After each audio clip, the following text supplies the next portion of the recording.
All right, here we go. We are live from Saudi Arabia via Long Island. Let's put out the tweet. Dubois is entering the ring. We've seen a lot of knockouts so far. Let's get it going here. We are live. The tweet is going out. The tweet is out. Let's take a look at some comments. We have comments. Hey, William. What's up, William? Hey, put the TV on in the back. Put it on the TV in the back. I can't do that. We'll get booted. We'll get booted off. I don't want to have a copyright. I got the Knicks on in the back. I think they're down by 6 or 7. What's everyone doing? How's everyone doing out there? Leave some comments. Let's leave some predictions. Who do we think's going to win? Big Baby Miller versus Daniel Dubois. The people's main event, the fight that everyone's getting excited about. That's coming up next. Waiting for Chris Algieri to join us. He is poolside in Florida. He will be joining the stream. Chris Algieri will be joining this stream. What do we got here? I made some graphics because that's how I roll. Right now, Dubois and Miller. Who do we got here? Happy Day of Reckoning, Drew. My guy, Two Beers Podcast. Drew is in the house. Happy Day of Reckoning, fellas. It is the day. I woke up this morning and I said to CompuBox CEO and President Bob Canobbio, I said, Happy Day of Reckoning. Because that's how we operate around here. Happy Festivus to everyone out there that celebrates. Feats of strength are in full force here in Saudi Arabia. Excited for this. Haven't done a live stream in quite a while. Excited. We got this fight, Dubois Miller, right there. They're showing His Excellency, Turkey, probably the most powerful man in boxing right now. It's either him or Al Heyman. With Ronaldo. Ronaldo's in the house. Okay. What do we got here? Right now, you got our guys coming in. You can put the volume back on. You can kind of hear what's going on a little bit. What are we thinking for this fight? Who do you think's going to win? I picked Dubois late stoppage. A lot of people are picking Miller. Miller by KO is plus 240. You can get that on DraftKings. And if you're going to get that, you might want to do it very soon before it closes because it's about to close. We are live, baby. All my peoples are in here.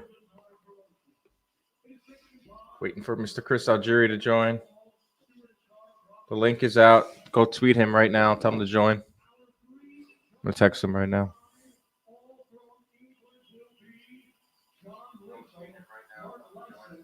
So join. Dubois in the third. Okay. Got some comments coming in. Lil likes Dubois in the third. That's quick. Like Dubois not that quick of a starter. Miller coming in at 330 pounds. Insanity. Drew, Miller with the upset. Not sure I trust Double D's mind and sight after the Usyk stoppage. Mindset, I think you're trying to say. Yeah, that's the main thing is will Dubois bounce back from what many are calling a quittage. He quit versus Usyk. And right back in there with Jarrell Miller, who is freaking huge. Look at the size of Jarrell Miller. Good gracious.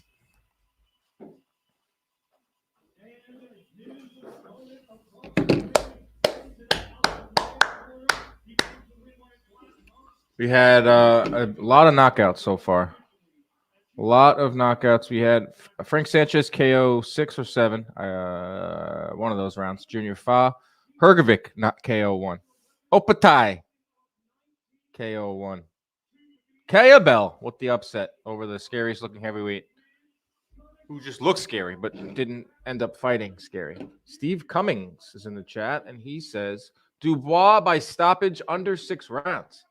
That would be interesting. That would be a real exclamation point for Dubois. We'll get some people off of his back who are calling him a quitter, calling him a coward, calling him this, that, and the other.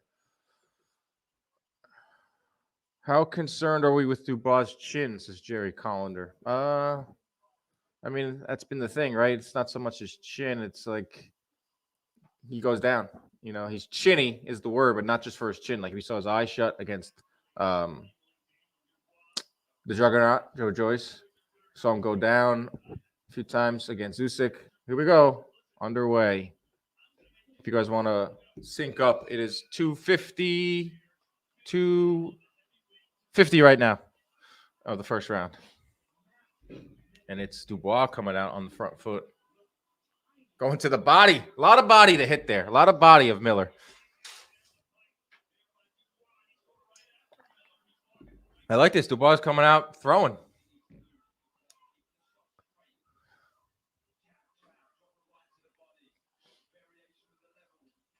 We're going to see in this fight is Dubois being the smaller man despite weighing 240 pounds. He's the one bouncing around, moving around. It's going to be that, the boxing and the moving of Dubois versus the stalking of Jarrell Miller. He's going to come forward slow. Can he throw those punches like he did once before? You know, this is a guy that was averaging close to, high 60s. He was right up there in the top of the list, not just heavyweights. And that was before he got caught doing steroids. And obviously we knew why he was throwing so many punches, because he was on juice. Francisco Salazar. Hello, my friend. Good morning. Good afternoon. Yes, it is 2:15 here. We've already watched 4 fights. That's what the day of reckoning will do for you. Notable heavyweights. The heaviest heavyweights. Nikolai Valuev, 331 pounds. Butterbean, 296. Tyson Fury, 278. Gabe Brown, 367. Andy Ruiz, 284. And then Miller, tip of the scales at 333. Great note.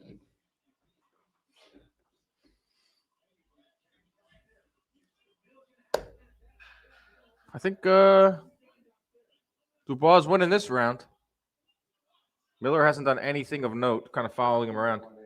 13-1 edge in punches landed for Daniel Dubois, closing in on the minute here in round 1.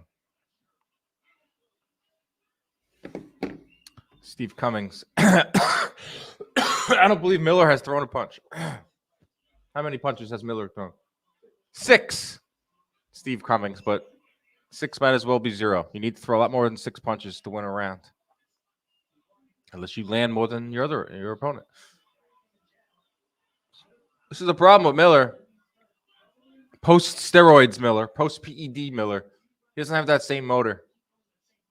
His freaking back is huge.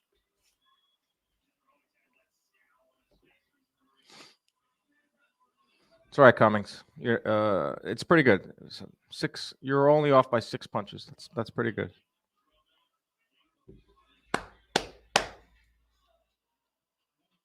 Ooh, uppercut lands flush right at the end of the bell. Good round for Dubois.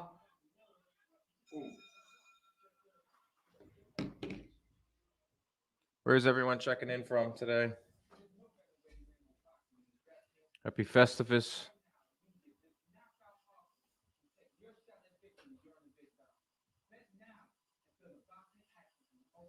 Got Sean Porter doing a little DraftKings reads now. My parlay went up in smoke. Orlando. I was just in Orlando. Central California, Steve Cunningham. Not Steve Cunningham. I actually saw Steve Cunningham in Orlando. We're mixing together all these cities here. Dubois can't keep this pace up. Everyone's very negative towards Dubois. I get it. I mean, the Usyk performance and then what we saw against the Juggernaut. I mean, how many punches did he throw in round 1? Dubois. 44. I think he can keep that pace up. That's like right around the heavyweight average, probably below the heavyweight average. Punches thrown. Hello from Sydney, Australia. Robert Rowan. Love that.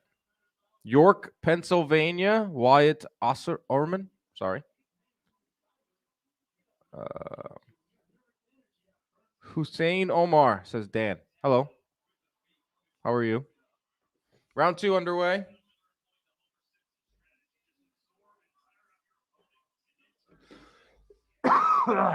We got this fight We got Bivol, Arthur next. Then we have Wilder, Parker. Then we have Joshua, Wallin. And then hopefully they get in the ring after. I'm hoping for spectacular wins from good fights, spectacular wins from Joshua and Wilder, and they get in the ring after and they face off. That's what I'm hoping for.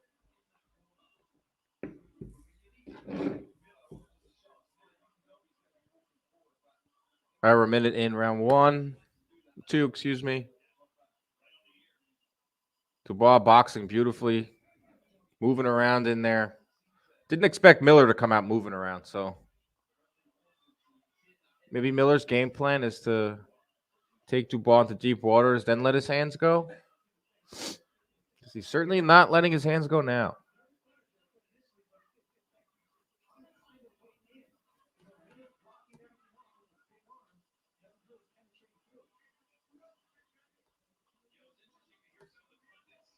The pundits. Let's get a tweet out. Here's the link.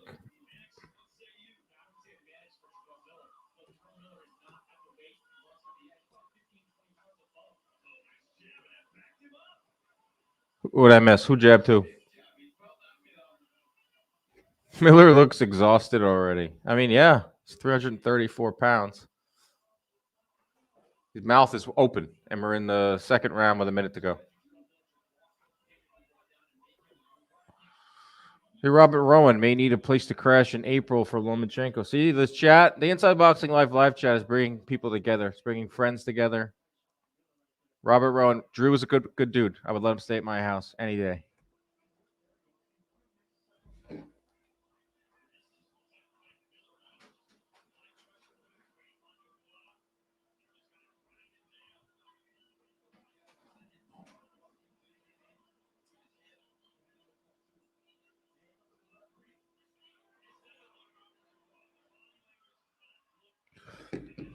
Uh-oh.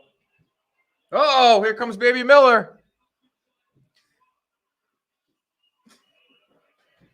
Jarrell Miller wakes up at the end of round 2, lands some big shots on Dubois. And there it is. Everyone's a little suspect about Dubois. Miller lands 7 punches in the final minute of the round. All right, we got ourselves a fight now.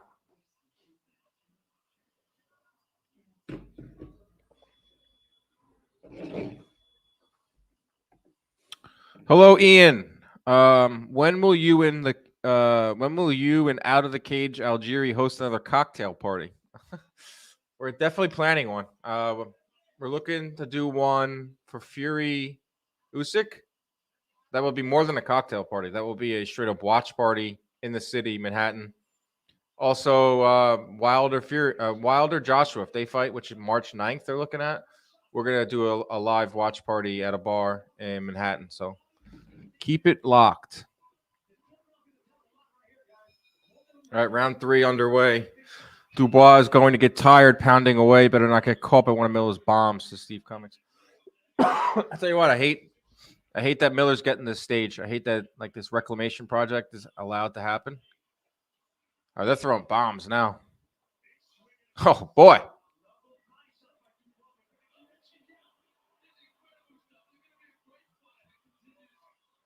Dubois needs to stick to that jab. Now, he's not jabbing anymore, and he's not moving. He's kind of standing at the range that Miller wants this fight to be at and the pace that Miller wants it to be at. Don't come for Lomachenko, says Robert. It won't be a contest. Oh, damn.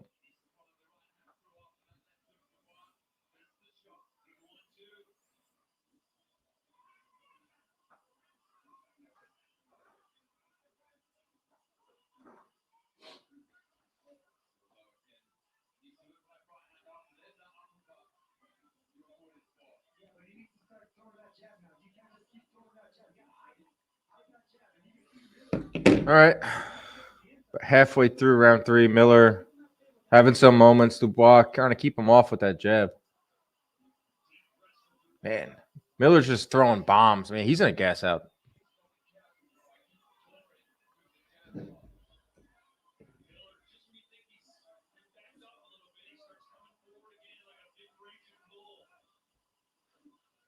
Jab's working for Dubois. Keep jabbing. Jab and keep circling away from that right hand of Miller. That's what Dubois wants to do. Miller just needs to get on the inside and use that 330-pound physique and kind of lay on Dubois.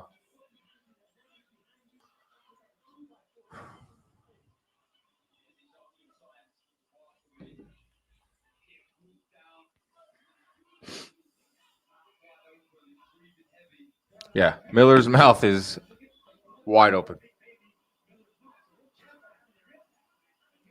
Hammer to the body, Dubois.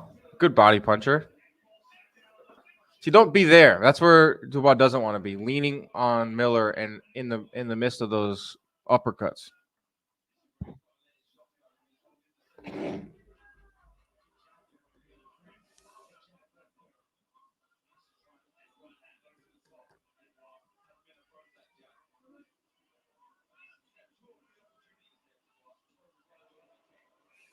Oh, a big left from Dubois finds the mark. Can Dubois keep up this pace? Can he go punch for punch with Miller? If he can move, if Dubois can show some legs, I think he can get that stoppage late. How's that bet looking, Bob? Miller KO was plus 240.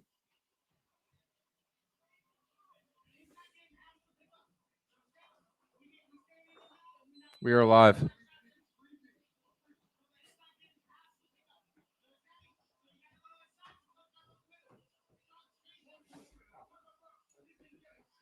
Is Chris at any point joining the live stream? Yes, just texted him. He's trying to figure it out. He's not good with technology. Kind of usually we help him with the technology, but could send him another link. Let me send him another link. Body work is effective when Dubois goes there. Yes, that's how you're going to slow down Miller and to a crawl and then win this fight.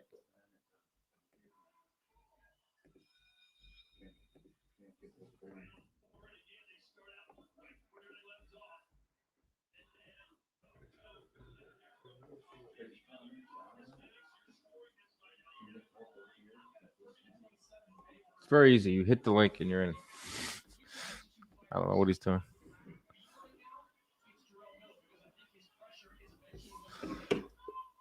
Ah. 30 seconds into round 4. Miller hasn't done anything since the end of round 2 when he landed a couple good shots on Dubois. Dubois is sticking and moving. This is how he's going to win the fight. He's bouncing around. He clearly has the better gas tank than Miller.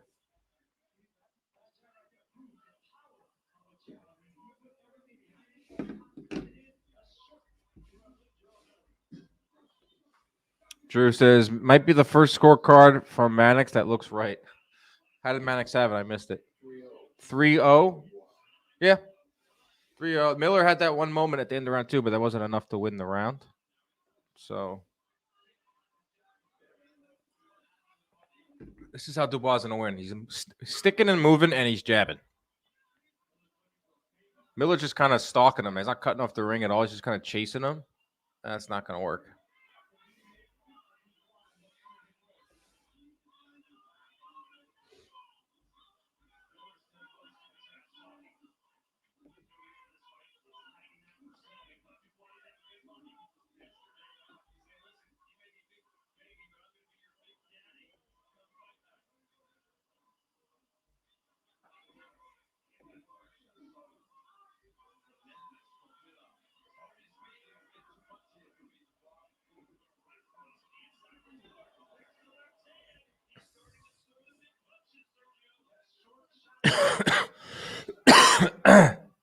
That short uppercut is working for Miller. He's just throwing bombs now.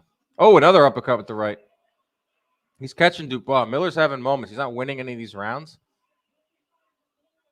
But it's when Dubois decides to stand in front of Miller and get in close range is when he gets caught. It's maybe he's getting tired himself. Maybe he can't move around like that. But whenever Dubois stands at close range, he's going to get tagged with a few uppercuts.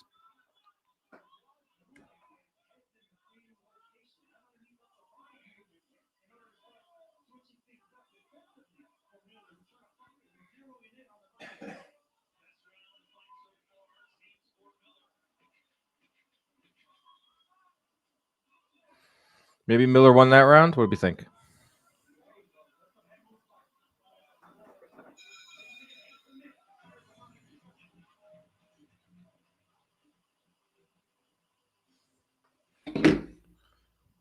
All right. More fights upcoming. Bivol is next, fighting Lyndon Arthur. Bivol, huge favorite in that one. I actually think Bivol can try to get a stoppage there. I think he should go for one. He has a 2-fight deal with Saudi. I think the next fight will be Beterbiev. Get some momentum with a knockout over Arthur, but I would not be shocked if that went the distance because Bivol's last 8 or 9 fights have gone 12 rounds. Can we live betting on this fight? Can we live bet on this fight right now?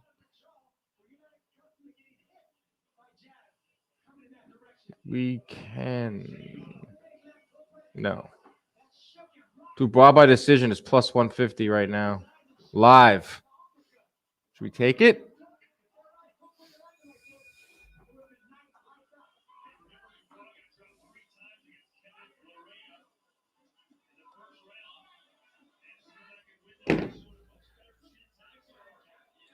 We're almost halfway through.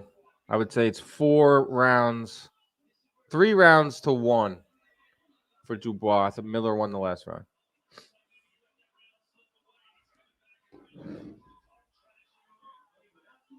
What's up, Pete? Bivol, the best boxer on the card, probably. Yeah, best pure boxer. You can make that case in all of boxing. Definitely on this card. Drew, do we know if the WBC will sanction that fight so it can be undisputed at 175? Yeah, I don't know. That's a WBC dumb thing that they're doing by not sanctioning Russian fighters. I don't think it even matters. I mean, Jay Opatai relinquished his belt to fight on this card because the money was too good. So does it really matter if the 4th belt isn't on the line and Beterbiev Bivol? It'd be cool for it to be undisputed, but I don't think it's going to get in the way because they're going to throw a lot of money at them.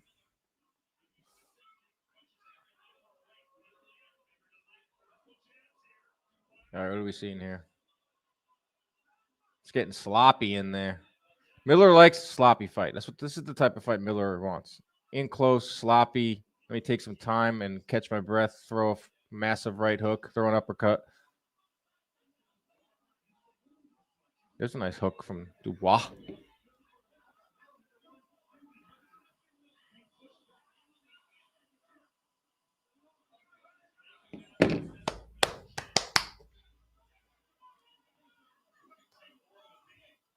They're just kind of trading in the center of the ring. Doesn't seem like Miller has a lot of zip on those punches. Not a lot of starch on those shots.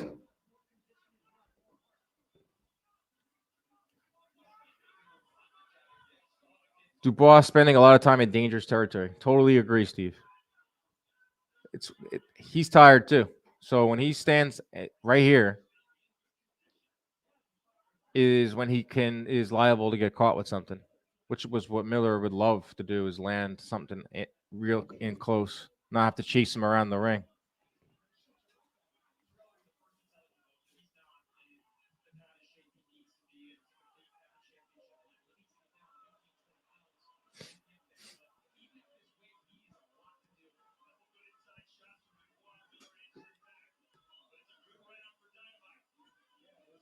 Another good round for our boy Dubois. I think he's got a sizable lead in this fight now.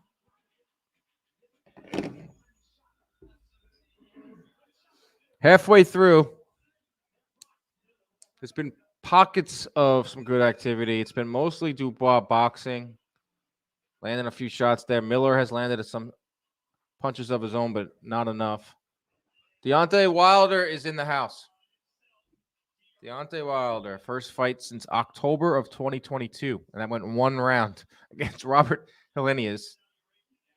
And before that, he hadn't fought in over a year and more when he fought Wilder for the 3rd time. So 1 round Wilder has in the last basically 2 years. And he's 38. But he did come in at 213 pounds, which is the better weight, I think, for him.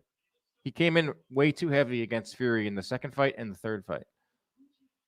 Like 220, 230, that's not Wilder's ideal weight. When he's at 213, 215 is when he can move around. Still has that 1 punch power.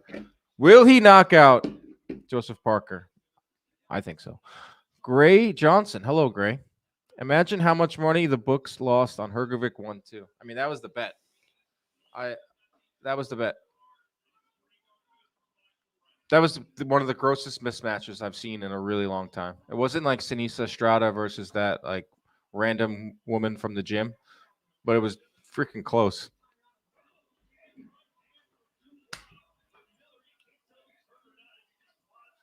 I'll tell you what, Miller does have a good chin. He's got a good chin, Miller.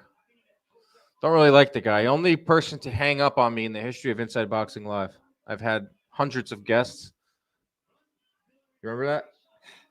Jarrell Miller, the only guy to hang up on me during an interview when I correctly stated that he was going to sign with Matchroom. And he told me to do my homework. I'm not signed to Matchroom. Next day, he signs with Matchroom. Hangs up on me. He got what was coming to him. A giant bag of money from the Saudis after doing PEDs.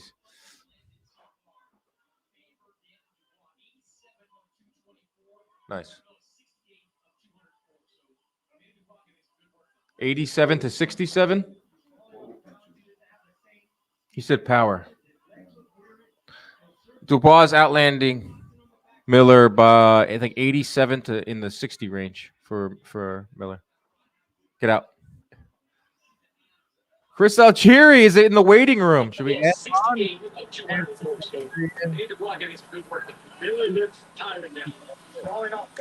What's up?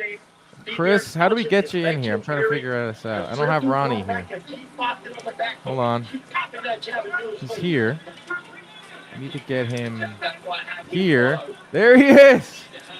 Chris, can you hear me? I can hear you. I can hear you loud and clear. What are you cooking up there? I got some steaks and some sausages. And wow. sausage. Steaks, sausage, boxing. And we got some short ribs. We got some baked clams. We got some blood sausage. If you don't know what blood sausage is, you don't know. Day of reckoning for your lower intestine. That's tomorrow.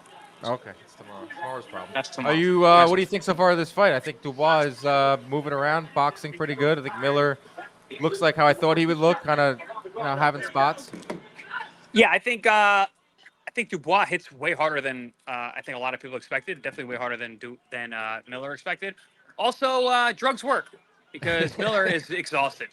He's a guy who is, you're the numbers guy, but he's a guy who throws 80-plus punches around. Right. And he is not throwing that many now, and he looks very tired. I've also never seen Jarrell hurt, and he's been hurt in this fight. So. He has been hurt a few times, not visibly like shooken back, but definitely feeling those power shots. Stung. He's been stung. Yeah, and that's just a testament to Dubois. He does hit hard, especially with the left hand. The left hand has been landing well. You were tuned in for the earlier fights, right? Some vicious knockouts early on. Yeah, I mean, vicious knockouts because they were one-sided matchups. So, not very surprised in the way those fights went. The beginning of the card went really fast because of that. But now we're getting into the meat and potatoes of this card. But listen, Dubois looks very stressed. So if Jarrell can maintain without getting hurt, we might have a fight in the second half. Yeah. We got the comments section is looking great. Gray Johnson. So we got Chris on the grill. Where else would I be, guys? Where else would I be? Seriously, where else should I be? Right? It's a Saturday afternoon. I'm on Eastern Standard Time. It's 2:30 p.m. I'm watching heavyweight action all afternoon long. Of course I'm grilling. It was kind of nuts to be like 11:20 was the first bell. Frank Sanchez in the ring at 11:20 a.m. I basically missed the first fight. Like I caught the last 2 rounds because it started Sanchez that early. Looked good. Sanchez he did look. He's impressive. Very impressive. Started slow and then he closed the show. Dubois throwing with some vicious intentions now in round 7. Dude, he's a legit puncher, man. His power's real. Well, that's what I just saw a tweet from Chris Lloyd. He said that for even to this day, a lot of the Brits say that Dubois hits the hardest of any heavyweight. We're not talking Ernie Shavers type, but yeah. No, like of the current crop. Yeah. No, he's definitely got power. There's no question. And I think Chris Jarrell has a good chin. Ooh. And Every time yeah. Miller's landed something, it's been that his best punch is that short right uppercut, and it's when Dubois is leaning on Miller himself. Yeah, yeah. I mean, Miller's showing a ton of toughness, which is the exact opposite of what Dubois is known for. But Dubois is showing some grit as well because he's in there with a guy who's pushing. What y'all drinking? Says FJR. I got red wine. Red wine. I got I haven't hit the sauce yet. I just got water. Red Later wine. though. I'm gonna have a cigar in a moment. I mean, Are you an usually eggnog eating. guy? I am. I made some last night actually. Homemade You eggnog. made your own eggnog. Oh yeah. No, my eggnog is lights out. What exactly is in eggnog? It is egg yolks. It is sugar. You beat that together, and then you cook down some 2 parts milk, 1 part heavy cream or light cream, and then it's nutmeg, cinnamon, and then you just slowly mix them, and there you go. Boom. Chill it. So there's no booze in eggnog. I thought You there can add was. the booze. You can add it later. Brandy is usually used. Whiskey, brandy, bourbon are all fine. Nice. Or Rum. Yeah, you can do cousin rum. Eddie. Yeah. My buddy Cousin just said Eddie. rum. Yeah. Cousin Eddie. Yeah. I He- actually I tried to order those from the movie The Christmas Story, National Lampoon's, the Yeah. moose head cups, Oh, yeah. but they sent me shot glasses, and you can't put eggnog in shot glass. It's too small. No, you could do shots of eggnog. Doesn't sound as cool as Nah, just drinking eggnog. I sent them back. I got to find some real moose head. But yeah, I'm making some more for this weekend's festivities. Making some more eggnog. Drew wants to see Sanchez versus Jared Anderson. Good fight. Yep. Hey Drew, good call. Well, Good yeah, call. there's going to be a problem with the IBF because when Fury and Usyk get in the ring, the IBF will be vacant. It'll be stripped. So then Hrgovic is the Hey, how good is Hrgovic? monster. I mean, that was one of the grossest mismatches, but But he's dude, he's that guy. He's a he did very what he had to do. dangerous. Yeah. Well, I mean, listen, we said that about Jake Paul last week. Not to make Jake Paul on the level of these guys, but like, listen, you got a guy in front of you who doesn't belong in the ring with you. Get him out of there quick. Yep. And do it in an explosive fashion. Hrgovic did that. Yeah, he's.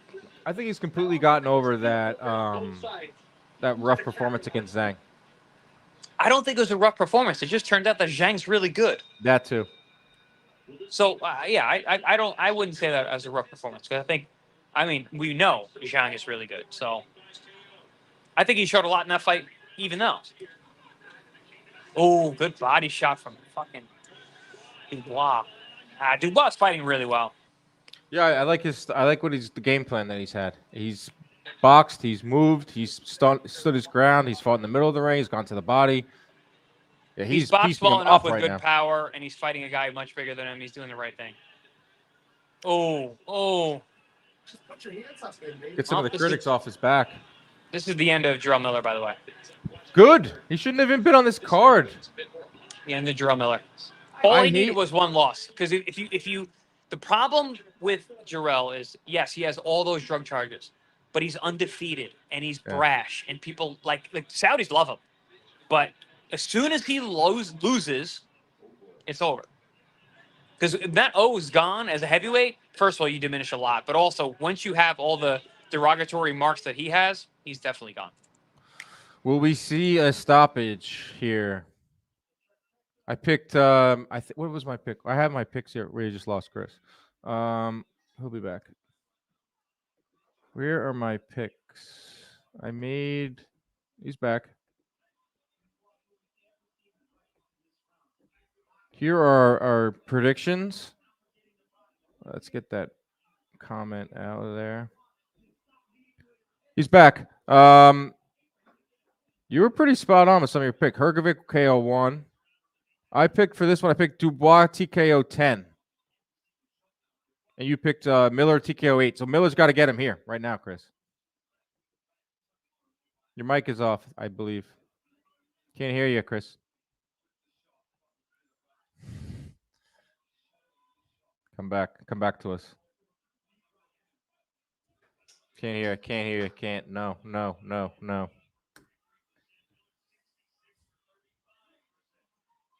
Can't hear Chris.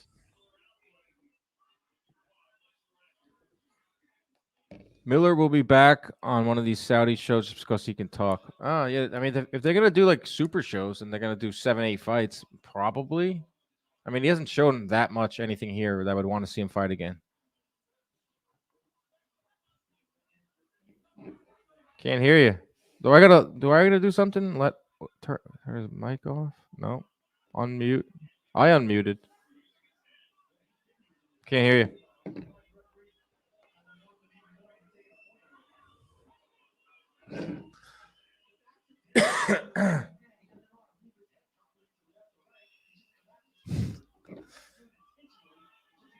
Check your settings. I don't know.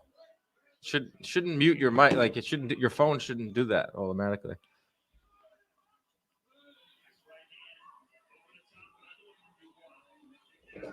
Got no sound. I'm back. Dan Solo.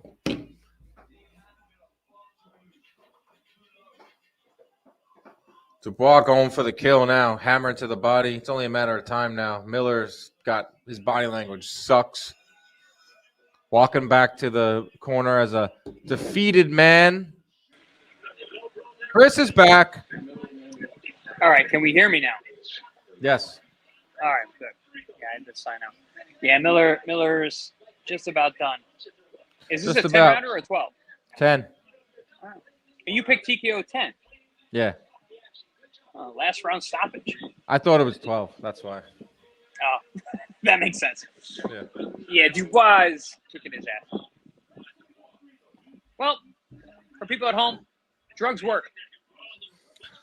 Drugs are good for Drugs are good. Pills are good. PEDs, which are called performance-enhancing drugs, are very good for performance. As we now have been.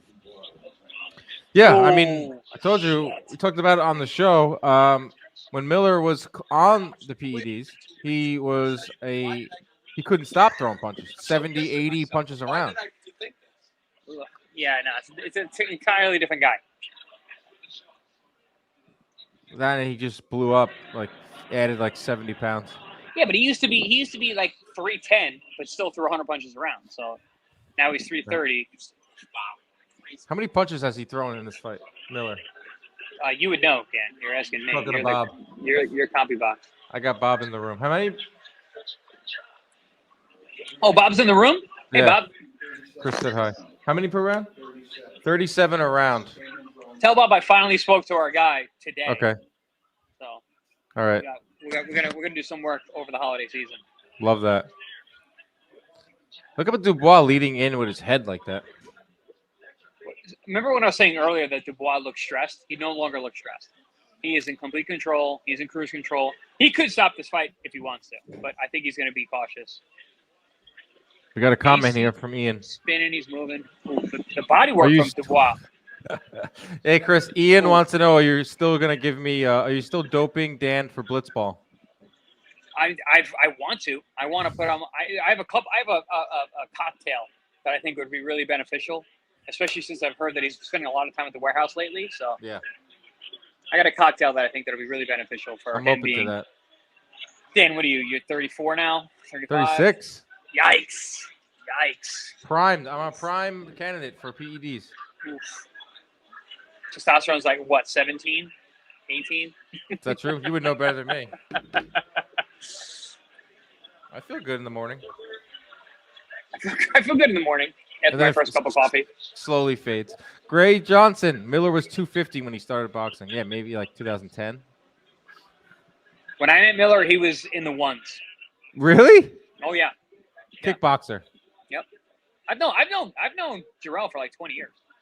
For people at home.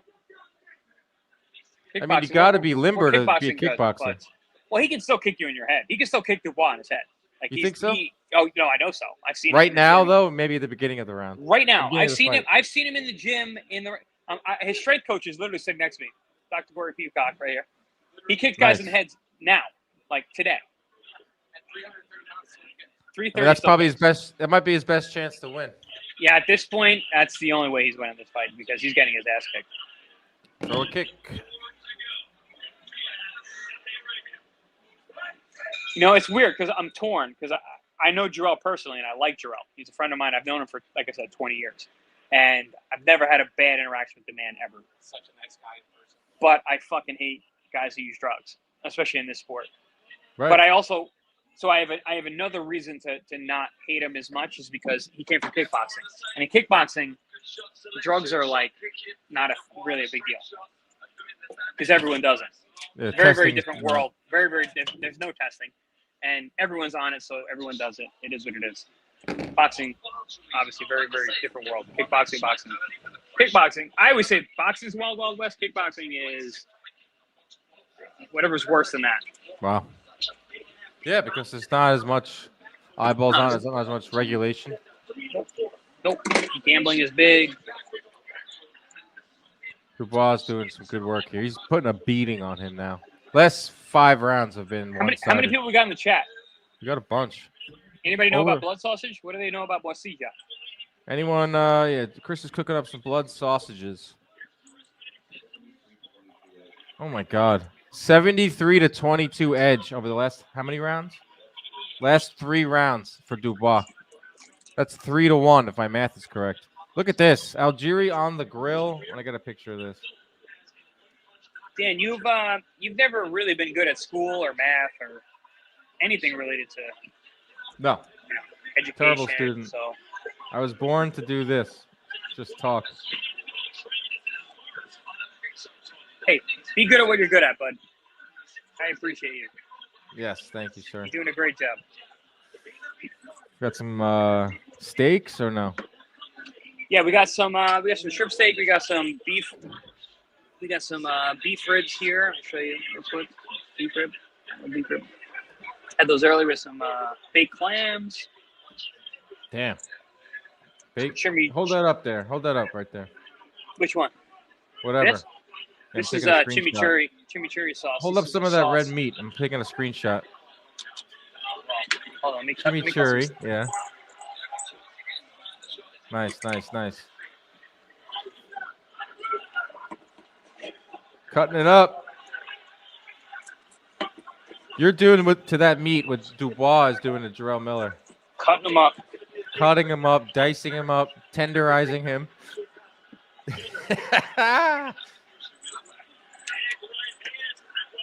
Yeah, baby. That's what I'm talking about. When you're going to go to the Algieri house, you're going to get yourself classic adobo flavor. seasoning, says Gray Johnson. Ian wants you to host a cookout for your fans. I would love to do that.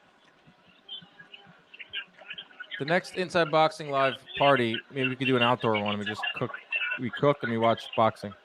Well, we could do it out here. I have the setup out here. We got the grill. So this is for the blood sausage fans. Wow. Look at that. Right on the, what is that, semolina? Yeah, little bread there. 30 more seconds. He's almost done. Get him. TKO 10. TKO 10. Oh! Oh! He's up against the ropes, eating his words, Miller. Wow! Dan, you did it. Did he get it? I think I'm a Yeah, little he bit got it. behind. Can he go? He's going. He's holding on to the ropes. Dubois throwing heavy leather with 10 seconds. He rough steps in and he stops it. Daniel Dubois. Man, Silences the critics. He didn't silence my critic. Silences the critics who are calling him a quitter. He gets the stoppage of Big Baby Miller with 10 seconds to go on the clock. Good stuff from Daniel Dubois. Hopefully the last time you see Jarrell Miller in a big fight. We will. It was that was quitter versus cheater, and the quitter won. It's tough. Good for you, Daniel Dubois. Great performance from him. Great win. That's the end of Jarrell Miller, folks. Coach Tez in the chat. Good call. Good cash for 10 seconds. Yep. He's not getting a big fight again. 107 punches landed in the final 2 rounds. 3 rounds. 4 rounds, excuse me. 107 to 27. Dubois can punch, man. It's a good performance. He'll be back. Saudi will have him back. Puts himself right back into that picture over at in heavyweights. I think he's going to get a title shot again anytime soon, but he can work his way back up.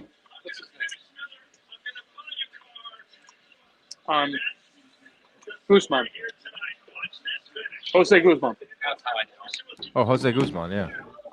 Former opponent of mine, you know that, right? But he's Yes, like I do never remember won a that. fight, right? Like he's a 3-time New York State Golden Glove champ. bad pro. Very good amateur, not a great pro. Robert Rowan says Miller sucks. Go back to the chemist. He started out good, and then I've seen him in there like Miller's career is over. Get that Porsche, Dubois. Randy Velasquez. nice kid, really nice kid. Nice Good kid. coach, actually. Good coach.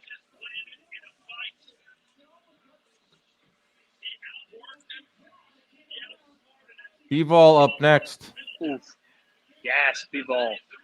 I thought they were going to put Bivol, then this heavyweight fight, and then the Yeah, main. you had said that. You said that. That- It makes more was- sense that Bivol will be. That was the.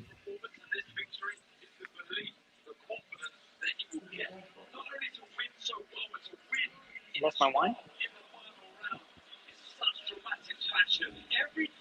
I overcooked the shit out of steak, but still tasty. only half of it. I forgot about it. I was doing this fucking thing in enhancement. What did I do with my wine? You drank it. There's still a little bit of it.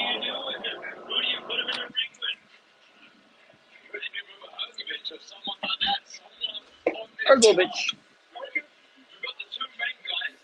Bivol versus Arthur's coming up next. Daniel Dubois with the buzzer-beating stoppage with 10 seconds to go in round 10 puts a beat down on Jarrell Miller. Dubois gets back into the win column. Tough loss against Usyk. Had that tough loss against the Juggernaut. Come here, Clyde. There's the doggy. Yeah. We'll get some dog love. There's Clyde. Oh, come here, buddy. Come here. Come here. You sit down. Sit down. Look. Clyde, you need to get in the Everyone live wants to see your face. stream. There you go. Like that. What'd you get Clyde for Christmas? He got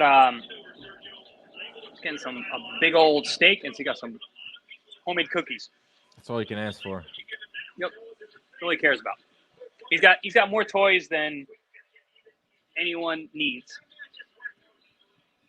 So Oscar he De La Hoya wants just food. tweeted, I love that Your Excellency and Cristiano Ronaldo are front and center enjoying the fights. The Saudi prince. Yeah. Well, the guy that puts together the fights. Who follows me on Twitter. He he's like the face of the Saudi fight scene. Great likes boxing. fight. He does actually like boxing. Well, he retweeted some pro box stuff earlier. Saw this that. week. Yeah. It's a One good of the look. most powerful men in boxing right now. Yeah, I mean, I'm all for it. We're all for it. Pro Box is all for it. Inside Boxing Live is all for it. Whatever is good for the sport. They've helped other sports, so why not us? I Especially if we think, could yeah. use it. I mean, it's like if the best fights are going to happen now, I mean, the only thing is they're not going to happen in Vegas. There'll still be big fights in Vegas, but for the most part, big heavyweight fights are going to be overseas. They're going to be in the afternoon, which I love. They're Yep. going to happen, which is most important. They're going to happen. Well, so that's something I think that people at home need to hear, because without the Saudis putting on this event would never happen. This would never happen in the States. From local promoters, regional promoters, U.S. promoters would never pay what was required to get all these heavyweights on one card. But the Saudis will. And I think that's a good sign. But I just hope that they get a good taste in their mouth after this fight. And I hope that the promoters that are putting on the show are not taking advantage of the opportunity to just make one-sided fights. The first half of this card was very one-sided. First half Let's see what was, happens yeah. in the second half. I honestly don't even think they care about any financial losses. They're doing it to That's the wrong mindset. That's the way the promoters who are putting on the shows think. I don't think the Saudi princes are thinking like that. They're very smart men and women. They're not Yeah, thinking but- about men. but They're not. they they're not had to thinking know about for a fact that when they put on Fury and Gano that they did that not to make money. They did that to show that you can come to Saudi Arabia. It's a great reviews, tourist and it place. worked. Yeah, have because reviews. they put up so much money, just the flights alone for all those stars that came in and took that unbelievable photo. Like they knew that they're operating at a loss for that one, and probably this one too. They're operating at a loss too. Definitely at a loss. But they're doing this for views. But if the product is a dud, and so far, honestly, it's been a dud, guys. I'm sorry. You think so? I'm not sorry. It's been a dud. Yes, absolutely. It's been blowout. Blowout after blowout. There's not been a contested round on this whole card, Dan. What are you looking at? That fight was one-sided as hell. I think what fans liked was the fans will see that, it's not all the heavyweight fights we want, but it's more volume. There's more quantity over quality. If you stack a card, it's $40 for DAZN subscribers. That's a pretty good price.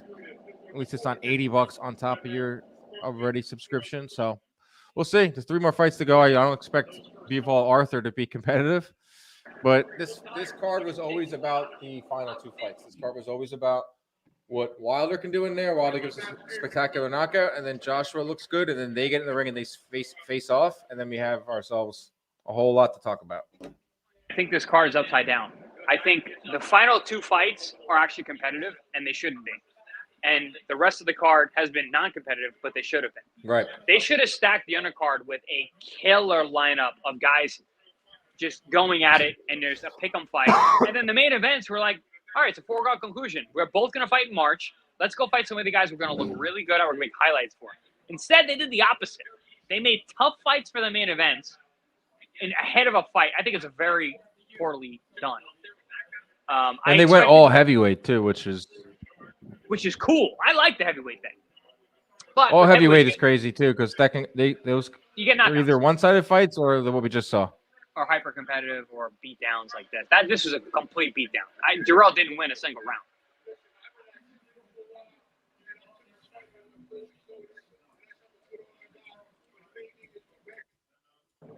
Levels. Oh, his jaw hurts. When you speak like that, your jaw hurts. He's got a frigged up jaw.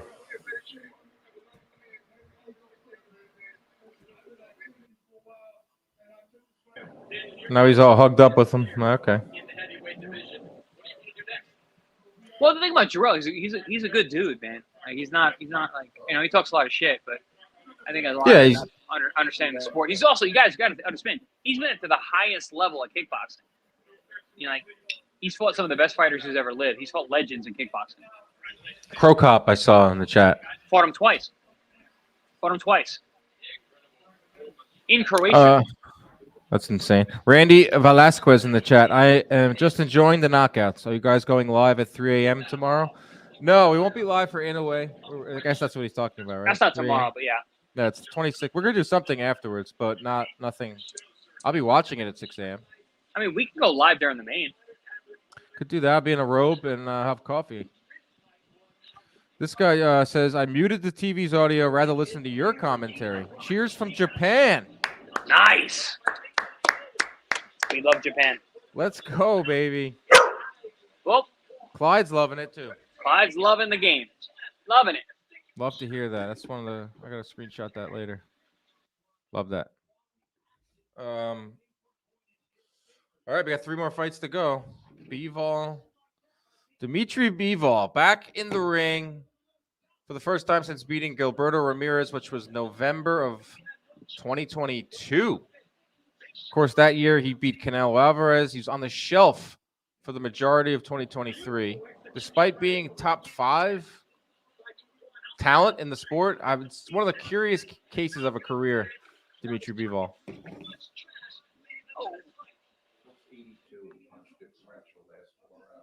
Wow. I'll be back in a moment. All right, brother.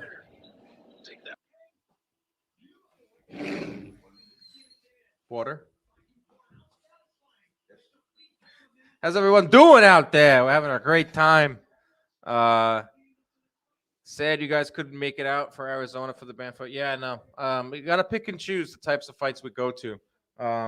You're obviously going to go to every big fight next year. This past year we were at Tank Ryan, Charlo, Canelo. We were at Spence Crawford. But my goal for next year, in terms of JM boxing, is making it out to some other fights that aren't just the big ones. Picking out like a Bam Rodriguez fight in Arizona and going and providing great content all week. Final punch stats: Dubois outlands Miller by a sizable. That's power shots.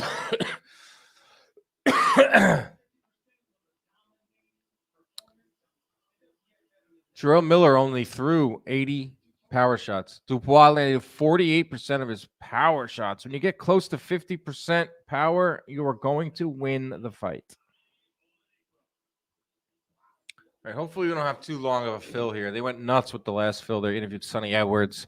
They interviewed Eddie Hearn. They went from 3 talking heads on the stage show. 3 talking. I've been a part of the Zone broadcast. It's a lot of movement. They're bringing in 3 different people to talk about this upcoming fight. They're bringing in other talent. There's a lot going on in that truck right now, production truck. It's been a pretty smooth show, though, I would say. The first 4 or 5 fights, they were just bringing them out one by one pretty quick. I love that. In between the last fight was a little bit of a fill. So it is now 3:00 on the East Coast. From everything I've seen, that they're going to have Wilder in there at 4:30. It could be earlier.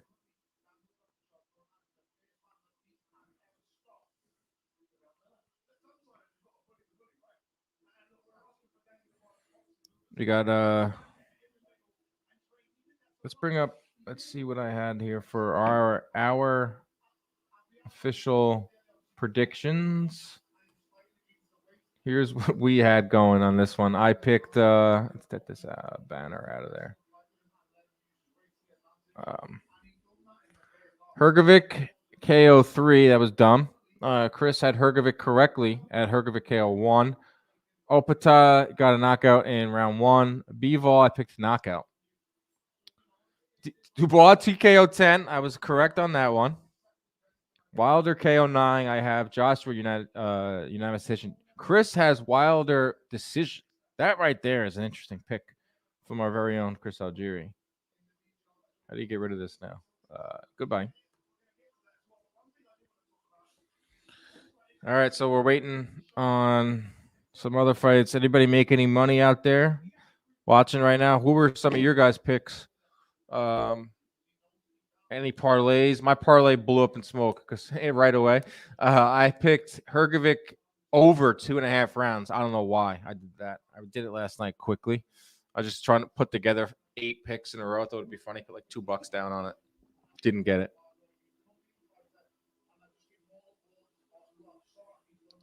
You got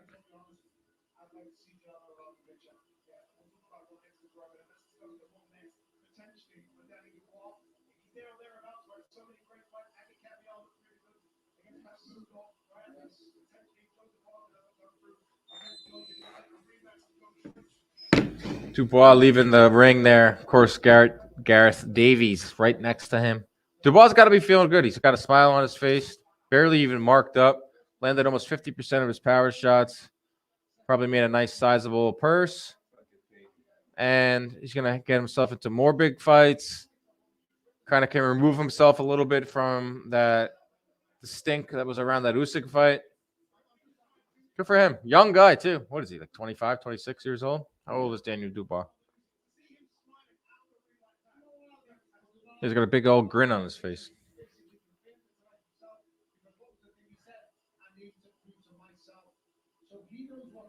Daniel Dubois. How old is Daniel Dubois?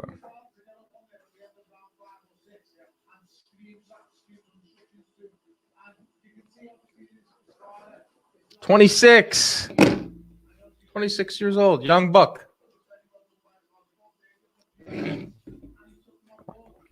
Dubois versus Zhang. That could have very well been a fight, Dubois versus Zhang. It could have been because Dubois lost to Joyce, and then Joyce went on to fight Zhang. So we could have gotten Dubois versus Zhang. I don't know if Dubois would take that fight. He's probably going to look at the Saudi deal next. Frank Warren is very much aligned with the Saudis. He's the promoter of note. What is good, my guy? Sosa. Just hanging out, watching fights. Thanks for coming in. Got 3 more to go. Wilder versus Parker, Joshua Wallin. We have Dmitry Bivol is still going to be coming up against Lyndon Arthur. Can Bivol get a knockout? Doesn't need a knockout. He just needs rounds, man. The guy hasn't been in the ring in so long. I think he can stop Lyndon Arthur. I think he can. Lyndon Arthur is there for the taking. Gets hit with not a great defender. Kind of an overachiever, Lyndon Arthur. Got the fight on like 6 weeks' notice. Come on. Dubois versus Ruiz. Andy Ruiz is in attendance. He is there. Andy Ruiz, and he's there for a reason. He's there because, Saudis are interested in his services. So I would not be surprised to see Andy Ruiz next year against one of these names that we're seeing on this card in a fight. He famously priced himself out against Deontay Wilder. So Andy Ruiz is looking to get back into the fold. What else we got going on here, folks? How are we liking this afternoon fights?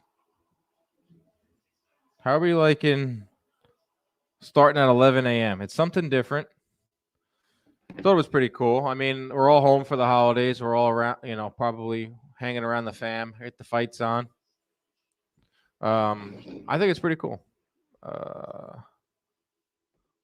What is up, Dan from Long Island? That is me. I'm on Long Island right now with the family. We're down here in the CompuBox headquarters.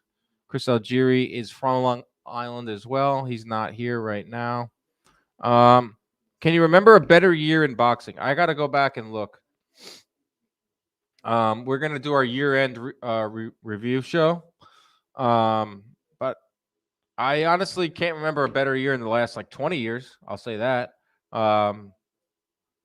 Just thinking about the big fights we had with the PBC, making the biggest fights possible with Canelo, biggest fights possible, Ryan versus Tank, Spence Crawford. Then you throw in some of the spectacles. Fury versus Ngannou. It wasn't a huge fight, but it was a spectacle. Benavidez versus Plant. Benavidez versus Andrade. Haney versus Lomachenko. Haney versus Prograis. What Teofimo did to Josh Taylor at 140 pounds. I'm just going through all the weight classes. What Inoue did this summer against Stephen Fulton. It's one of the better years, man. Great fights. A lot of upsets this year. Just the biggest fights. When you have those types of, when you have Tank Ryan and you have Spence Crawford finally getting in there. Canelo's return to PBC. And we're going to get big fights next year. Benavidez being active. Joshua being active. 3 fights for him. So all around, good year. Heavyweight still didn't give us what we wanted in 2023, but we're kicking off 2024 with Fury versus Usyk, and then in March we should get Wilder versus Joshua. Question for both Chris and Dan. Chris has jumped off for a second. He'll be back. How to beat a fighter like Bivol? Power, strategy, athleticism. I think power, obviously. Bivol is such a good mover. What Bivol does, he's like on a joystick. He just goes in and out, in and out, in and out, and he's on the balls of his feet, and he throws a freaking powerful jab, and his right hand is so precise. You beat that with power and footwork. And you know who has power? Not so much footwork? Artur Beterbiev. And I think Bivol versus Beterbiev, we're going to get that in 2024 in Saudi Arabia. Let's see here. U.S. boxing sickos, us boxing sickos love the early morning fights while having breakfast. That was a first for me. That was a first. 11 a.m. with a meaningful fight at 11 a.m., And Frank Sanchez, wasn't like a first fight of the night prospect that you never heard of. Tony Bellew is definitely not a fan of Jarrell Miller. Yeah, I know a lot of fighters aren't. If you're a fighter that has any shred of decency or did it the right way, never did drugs, was against it, then you have a problem with Jarrell Miller. And, of course, getting this big stage that he got. But Miller got this stage because, this is an all-heavyweight card. And the heavyweight division is very shallow. When you get through past the first 5, there's not a lot of big names out there. They need to fill out a card with 8 fights, 7 of which are heavyweight fights, so 14 heavyweights. Jarrell Miller is one of them. What time is the Inoue Tapales fight? 6 a.m. ring walk Eastern for Naoya Inoue and Tapales. We will have a live, or not live, but we will have a reaction show podcast for Inoue Tapales, so look for that. We'll also have a podcast after this one. Yes. Yeah, this one has been for the books, Corey. I agree. 2023 will be remembered for a long time as one of the better years in boxing. Hopefully 2024 is just as good, because boxing tends to give you one great year and then the next year isn't as good. Suffolk County? Yeah, me too. Final punch stats. Oh, this is Dmitry Bivol versus Lyndon Arthur head-to-head here. Bivol lands 41% of his power shots. That's a crazy clip. And his opponents land just 12% of their total punches. That's the fewest among elite fighters. It's Bivol and Shakur Stevenson, 2 of the best defenders in all of the games. So it's hit and don't get hit, right? So Bivol is landing 42% of his power shots, and he's only getting hit with 12% of his total punches. That's Bivol to a T. It's just in and out, in and out. You're going to call the Bivol fight? Yes, I will. I will provide live play-by-play of the Bivol fight right here on this live chat. I love doing play-by-play. Did a bunch of play-by-play this year. Did a bunch of color commentary for DAZN through Jake Paul and his MVP shows. Those are like Friday nights on DAZN, alongside Wade Plem and Paulie Malignaggi. I called Jake Paul's last fight with Tyrone Woodley, Ariel Helwani, Todd Grisham. So that was fun.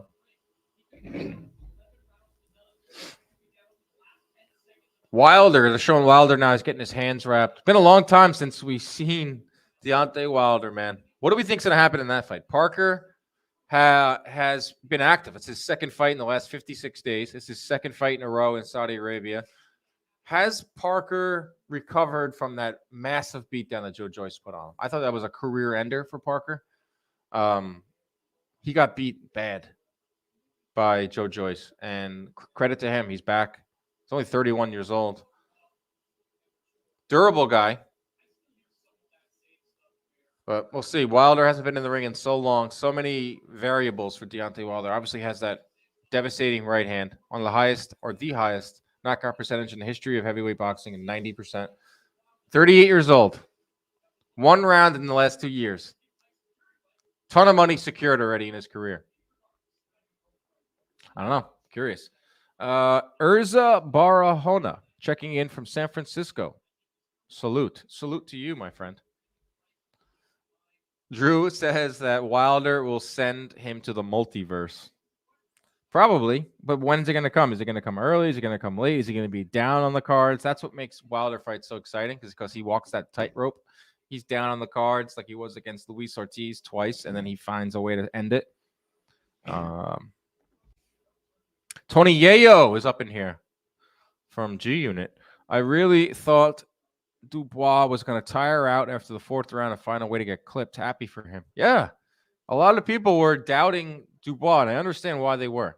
It's hard to get that Usyk fight out of your mind. It's hard to get that Joe Joyce fight out of your mind. But yes, it was Jarrell Miller, and obviously Miller provided nothing of resistance. But I'm happy for Daniel Dubois. He showed a lot. He moved in there. He danced. He boxed. Used his legs. He stood his ground. He went to the body. I thought it was a really good performance from Dubois, and he'll be back. Ronaldo is in the house. Bivol fight is next. They say, I would say in the next 10 minutes, we'll get Bivol. Good questions in the chat so far. I think Parker will be good to get iced inside 6 rounds. Let's take a look at what's the over-under in that fight.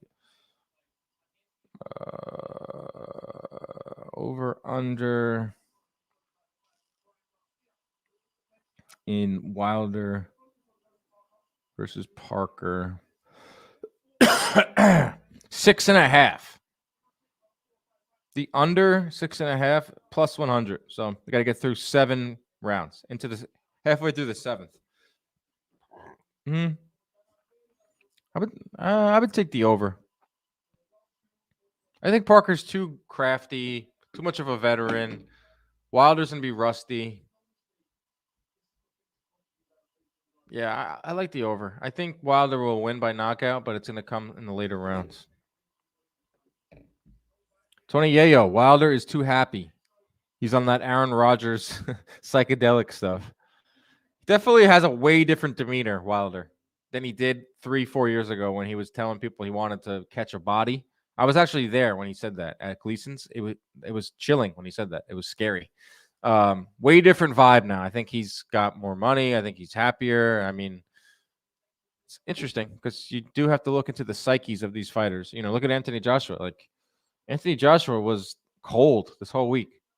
You know, ice grilling media. I saw a lot of people say that this is the real AJ, and what you saw the previous years, happy-go-lucky, is the act. I don't know.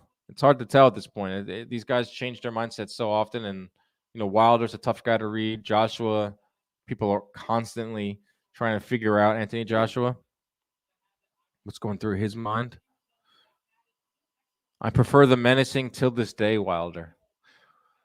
Yeah, maybe that will come out with Joshua. It's been a weird dynamic because whenever Wilder does interviews and Joshua's name comes up, he talks a lot of shit still.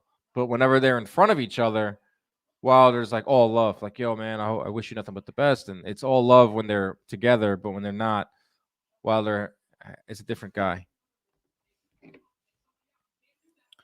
They did misspell Conor McGregor's name on the chair. That's not good. McGregor is supposed to be in attendance for this main event or co-main event. We bringing these guys in the ring now.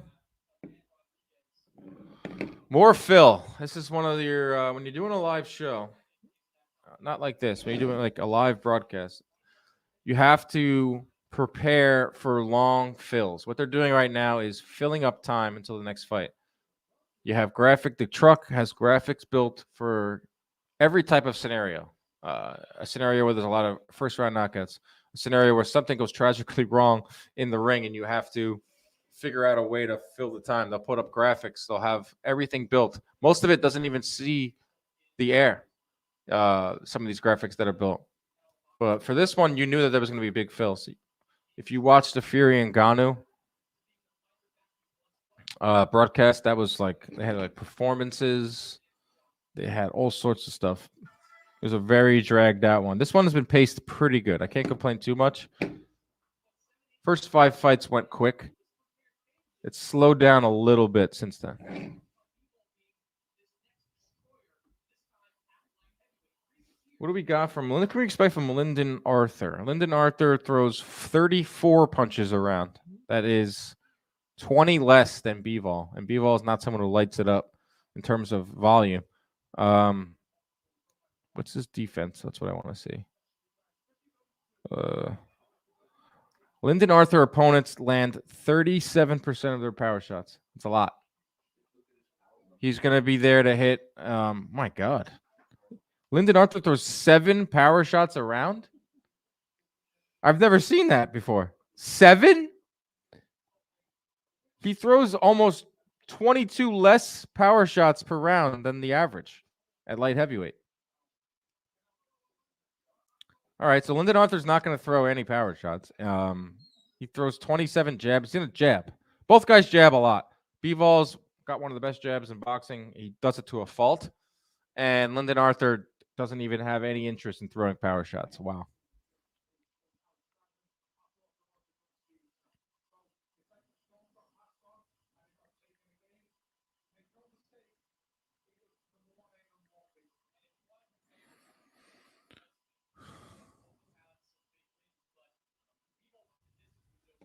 He's a jab maxer. Jab maxer, says there. Yeah. I respect the jab. I mean, you need a jab. I mean, you can't box without a jab. It's the guys that go overboard with it. And we're going to see that in the main event with Anthony Joshua in his last fight threw 77% jabs.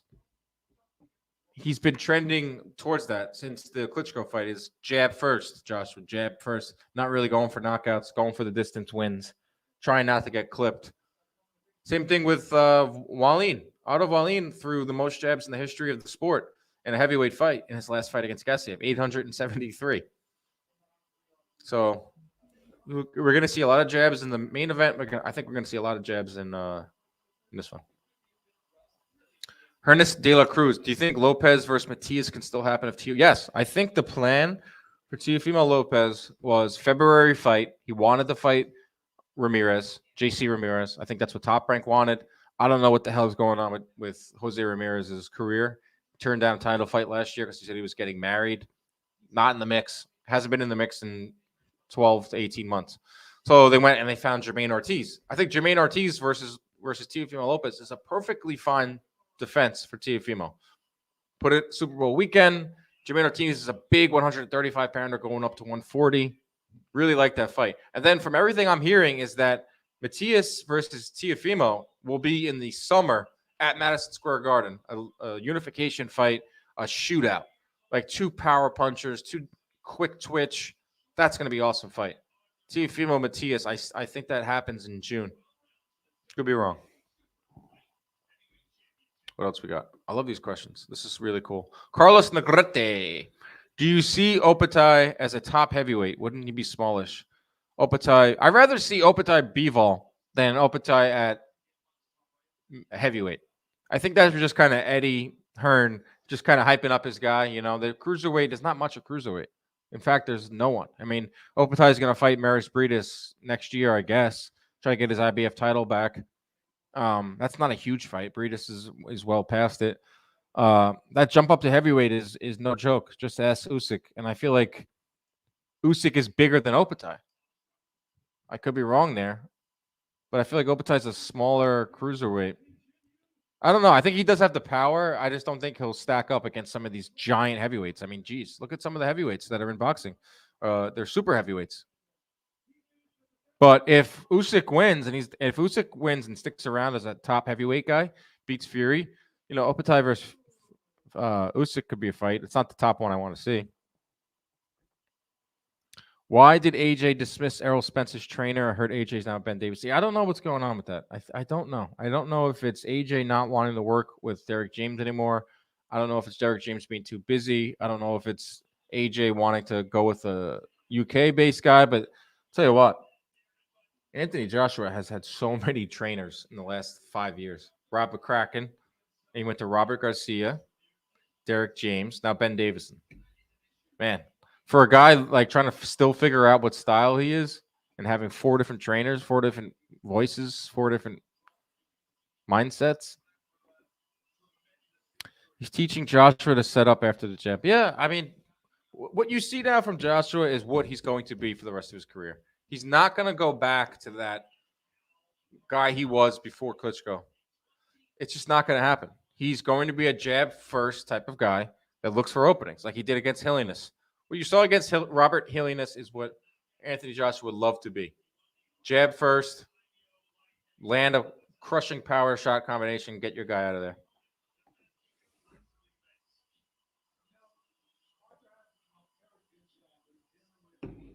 Wow. Ortiz upsets Teofimo. That would be a huge, huge upset. Lyndon Arthur is making his way into the ring. Bivol's about to make his ring walk next. Marco Miranda. Will Tank fight anyone of consequence in 2024? He's definitely has to. I think this is how it works in boxing. Like, the public demands excellence and demands big fights from the biggest names.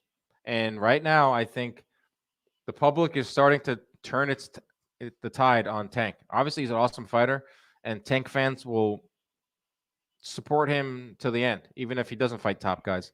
But I think there's becoming like a change in the narrative. Like, Tank has to now fight someone of consequence.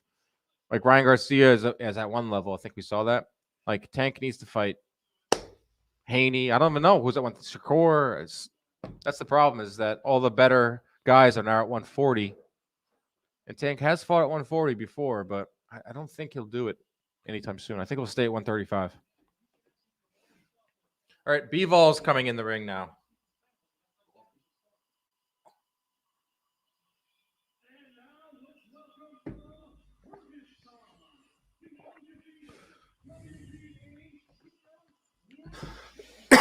Tank gonna fight Ryo.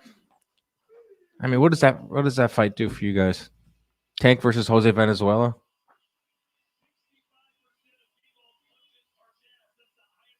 Nice. Todd Grisham throwing some CompuBox numbers out there. You'd love to hear that. He's pretty much said what we just said here is like, if you enjoy jabs, then this is the fight for you. Corey Williams. Ortiz twitchy like Sandor and Cambosos, but bigger, and I don't think Tio can handle it. I don't know. It depends on what Teofimo Lopez shows up. Teofimo Lopez, when he's switched on and he's motivated, can beat literally anyone. We saw it against Josh Taylor. We saw it against Lomachenko. Tio, when he's not really training hard or he's taking his opponent lightly, obviously Cambosos, he has the worst night of his career. I lean towards him being switched on. Yeah, they picked Ortiz because they saw something in him that they can beat. Bivol is in the ring. Both fighters are in the ring. De La Cruz, should/will Tank open up the PBC Prime deal? That's what I've heard. March, it will be the first pay-per-view. It's either going to be Spence Crawford 2 or it's going to be Tank versus TBA. That's my guess. That's just my guess. It's just what I think. I'm just a guy on a live stream. All right, here we go. Ring. We got our guy here in Thomas Schreiber. I feel like he sounds like a WWE announcer. He's got a little bit of who's the old WWE ring announcer that was amazing for all those years? You know what I'm talking about. That guy. The British Bulldog. He was the WWF ring announcer forever, like 30 years. That's what this guy sounds like. McGregor. How about that? Ronaldo, McGregor, and His Excellency. Powerful men. Powerful men. Real men.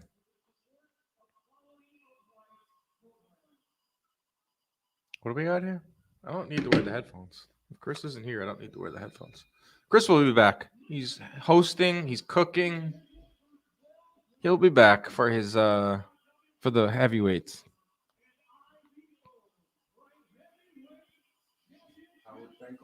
Howard Finkel.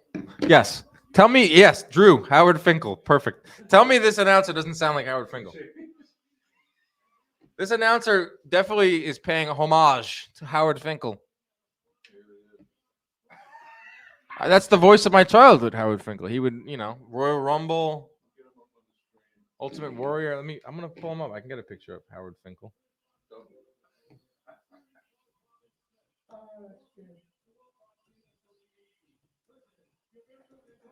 Howard Finkel. I think he's since left us. Yeah, he died in 2016. Mr. Finks. Wow. This guy right here. Copy. Save image. We're gonna bring Howard Finkel into the chat right now.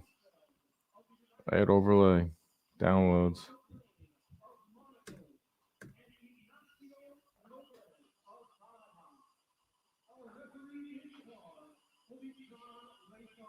There he is, folks. There he is. Just close your eyes and imagine this guy talking right now.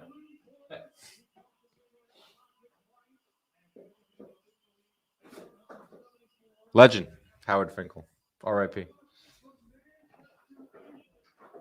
What do we got here? Pay-per-view? What are you guys talking about? Pay-per-views and stuff? Arthur does not look like he's ready for this fight. He looks like he's ready to throw 7 power punches around. Tony Yayo, Spence Crawford 2 for $15 would be awesome. I don't know. That's going to be the case. I don't think it's going to be $15. I would sub to Prime for a month and cancel immediately. I think pay-per-views are going to stay the same price, sadly. It's Tony Yayo up in this chat. All right, Bivol. I like Dmitry Bivol. I mean, This guy came to the Inside Boxing Live party. Great guy. Needs to fight more. Weirdest career. Guy beats Canelo. Not even controversially. Just beats him and everyone agrees. And then he's frozen out of a lot of big fights. A lot of it's because there wasn't, that one big fight, Beterbiev, couldn't happen because of stupid WBC and their ridiculous rules with not sanctioning Russian fighters. Did fight Gilberto Ramirez. Pieced him up. Was the 2022 Fighter of the Year. It's a good question. Who is your 2023 Fighter of the Year? I think it's between Inoue, Haney, Benavidez, and Crawford. Crawford only fought 1 year, but he had the most impressive win over Spence. Inoue is doing legacy stuff, beating Fulton, beating him easily, and then potentially beating Topales. And then you have Haney, who the fight with Lomachenko, I thought he won, but it was very close, and then he absolutely blew out Prograis. And then Benavidez had wins over Plant and Andrade. First round underway. It is Bivol applying a lot of pressure early on, and that stick jab right to the stomach. Told you guys, jabs.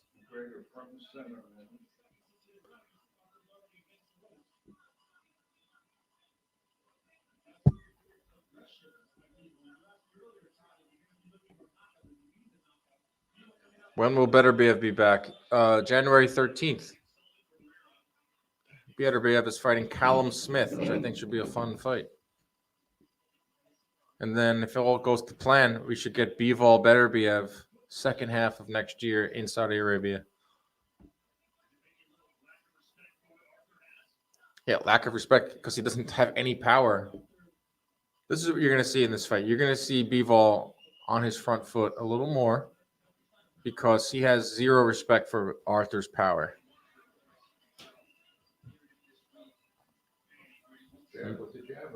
And Bivol looks pretty aggressive early on. More than he usually does. But he can do this all day, Bivol. He can be in and out all day long for 12 rounds.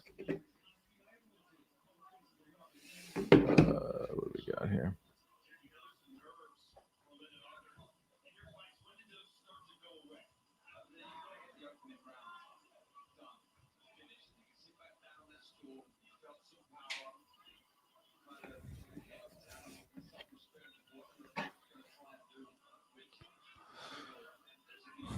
Arthur hasn't landed anything of note. Bivol, a few jabs here and there, showing off the footwork that we've seen. Hasn't fought in 13 months, Dmitry Bivol. They've thrown 33 punches total, and 29 of them have been jabs. So our analysis is spot on.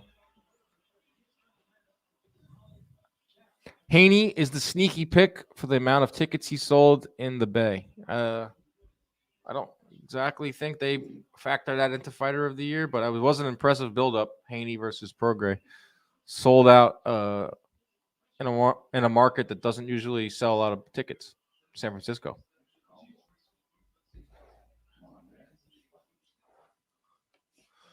Getting to the end of round one. Good round for Bivol.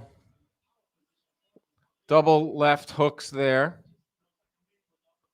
I want to see a lot more power shots from Bivol. We know that he can jab. This is the type of fight where Bivol can show off some of his power. Because Arthur is not going to throw power shots, and he's not going to try to throw a power shot in this fight.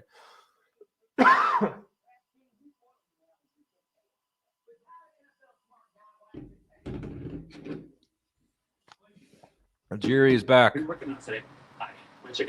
Hello, Chris. Yo. What's going on? Bivol won round one. I know. I'm watching, of course. Nice. This doesn't look good, this fight. Yo, so we're going through the numbers. Lyndon Arthur averages 6.5 power shots a round. That's the lowest I've ever seen. Wait, in general, or that last round he threw one? No, his whole career. That's not good. He's the most British-looking motherfucker I've ever seen. By the way, Yeah, he's big he's though. an Really, overachiever. he's a big guy. Yeah, So it's funny. look at the size. The smallest guy in this card, top to bottom, is Dmitry Bivol. Right? And he's a light heavyweight. He's the smallest light heavyweight I've ever seen, by the way, Dmitry. But he is that good. He's been jabbing. He Both was at guys are our gonna party. jab. He was at our party, Dan. Yes, I mentioned that before. I said he's a big favorite of Inside Boxing Live. This guy came to our pregame. And he was a very, very nice guy. Took pictures with the fans, and then He's a people's champ. yeah, Zhang too. Yes, Zhang as well. People's champ. Big fan of us. We are a big fan of him. So happy Tony to see him Yayo back. in the chat. I don't really care for this fight. Paying more attention to the stream and fight is on my tablet. That's what I'm talking about. You watch us. Well, I mean that guy's a very smart person. Yeah, it's Tony Yayo of GU, Oh, Tony, yeah, Tony. That's our guy. He's good. New Yorker. Oh. Wait, I think you're a little ahead. Bivol's on the front foot. So if I would have realized that Arthur would have fought this kind of fight, I would have predicted a knockout for Bivol. But Let's get the predictions back up on the screen.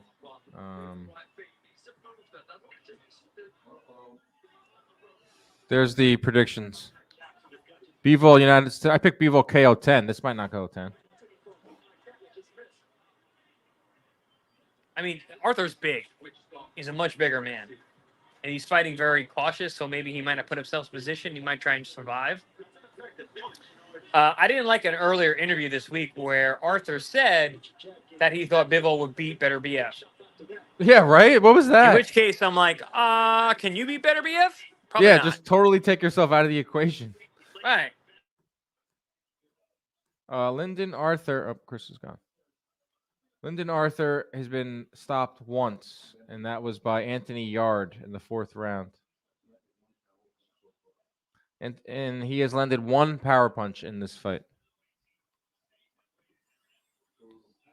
Jealous of Chris with that view while we're in the cold. Yeah, every freaking time I talk to Chris, he's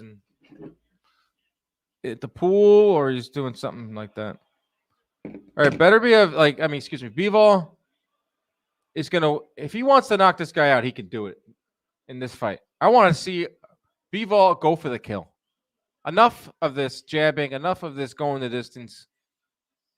Give me stoppage.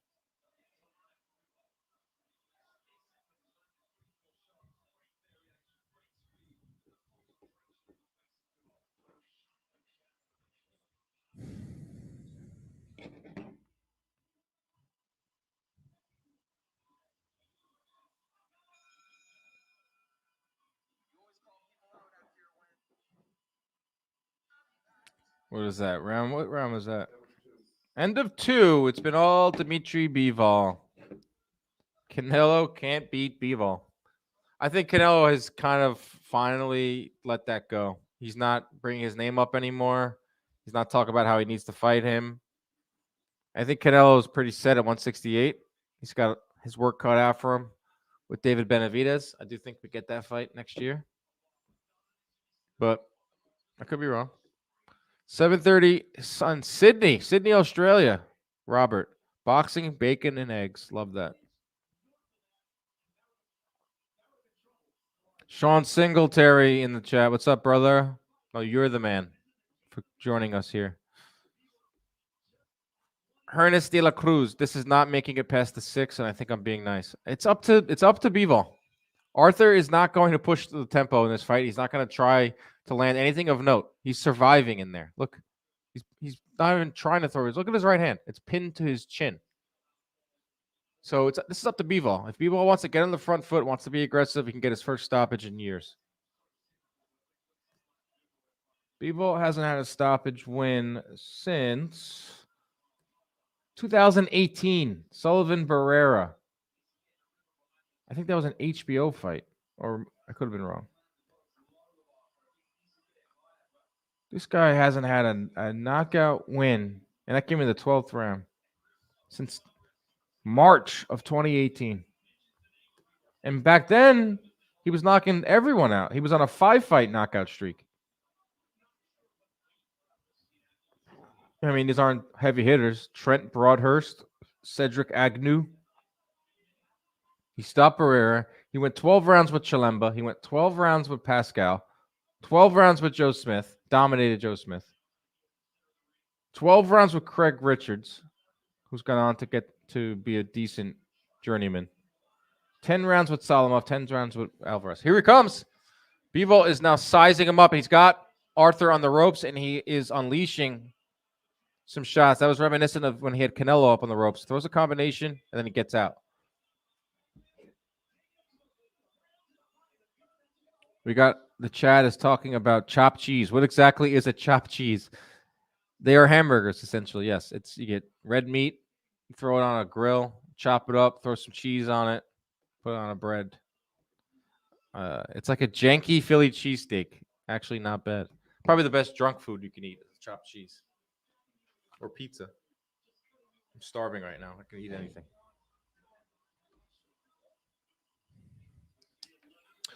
One minute to go, round 3. Bivol stalking, closing the distance, letting his hands go in pockets, but not enough, if you ask me. I think he could really get Arthur out of there.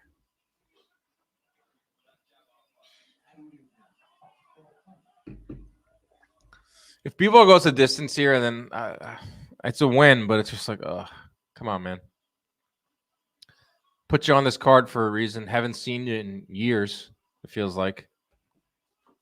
You got to come out and get a spectacular win, a highlight reel. Get yourself on DAZN social media with a knockout. Like, who had that knockout earlier today? I posted it. Opatai. He had a highlight reel knockout. How you win is important. Bivol can knock out Arthur right now. Then he gets on the mic and says, "Better be if I want you next." Build up some momentum for your career.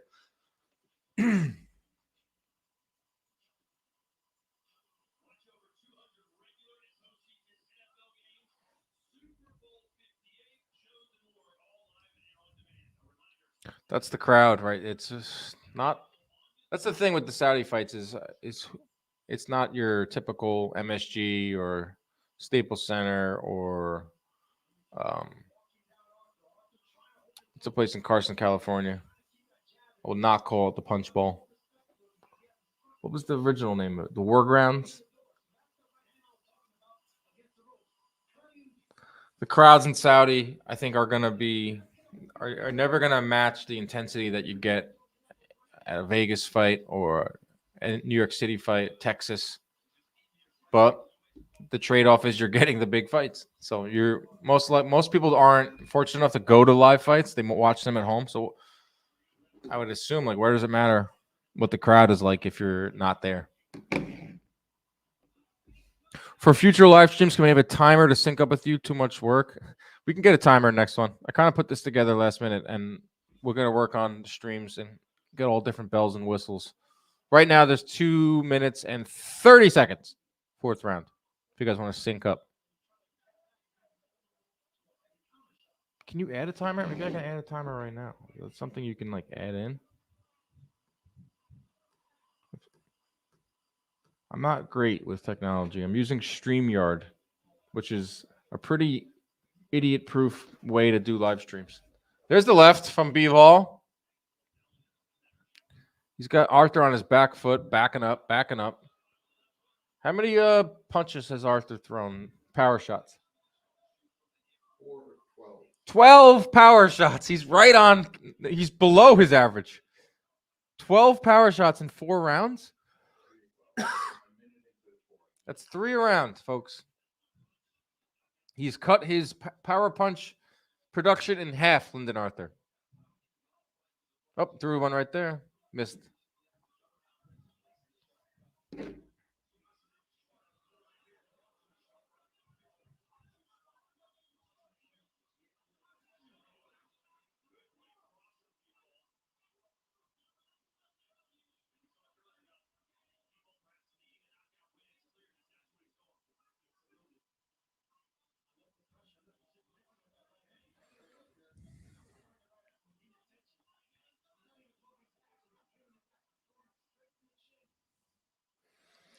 I wonder what it's like if Chris was on. I'll ask Chris when he gets back on. Like everyone in the arena, everyone watching at home knows that you need a knockout. You know you want a knockout. Is not the best way to fight. You cannot look for a knockout when you box. I talked to enough fighters.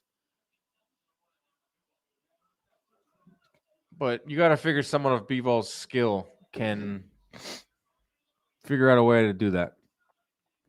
Sean Hanlon. Are they ever going to hold a fight at Allegiant Stadium? Wasn't in the running for Wilder 3. I don't know what's going on at Allegiant Stadium. I think that T-Mobile and MGM Grand Arena have such a stronghold on Vegas is that all the fights are always going to go there first. All right. Bivol's starting to throw that right a little more. I would love to see a fight at Allegiant. I don't know what type of fight could fill that stadium up. Like Wilder Fury probably could have. Tank Ryan, maybe. They're obviously not going to fight again. I think Gervonta Davis, Canelo could probably fit 50,000. Allegiant Stadium is sick. Like I agree. I didn't realize how close it was to the Strip. It's like right on the Strip. It's an awesome stadium. I'm surprised there has been a fight there. The Sphere and Allegiant Stadium. The Sphere. There's Otto. Have yet to go to a boxing fight, but would like to go to one in 2024. Maybe Teal. Yes. I'm telling you. What is your name? Hernis? Yes. There's nothing quite like a live boxing event. I would heavily advise anyone out there that hasn't been to a live fight to go to one. It is the coolest experience. So much energy in the building, and it's real drama. It's unlike any other sporting event.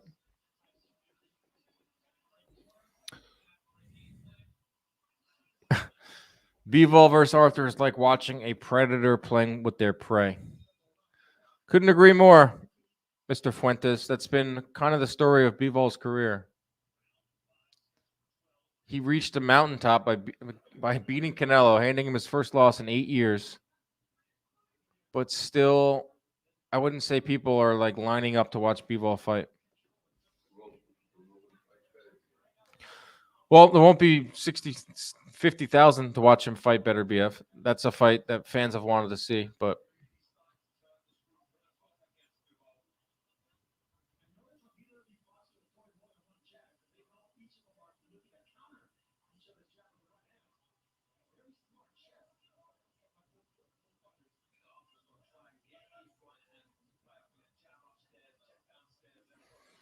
Two minutes to go, round 5. It's been all Bivol behind the jab.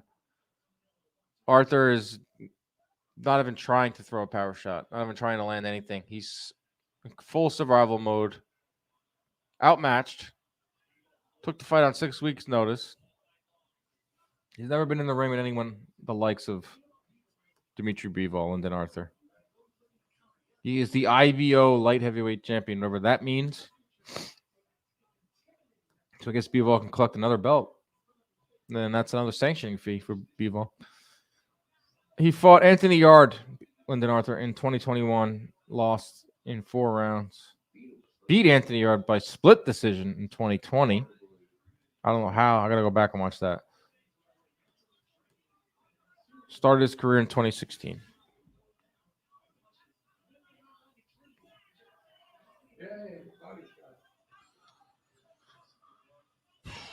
American public is not familiar with that. That's the only knock on Bivol. Poor promoting him in the U.S. I mean, is he signed with Matchroom still? Matchroom USA is very good at global promotions. They're haven't really done it in the U.S. Maybe if Bivol's with Top Rank or he's with PBC, I don't know. I still think the fighting style. I mean,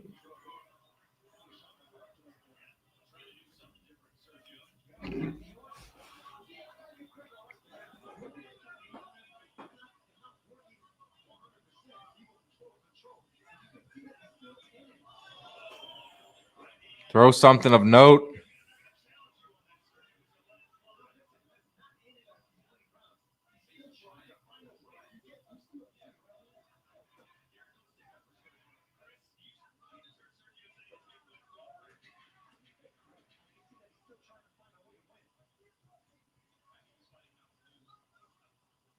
He is fighting not to lose. I agree there. There is the two men. There they are, the men of the hour. McGregor and Ronaldo looking pretty bored. They are looking bored. Looking like all of us watching this fight. How many? Landed? And Lyndon Arthur landed a fight high 7 punches last round.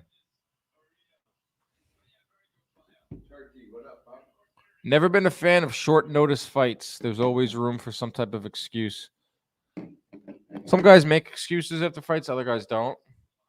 When you see a short notice fight, you're like, oh, you always tend to give them respect. It's like, wow, they took the fight and giving us entertainment and all that. But some fighters use it as an excuse. Todd's still trying to push Canelo Bivol.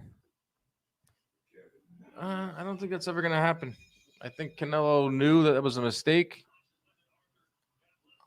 Maybe Canelo goes to 175 one more time. I think he's going to – the rest of Canelo's meaningful fights in his career are going to be 168. Or here's Bivol throwing some smoke here in round 6.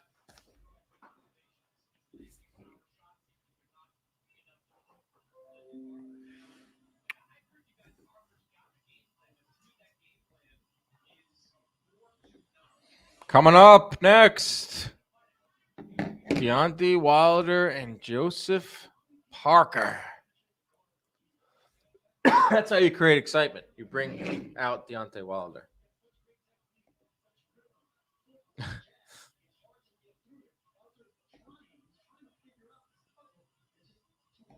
Wilder coming up next. Came up as a more technical destroyer with HBO behind him when KOs and HBO ended less push for him. Yeah. When I remember when they were really pushing Bivol, kind of like in line with Triple G or like right towards the end of Triple G's run, is they thought that Bivol was going to kind of be that type of fighter. Remember those fights in Monaco or HBO went all the way out there? And they were talking about Bivol with this great power and this great boxing ability. Still has that. That's great. It can do this all day long, but like you gotta step on the gas pedal at times. Yes, I could use some coffee. I think that's Nick in the chat. Coffee would be great right now. Live streaming's hard. I mean, shout out to everyone that does this all the time. I feel like I have to talk the whole time. I probably don't. If I just let you guys chill. Kanatos Media. Am I saying it right? Say hi to Bob. There he is. That is the president, the creator of CompuBox, Bob Canobbio. What a guy. A coffee would slap right now. Let's go, baby. We're closing on 2 hours on the stream. Bivol is someone that makes you think about coffee. I'll tell you that much. Coming up next, Deontay Wilder. Let's talk about him. Let's talk about Deontay Wilder. Whatever happened to Israel Madrimov? I thought he was the next Triple G. Let's look up Israel Madrimov. I know he was on a bunch of Israel Madrimov was on a bunch of Matchroom cards. He's 9-0. Fought. He had that draw with Michael Soro. He had a win in April, and then nothing since then. There's Deontay Wilder, folks, waiting in the wings. If you're not watching the actual telecast, they're showing Deontay Wilder right now. He's got a giant like pool float that he's using as a stretching device. I'm excited, man. I love Deontay Wilder. The heavyweight division is more exciting when Deontay Wilder is involved. There's some light sparring going on. Nothing to see here, folks. Bivol authors some light sparring. Against Canelo.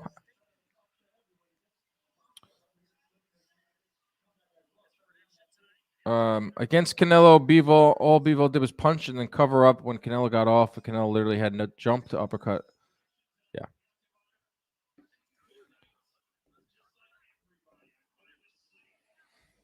This is what I love about the Inside Boxing Live chat is it's the most educated group of fans we have. We ask what happened to Israel Madrimov. Nick comes to the rescue.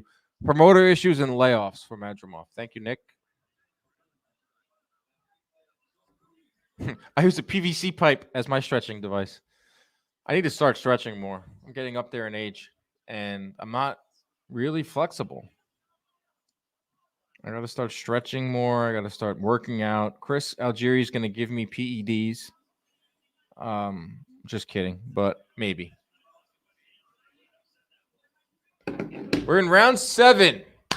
Bivol has won every round on my card, on Chris Mannix's card. He's put people to sleep. He has made me long for the days of maybe having men's boxing be 2-minute rounds. Mannix getting the scores right again. Mannix is a solid broadcaster. Solid broadcaster. Very good at post-fight interviews. I'll tell you this. I've been on comms for big fights. It's almost impossible to score a fight and call a fight at the same time. Harold Lenneman, the best to ever do it, he was strictly there just as the unofficial scorer. He wasn't calling the fight. So he sat there and he was locked in. When you're calling a fight, you have the producer in your ear. You have the director in your ear. You're thinking about the next thing. You know, you're thinking about the next thing you're going to say. It's very hard to score a fight while being an analyst. So cuts Mannix some slack there. Jarrell Miller has better ones than Chris. I don't know what that means. Inside Boxing Live got connects everywhere. Yeah, we're everywhere, baby. Best podcast in the world. Best boxing podcast in all the land. We have a lot more coming this year. We're going to have a rapid reaction show after this card. We're going to have a show after Inouye to Palace on the 26th. And then our end of the year award show will come after January. That's going to be the first week of January, where we hand out our awards, probably January 3rd.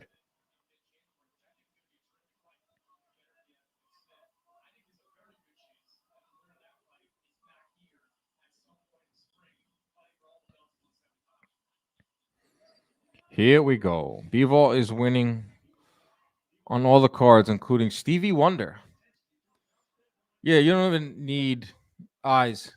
If you just fill out every round 10-9, 10-9, 10-9, 10-9, 10-9.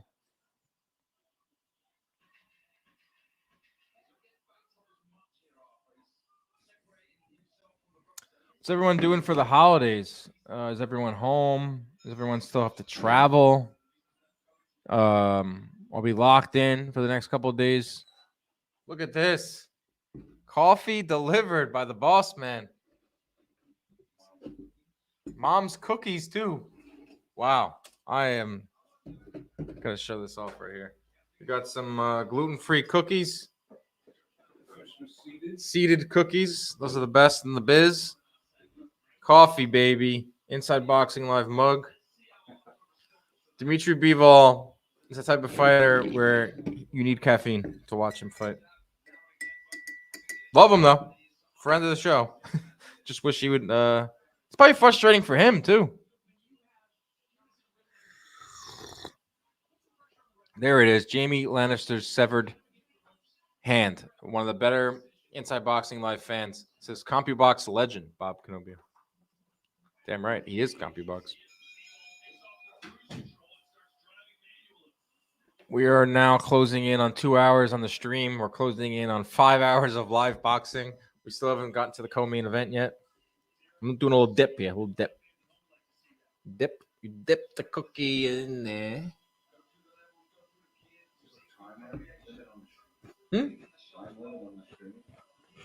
paid for it. I love your crossovers with Morning Combat. Yeah. I love going on Morning Combat. We're going to do a collab episode. Me, Chris, Luke, and BC. Be a lot better in person. We're going to try to set that up. Over Zoom. It's not as fun over Zoom. We'll try that. A few people have asked for that. Drew says, where are these Inside Boxing Life mugs on the merch site? This one is like I don't think they're on the merch site, but I will put them on there next year. This is like one I made up myself when I first started the show. We got some. We're gonna do new merch. This is one of our hoodies. I think it's one of the cooler designs.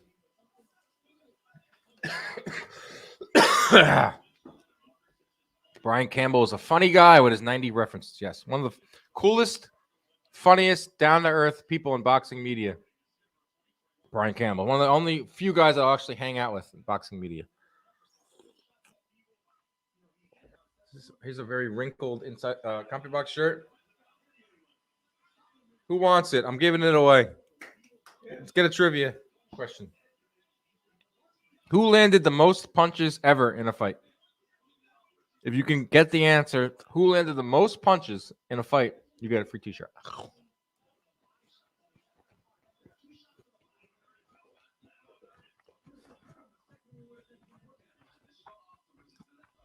Sorry. Massimo. Yo, Dan, where did you get your Hagler Hearns metal tin sign that's in the background of your normal setup? That's actually from the fight, right? That's from the program of the from the actual fight. My dad was there, Hagler Hearns. And the fight programs back then, they would put a big poster in the middle of it. We put it on a piece of cardboard. It is one of the cooler fight posters in our collection. Kind of stole it from my dad. I'm sure he wants that back. Dying.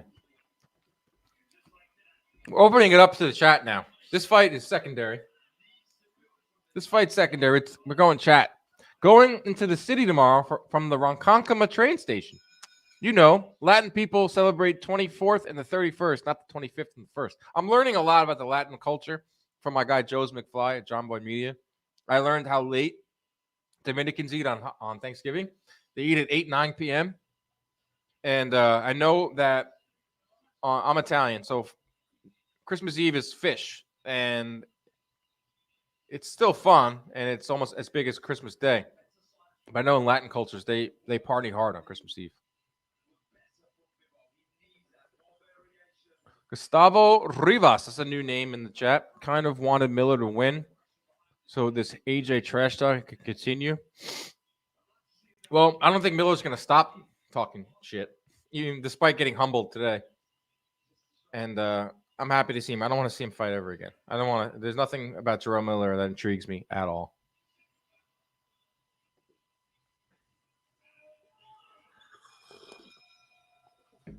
Luke and BC are legends. Yes, they are. Great friends of mine. Great guys, too. Solid dudes. They just are looking out for everyone to just succeed.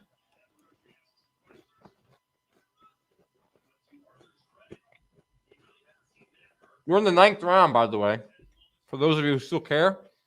9th round. Bivol. How many jabs has Bivol thrown?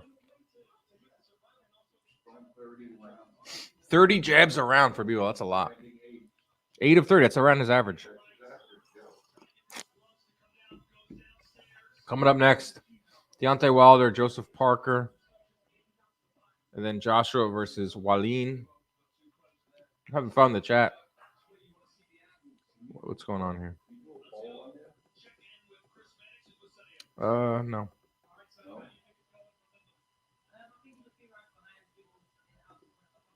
Pac-Man? Not Progre? I don't understand what people are talking about in the chat right now. It's gotten away from me. Estrada, Chocolatito. Oh, these are the guesses for most punches ever landed in a fight. The Rooster? Not the Rooster. Robert Rowan says the Rooster. Nico Macias, not the Rooster.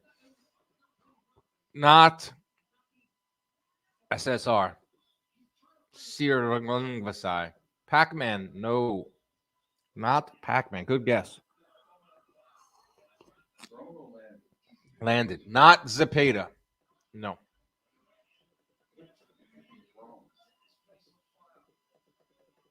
A lot of guesses.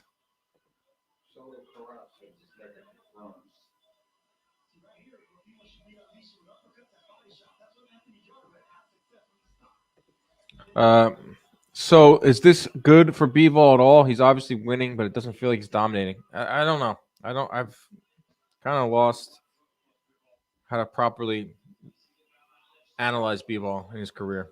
He can do this all day. He can win a fight like this all day. Does this type of style win him a fight against Beterbiev? I don't know.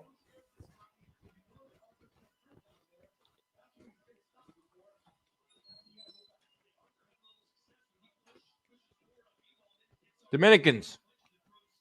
Party started 10 p.m. Ends at 6 a.m. Pork shoulder instead of turkey. I love that. Turkey sucks. We never eat turkey besides Thanksgiving. You ever think about that?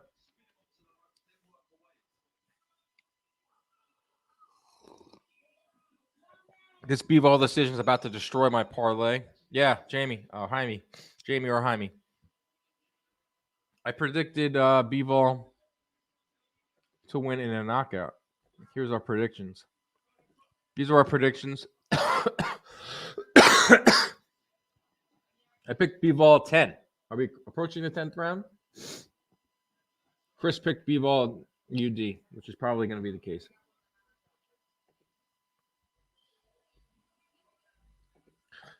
You are so bored by Bivol that you're more interested in the chat. Yes, I'm always interested in the chat, regardless. But every round is the same. I mean, there's nothing to see here. We're in round 8.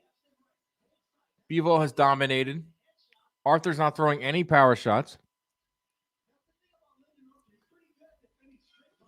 Bivol giving you Shakur vibes, where he's so dominant, it's boring. I think Bivol takes more chances than Shakur. He gets inside better.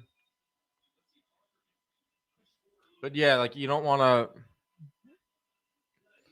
kind of fall into this category where it's almost what Bivol is at this point. He's in his, early 30s, mid 30s.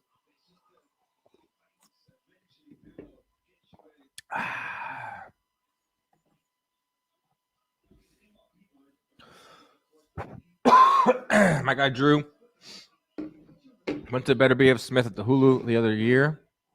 You can hear Beterbiev shots from the rafters. Bivol will have his work cut out for him. See, that's the jab right there is what's going to keep Bivol in any fight, even against Beterbiev. How do you negate a power puncher having a really good jab and good footwork? I still think Bivol has the legs and he has the jab. If Bivol beats Beterbiev, it's going to be it's not going to be pretty. It's going to be behind a jab and Beterbiev's going to be stalking. It's a great stylistic fight.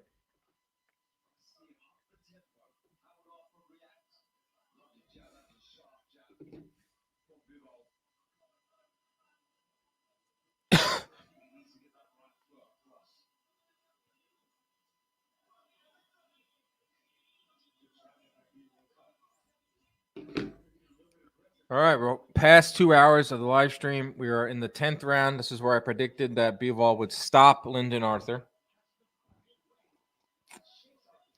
Got my coffee. I'm ready for the co-main event. That's still coming up next. You know what's coming up next. Guys, you know what's coming up next. Wilder versus Parker is next. And that is going to be Bomb Squad. Is CompuBox still in boxing these days? Yeah, very much so. We work with every network, every promoter. We are providing stats for this fight, this card. We'll be providing stats for Inoue Tapalis, Amazon, not longer Showtime, but CompuBox very much still in business. Fortunate, closing in on 39 years in business. Wilder by brutal KO, probably. That would be something, right? That would bring some excitement.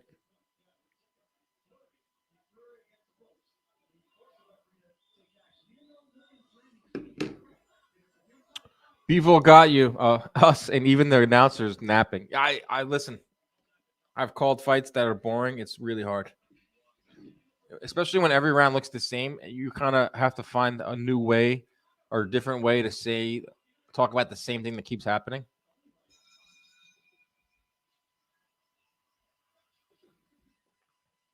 Any inside news on Undisputed Boxing Game? I see CompuBox there. Yes, we were one of the original partners of the Undisputed Boxing video game that is out now on PC and Steam. I know that His Excellency over there in Saudi, they have invested a lot of money into the boxing video game. That's new news. That's a very good sign. Don't know when the release date is for PS5 and Xbox. I'm not that involved, but I think the fact that Saudi is now invested in the boxing video game means that we'll be seeing it next year.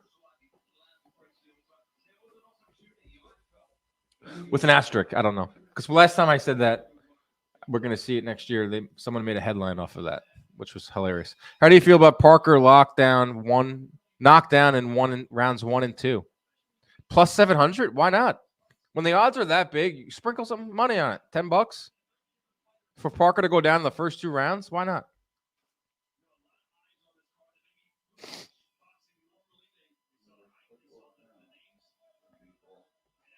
We actually had more people join during this Bivol fight because I think we're getting closer to Wilder.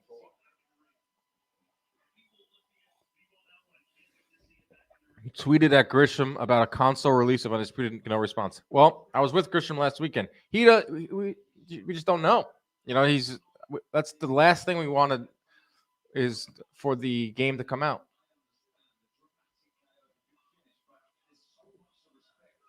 Where is this video of you showing Chris CompuBox after you got in the ring with him? I don't know what you're talking about. I got in the ring with Chris in Vegas. We did a video. He punched me in the stomach. That was just one punch. You don't need CompuBox for that. Boom, one shot, out. Saudi is the Las Vegas of the Middle East. Besides that, you can't drink there. Can't drink and sometimes you can't even drink on the flights out there.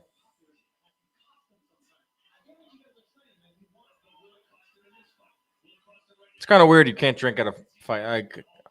Going to fights in Vegas and MSG, it's the rowdy crowd because everyone's boozed up. But Barclays Center, everyone was smoking weed. So one thing I miss about Barclays Center, they haven't put on a big fight in so long, is the weed smoke in the air.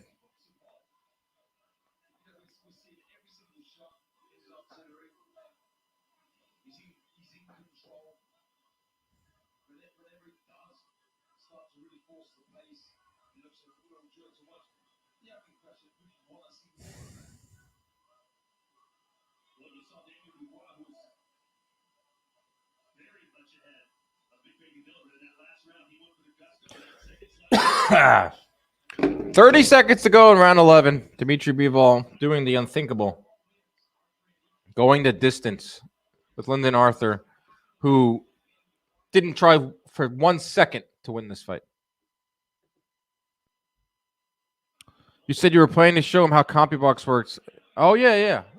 Next time Algieri comes to the studio in John Boy office, I'll show him how CompuBox works. Wait. Down goes Lyndon Arthur. And look how happy Bivol is. Down goes Lyndon Arthur with a body shot. As the bell rings for round 11, Bivol looked like he let out like a relief. Arthur down.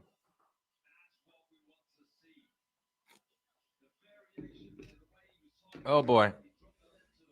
Let's take a look at that again. It was a body shot. Here it is, replay, body shot. He sets him up with the jab, fires downstairs, grazes Arthur. Oh, there it was. It was a left body shot, softened him up upstairs. That's a nice combination from Bivol. 10 body shots landed last round for Bivol. Bivol represents an elite fighter, but not an all-time great. When Canelo fought Ryder, he tried to make it a point to knock him out every round. That's the difference between an elite and an all-time great. Yes, it's also the difference in styles. Canelo, Mexican style, body shots, coming forward, putting a lot into those shots. Bivol fights different. Down. 12th and final round. Will Bivol get the stoppage? Although a 12th round stoppage, I feel like, you know, it's a stoppage, but we should have been in the 6th. Here it comes. Ref's going to step in any moment. He's not throwing anything back, Arthur, but he also hasn't thrown a power shot in this fight. The referee is looking. He's lurking. Look at that ref. He is so close to the action. Bivol is unloading. Not everything is landing, but he's letting his hands go. Mannix says that Lyndon Arthur's corner has the towel in hand, ready to chuck it in the ring. All Bivol has to do is let his hands go right here. Throws a flurry, this fight's over. Do it.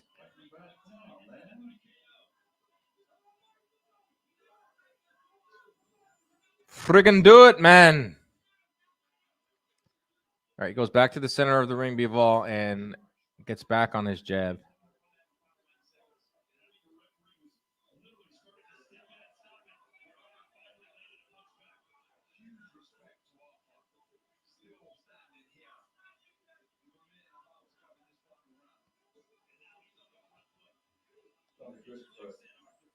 A minute 23. Got a little ahead of ourselves here. Yes, I agree. Throw, punches, Bivol.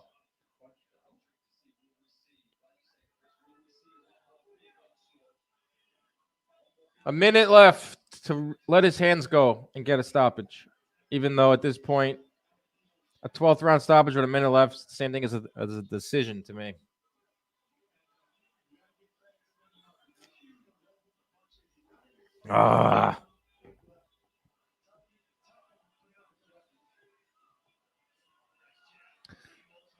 Lyndon Arthur didn't throw any punches in that flurry. You're right, but Bivol wasn't landing. If he landed one clean one, it probably would have ended it. There he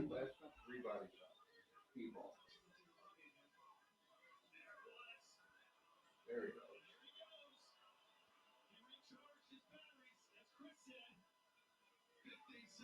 15 seconds to go. He's got Arthur against the ropes. Arthur's pounding on his chest. I don't know why.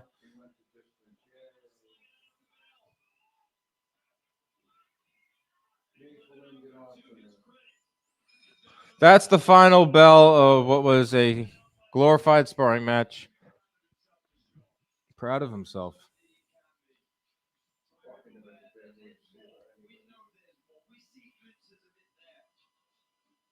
Does that version of Dmitry Bivol that you just watched, the first version or the latest version, first time we've seen him in the ring since November of 2022, does that version of Bivol beat Artur Beterbiev? Let's hear it.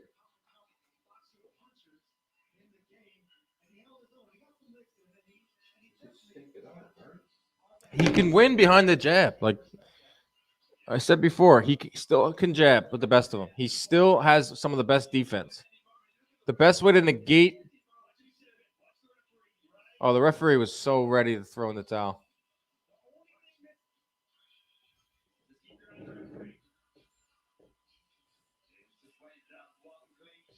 Drew says no. Bivol can't beat Beterbiev.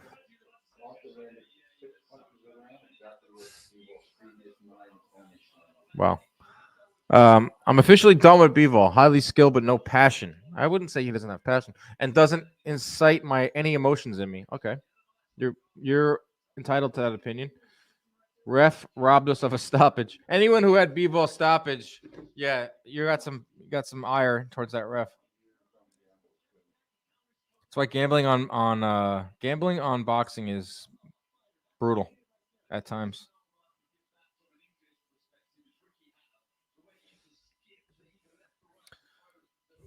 Beterbiev has been hurt before, but I don't think Bivol is a big enough puncher and probably won't trade with him. Probably not. Play it safe.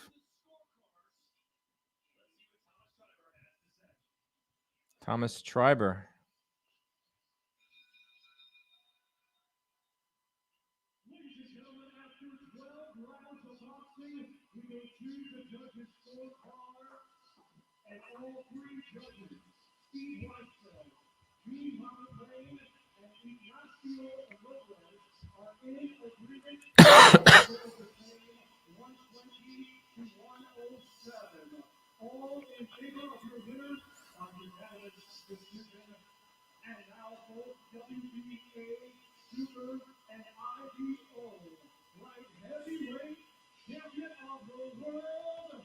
Lyndon Arthur. No, just kidding, guys. Bivol wins a unanimous decision. Great. Okay. Wonderful. Better BF turns 39 in January. Yeah, I know. Crazy, man. Still haven't gotten that fight. Getting undisputed fights left and right in the sport. But Bivol and Better BF, who have been champions in their division going on 5-6 years now, can never find a way to fight. It's pathetic. I agree, or I still want to see it. It's a great stylistic matchup. You have a pure boxer versus a puncher. Styles make fights. Howard Finkel Jr. in the ring. There he is. There he is, baby. R.I.P. Mr. Finkel. He would have loved this card. Coming up next, Wilder versus Parker. Bivol's getting interviewed now by Chris Mannix. That guy there in the suit was at our party too.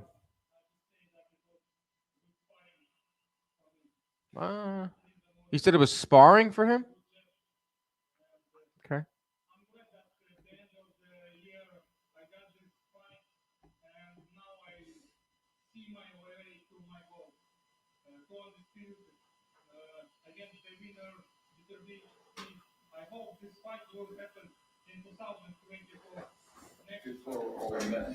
Lou DiBella has chimed in on Twitter to my post.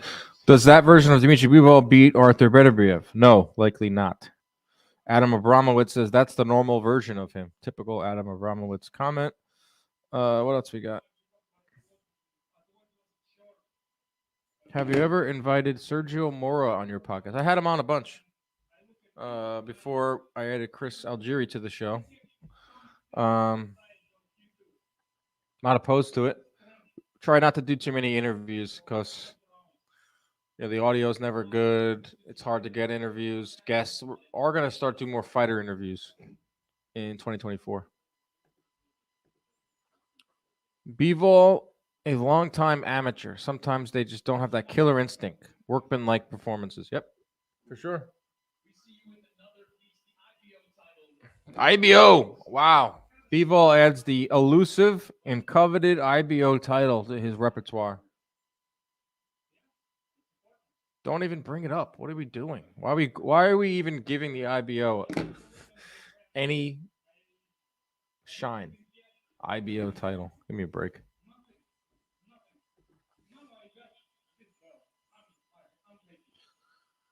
Kind of happy it went 12, so we don't get too much BS before the Wilder fight. Yeah, it's true. The Wilder fight is supposed to start at 4:30. Maybe we don't get any fill at all.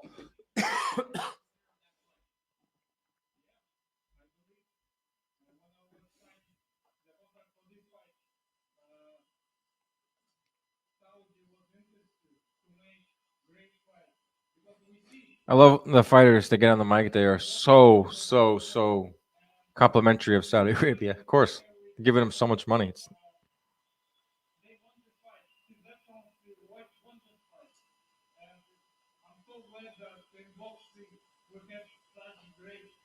All right.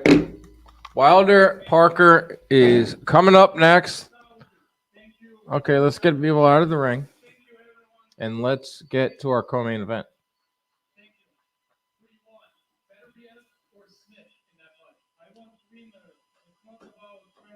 Yeah, Beterbiev is fighting Callum Smith on January 13th. ESPN Plus, I want to say. ESPN vehicle. It's a good fight. I think Callum Smith has had a string of wins at 175.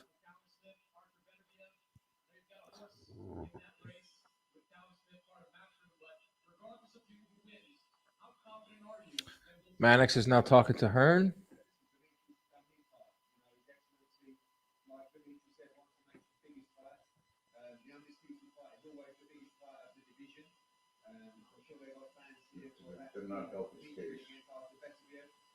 I think that fight's happening no matter what.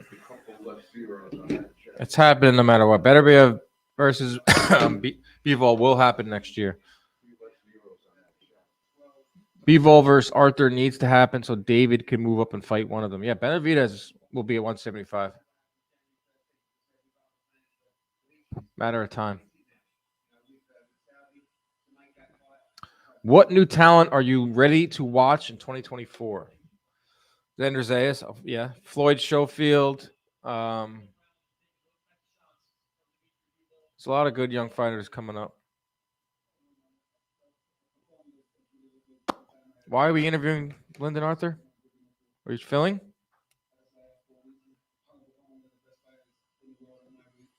First fight in 2024 that we're traveling to is going to be probably that first Amazon pay-per-view, whether it's Crawford Spence 2 or whether it's Tank.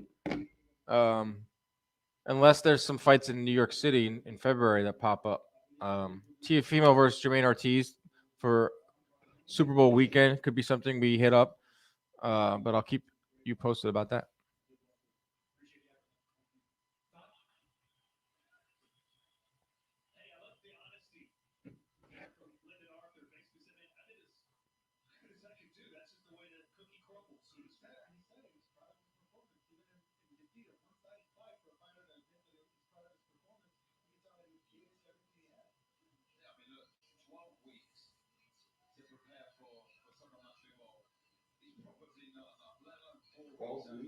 I thought he had 6 weeks. He didn't have 12 weeks. He had 6 weeks to prepare.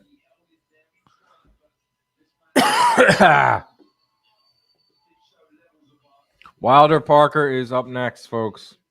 We got ourselves here. We're here towards the main event of the night. It's 4:30 on the East Coast. This card started at 11 a.m. Eastern. First fight was at 11:30. We're on 5 hours of boxing.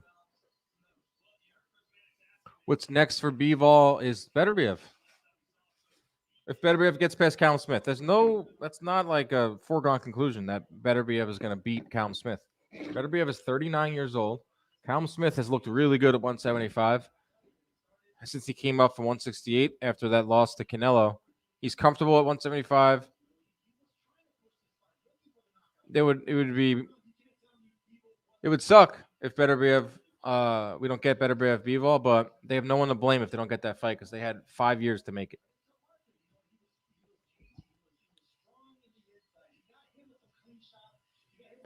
Oh, Shaqy Foster is he is fighting at the Garden Theater. I'll probably go to that. It's not the biggest card, but it's still a New York City fight. Top rank ESPN. I think they're putting some pretty good fighters on the undercard.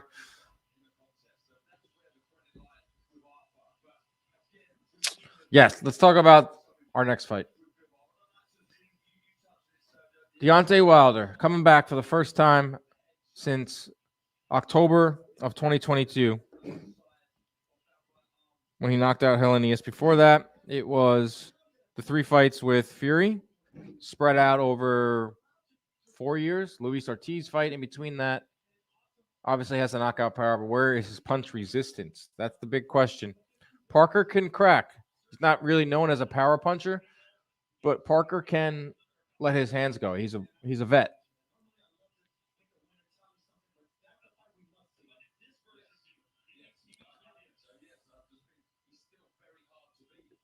Not many fight miles outside of Fury, but also Wilder's 38. Yep, 38 years old. And the Bivol, go back to him, threw 600 total punches. I feel like that's kind of down from some of his work rate too. 71 punches landed for Lyndon Arthur in that fight. Still 40 more than what Prograde did, or 35 more. Damn, what part of New York City are you from? I'm born and bred in Queens. I'm actually from Long Island, and I live in Queens now.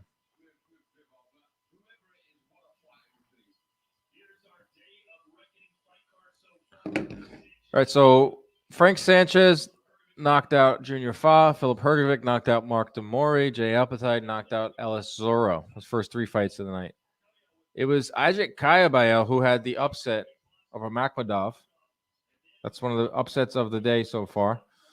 And then Dubois back circles around Miller, stopped him late. Bivol goes 12 with Lyndon Arthur. And now we head into the co-main event, folks.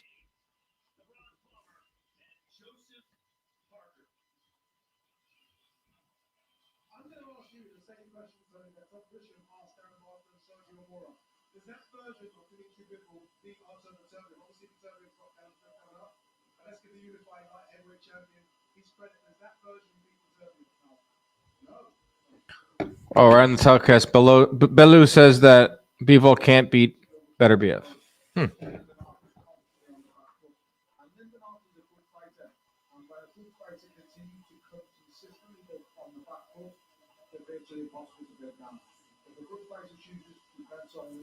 He's going to be nearly impossible to stop. But one thing you did say before that fight is that Dmitry Bivol has skill and go 12 rounds easy. Yes. Now he doesn't go 12 rounds like that again. Here we go. So we talk some more Wilder. At 38, critical skills start diminishing real fast. I think they start diminishing long before 38. Reflexes, hand speed, eye coordination. Yeah, I agree. I think after 30, that starts to go on a fighter or slowly diminishes. So, I think with Wilder, though, as we've seen, his punch resistance might not be what it once was. His motor might not be what it once was, but all he needs is one punch. That's what makes Deontay Wilder. It makes him one of the most exciting heavyweights ever, is that he can be outboxed for 8, 9 rounds, 10 rounds, 12 rounds in the first Fury fight, and then all of a sudden land something devastating and put his guy in the canvas. What were your thoughts on the Dubois-Miller fight? Also, Moore didn't hold back, told Miller good riddance. Yeah, there's a lot of people that don't like Jarrell Miller. I'm one of them. Did a lot of bad. I mean, multiple drug tests, not just one, multiple, and a long line of PDs in his system. Didn't show a lot of remorse for it. Had a second chance and still messed that up, a Top Rank. I thought Dubois fought masterfully. I thought he stuck it to him. And I really don't want to see Miller fight again. Parker with the upset. What does everyone think? What do you got in this fight here? Wilder versus Parker. Let's hear it.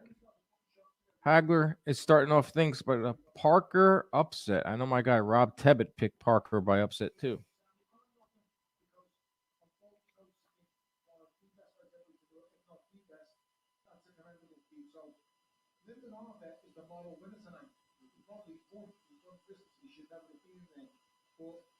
Wilder KO 2.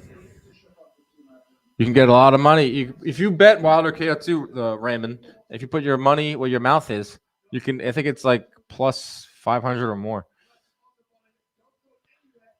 Wilder inside of 5. Okay. Wilder by vicious knockout, says Ian.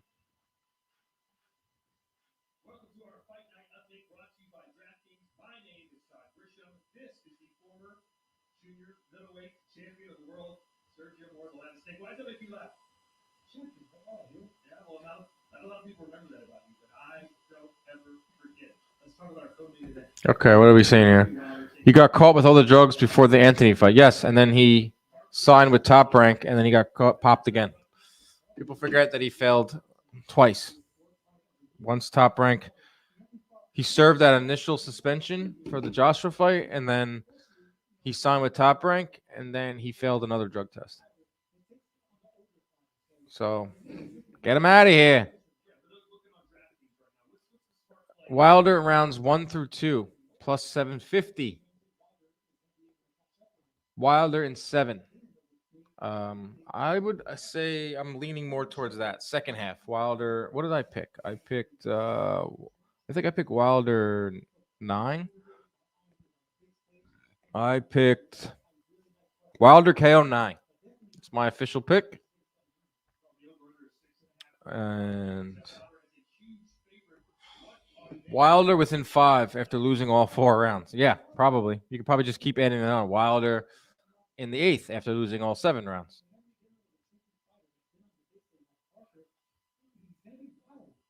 The only thing is, you can't stay outside, you can't stay outside. Mid-range is going to be how he wins this fight, and he's going to have to take chances.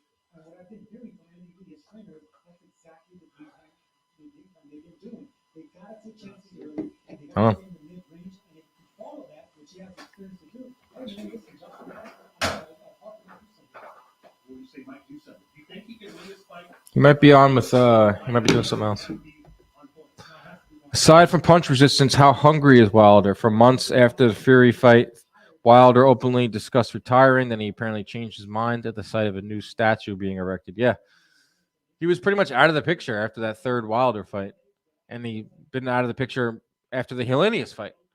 Long breaks. He got old quick. He went from 34, 35 in that Fury trilogy to now 38. We'll see. I mean, he's back. He's fighting Parker, who's not a slouch, and then the Joshua fight is lurking in the balance, and that I think will be Wilder's final hurrah. You know, I don't know if he'll ever be a champion again, but he could if he wants. He can get those opportunities, I should say.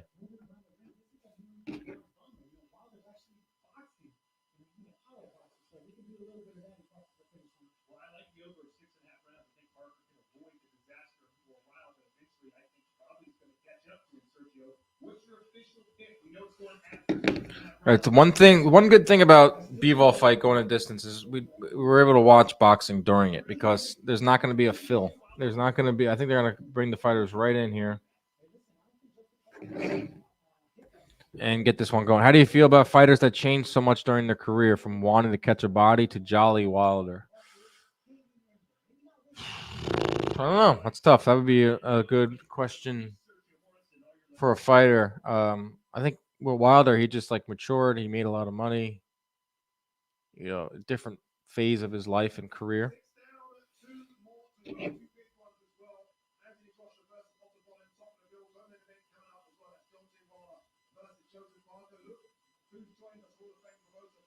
Frank double-breasted Warren is now on the set.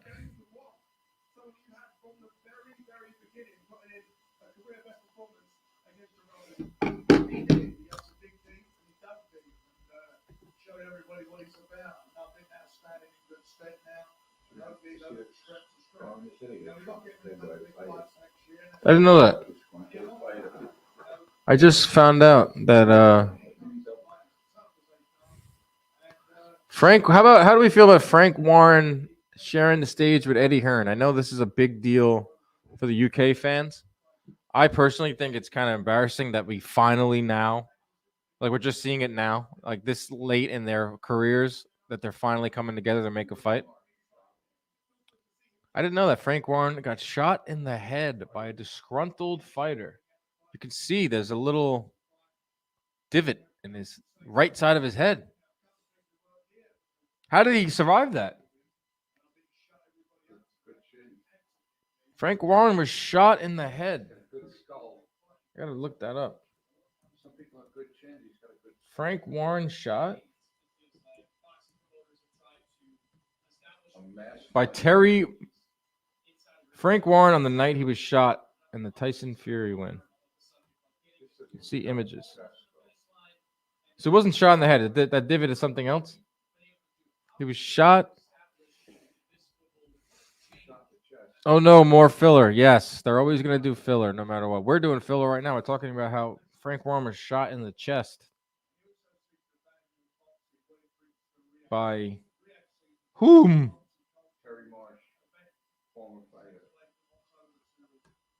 Who? Frank Warren was shot. Yep. I didn't know that. Eddie Hearn still early in his career, dude, like 42 years old. Yes, but what I meant was that Hearn and Warren coming together, it took massive amounts of Saudi money for it to happen, but you'd think they'd get together before that. That's what I mean. It's kind of People are celebrating it, but it's also a little embarrassing.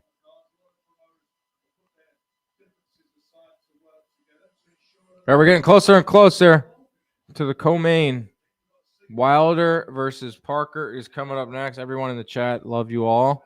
It's been a fun time. We're going on 2 hours and 30 minutes of this wonderful Day of Reckoning Festivus live stream.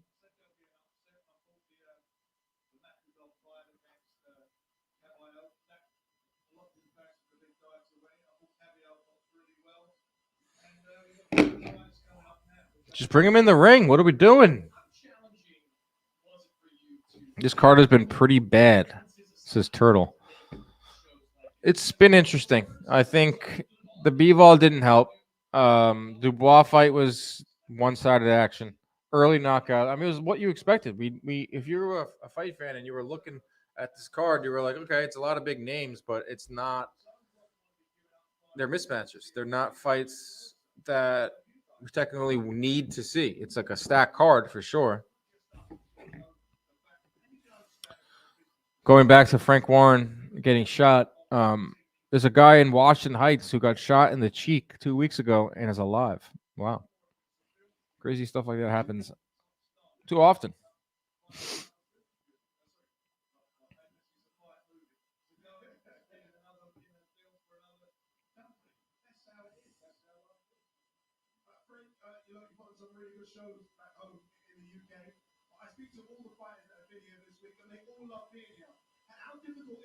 They're still interviewing Frank Warren. I don't know why. Shot through the lung. I thought I was going to die, he said. We get a picture of the guy that shot him? Let's see.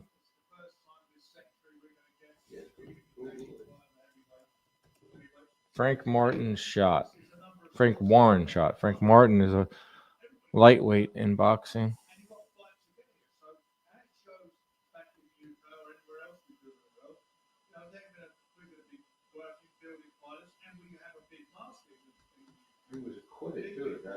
The guy got off? These fills are brutal.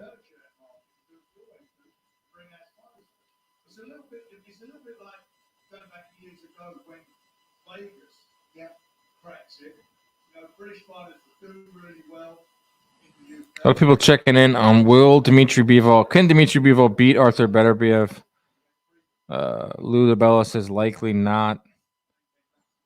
Bivol playing timekeeper tonight, going 12, keeping ring walk times accurate. Okay.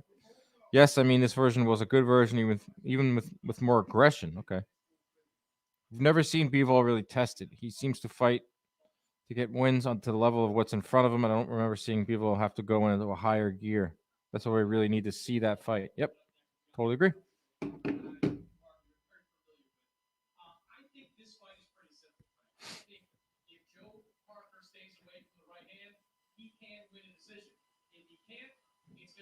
They're still talking. Frank Warren's still on the stage with Mannix and Ade, excuse me. And they are chatting it up over Wilder versus Parker, which is next.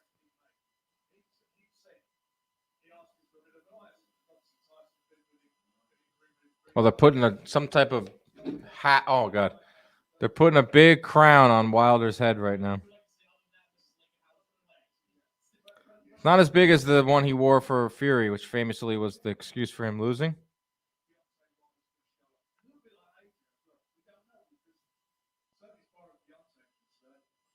Deontay Wilder.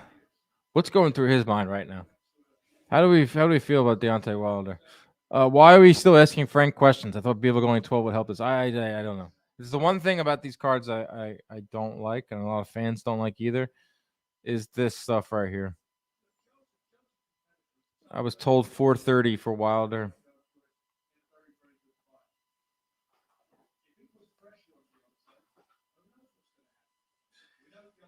Who knows what's going to happen? Frank Warren just said, who knows what's going to happen? Yes, thank you. That's the analysis we want. Who knows? We don't know. Anything could happen. That's why we watch. Yes, that's right, Frankie. Sorry for saying you got shot in the head. But what is that divot then?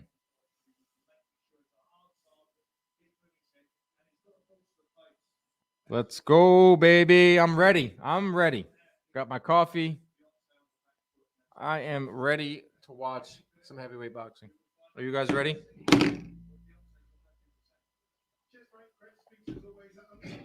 Cheers, Frank. Cheers, mate. Oh, now we're going to go to what's coming up next on the zone. Fighters aren't ready. Fighters are not ready.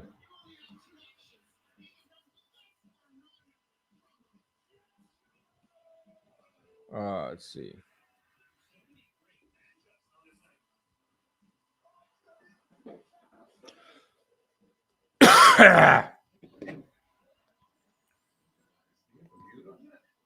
No mute button here, baby. You're hearing my coughs. You're hearing everything. This is raw.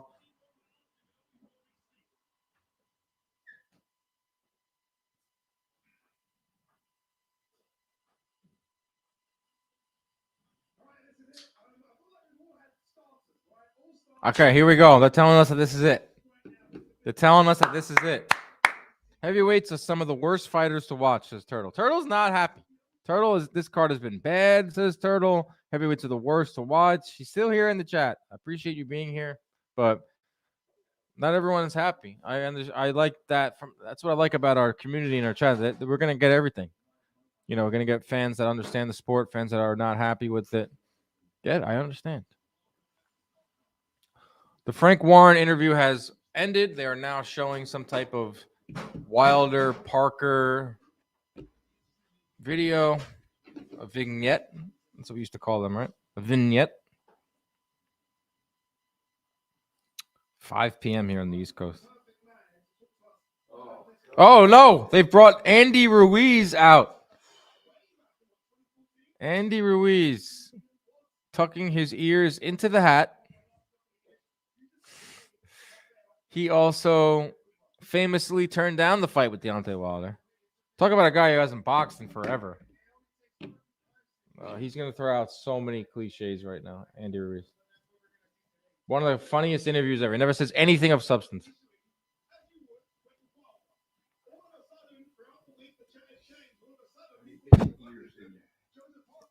Andy Ruiz with the ears in the hat move. Haven't seen that in years.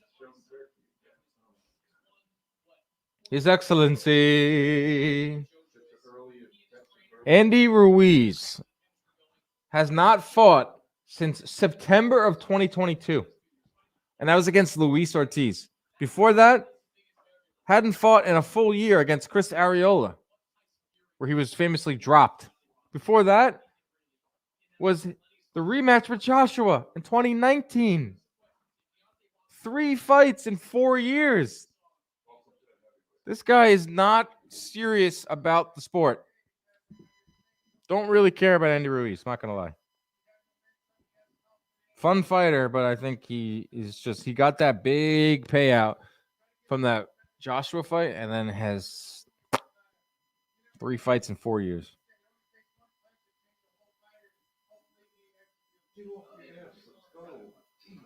Nope. Wilder is sitting down.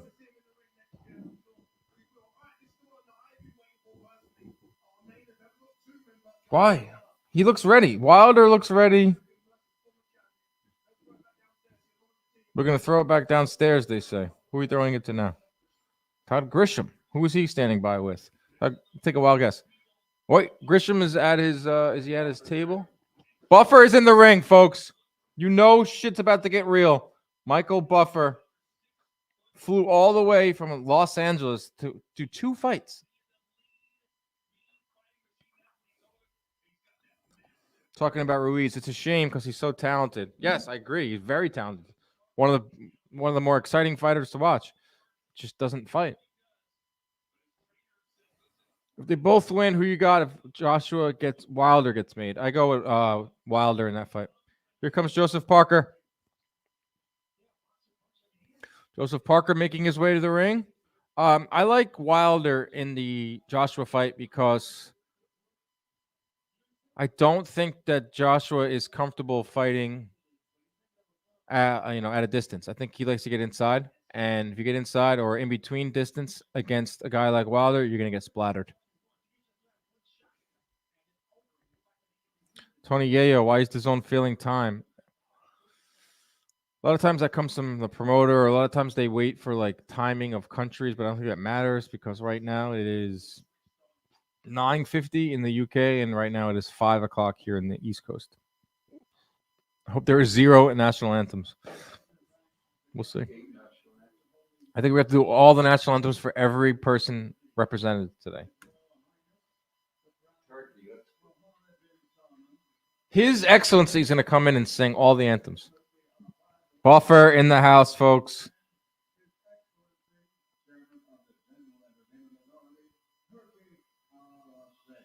Turkey a la Shea. That's how you say it. Okay, good.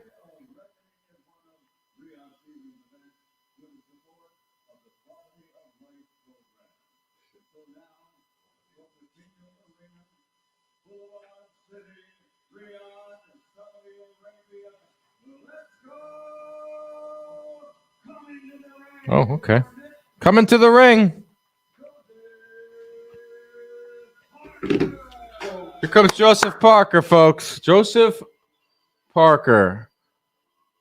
Second fight in 56 days. Got that going for him. Second fight in a row in Saudi Arabia. Understands the time difference. When you look at Wilder, he hasn't fought off U.S. soil since 2016. That was in the U.K. Usually fights in the U.S. That's one thing to keep in mind. Since the loss to Joe Joyce, that was in September of 2022, Joyce has won 3 in a row. Jack Massey, a guy that I can't even pronounce his name, and Simon Keane. 2 knockouts, 1 distance fight. This guy was a former world champion, has wins over Derek Chisora, Junior Fa, pair of losses to Dillian White and Joshua, beat Huey Fury. He beat Andy Ruiz way back in 2016. Really doesn't have a like signature win.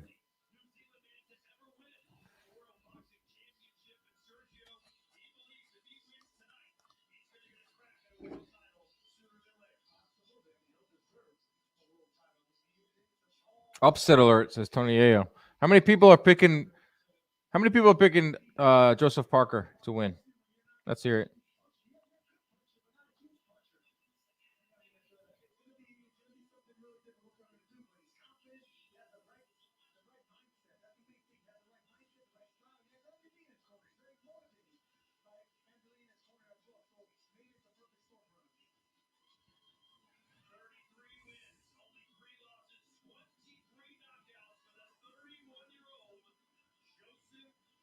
Here comes Joseph Parker is in the ring. Name an NBA player for an edit. Okay.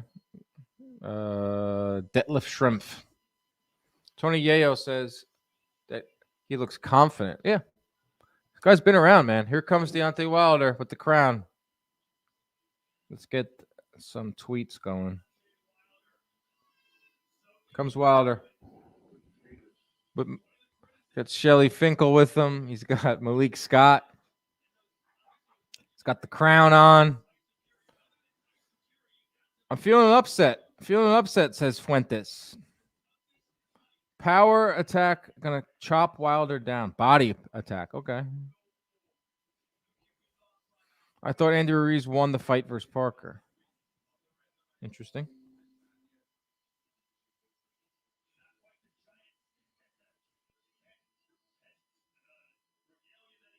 Regalia, Todd just said. Todd Grisham breaking out the big words. I've hung out with Todd. I don't think he knew that type of word, regalia.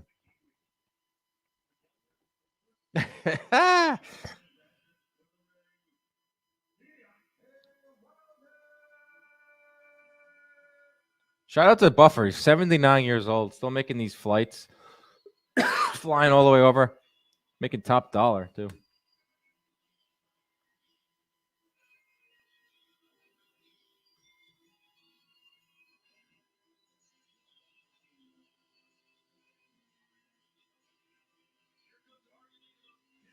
Here he comes, making that ring walk. Deontay Wilder, 213 pounds, just like Tony Yayo said. I like that weight. Like that weight for Wilder. Doesn't like when he came in that heavy against Fury.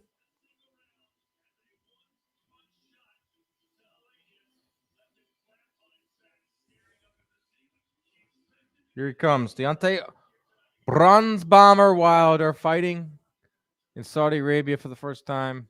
First time not fighting in the U.S. since 2016.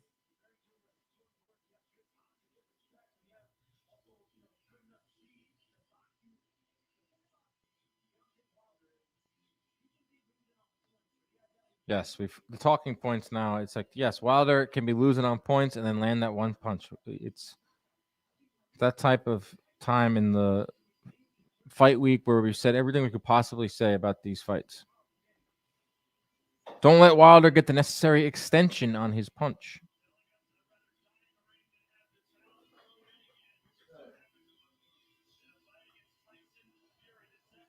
Here he is, Deontay Wilder, back in the ring. 38, man. He got fast. He got old fast. Got a late start, too. I think he won the title in, what was that, 2016? So he was already in his 30s when he won the title over Bermain Stervern, their first fight.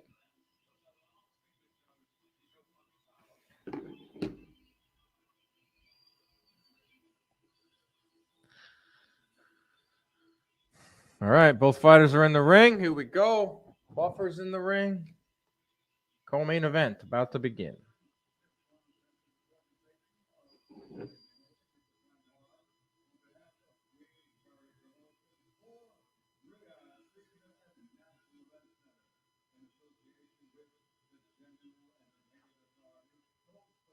Are we going to get a let's get ready to rumble for the co-main, or is this just for main? They're saying these are both main events.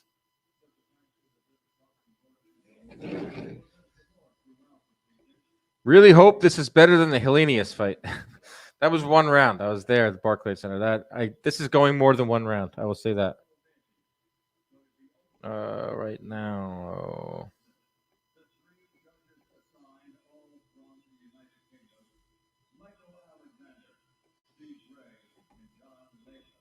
All right, here we go.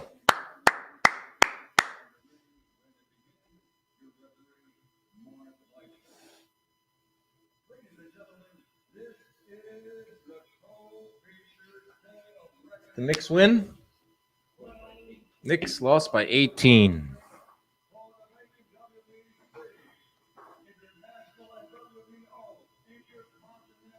Wilder, Deontay Wilder.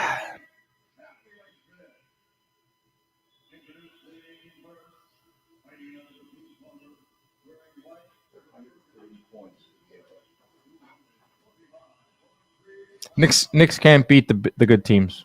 Knicks can hang around with and beat up on the mediocre and bad teams. They cannot beat the good teams.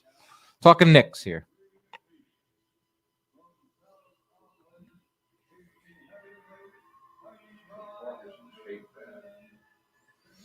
All right, Parker. They're introducing Parker right now. Thank everyone that just got into the chat or just got into this live stream. What's going on? We are watching Deontay Wilder versus Joseph Parker. They're introducing Parker right now. Wilder's next. It's our co-main event. Coming up next is Joshua versus Wallin.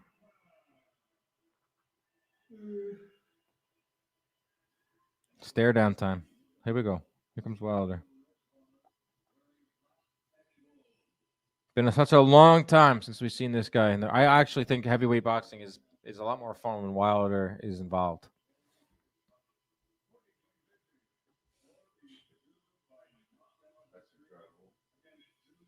"43 wins, 42 by knockout." Taylor Jackson in the chat. Hello, Taylor. John Boy Media legend. Big boxing fan, too.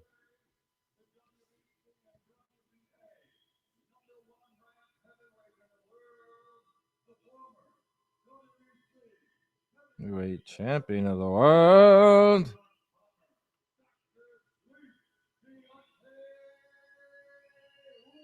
Deontay Wilder is back.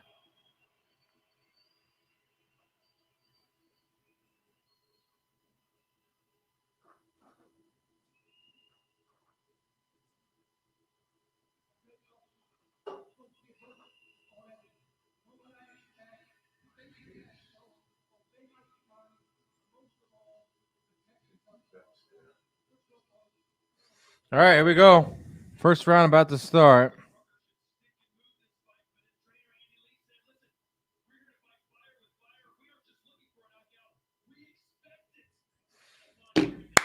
Stay on your toes. Stay on your toes.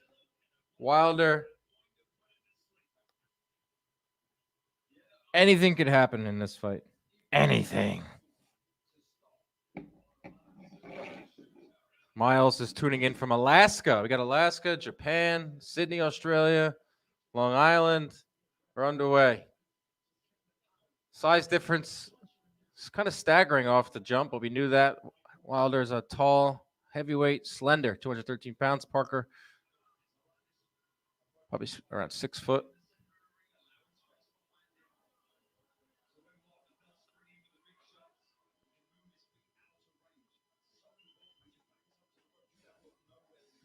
All right. Look at Wilder's legs. Never cease to amaze me. He's got the legs of like a 130 pounder. It's just so long.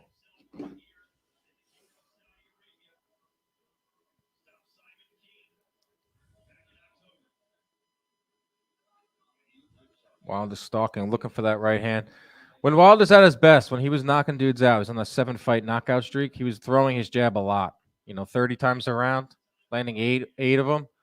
He's at his best when he's jabbing. He got a little into the in love with his power. Obviously, it was his demise against Fury. He's best when he's setting up that right hand with the jab. Imagine if Wilder did it. Yep. Imagine.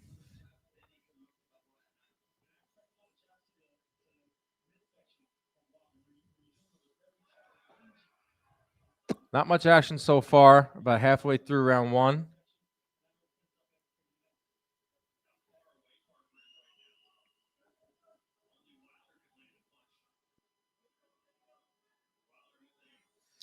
Big time separation there. They're not even close to in range. There's like 4 bodies between them you can put. Parker's got to get inside somehow. And Wilder doesn't want Parker to get inside. He needs to throw the jab more.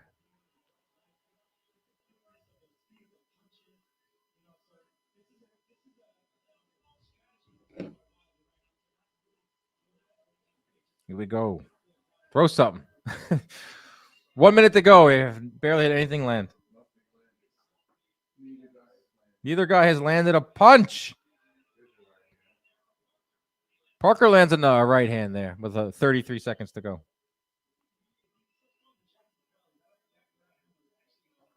What are we seeing out there, guys? What are we seeing out there? Miles is lighting up the chat. Old school boxer training on fixed wheel track bicycles and trained on ice skates to build his legs. Don't know what you were saying there, but sounded good.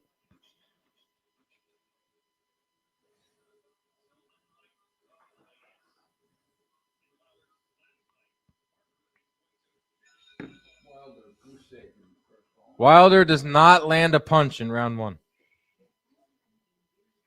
Deontay Wilder does not land a punch in round one. Okay. So he came out after not fighting in a long time, one fight in like 20 months, and lands one, or doesn't land a single punch.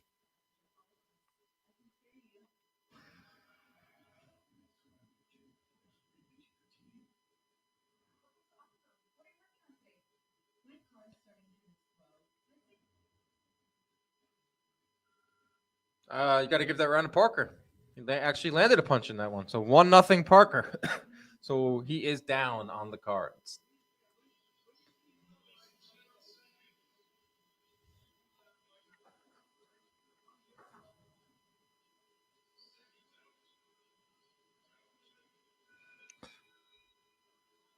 Round 2 underway. I think Parker won round 1. By default. Yeah, exactly. By default, he wins round 1.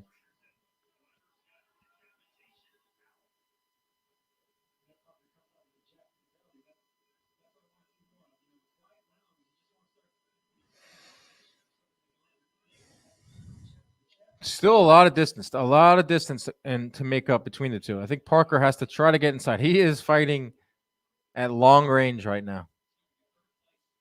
Neither guy wants to really commit yet.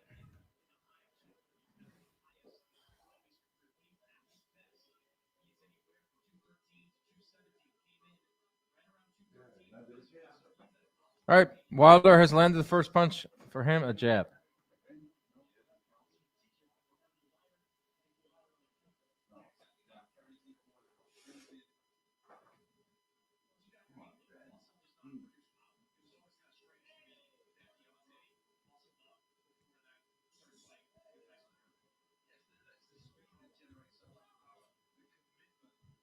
The speed and the commitment. Can't throw the fight on the TV behind me. They will strike it down so fast, and that will be the last time I ever do a live stream.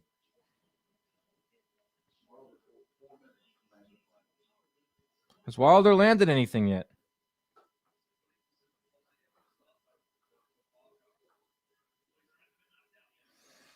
They are still miles apart in the ring. Parker not going to be effective at this distance. He's got to jab his way in. He's got to use some slick head movement to get in. Hammer to the body of Parker. Parker setting up that overhand right. All right, we got our first clinch of the fight.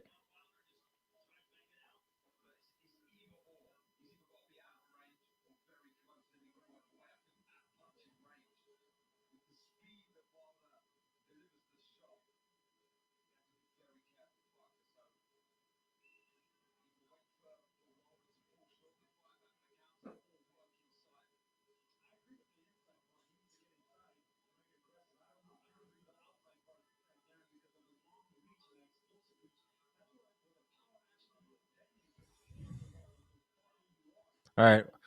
So 30 seconds to go in round two. Wilder hasn't landed anything of note. Parker hasn't landed anything of note. They're fighting at an extreme distance. Wilder hasn't fought in forever, and it's starting to show. Parker is at least, trying to land something. He just threw a right. There it is. There's the double jab that you're going to need to get inside. Round two is over, and we have not seen anything in this fight.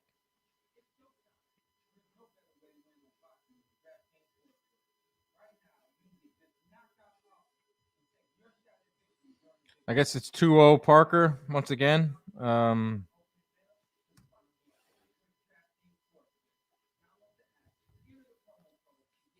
Based off of him just throwing more, being a little more aggressive.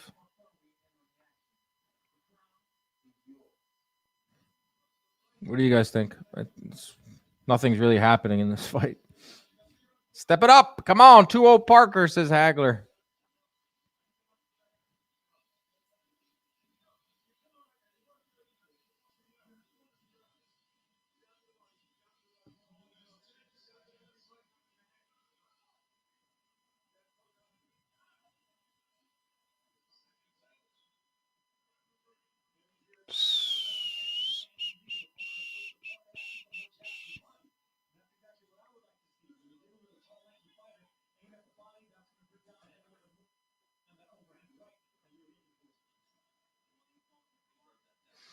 All right, here we go. Round three underway. Wilder comes out throwing a jab. Like that. 2-0 Parker, says Hagler. What is this? Went 2-0 Parker. He's the one pushing forward. Yes, I agree with that. Wilder throws a right hand that just misses the mark, and Parker clinches up.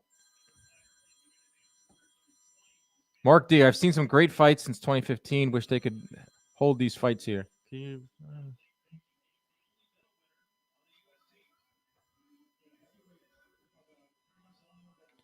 In the U.S., yeah, I still think we'll get big fights in the U.S. PBC, Top Rank for the most part. They fight. They do their cards in the U.S. Heavyweight boxing seems like it's going to Saudi Arabia. Matchroom boxing seems like they already have it in Saudi Arabia. Frank Warren, Queensberry, is definitely going to be in Saudi Arabia.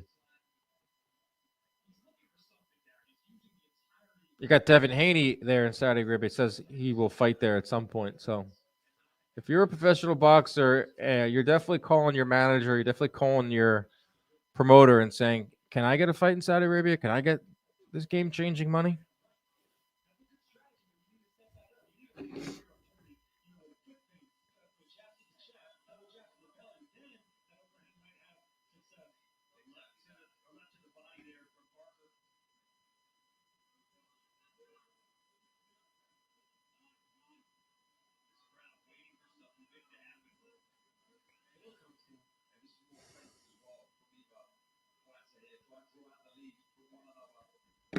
Here we go. 3 rounds, 8 minutes, and nothing of note. This is kind of what happens when you fight once in 30 months. Oh! I think Wilder just landed something. Partially landed. Getting excited if Wilder gets close to landing a punch.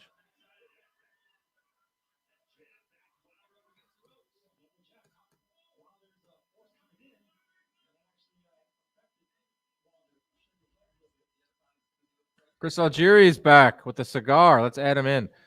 Chris, how are you, my friend? What's up, family? Inside Boxing Live. We haven't seen much. Wilder has not landed anything of note. As you can see, you're watching as well. Yep.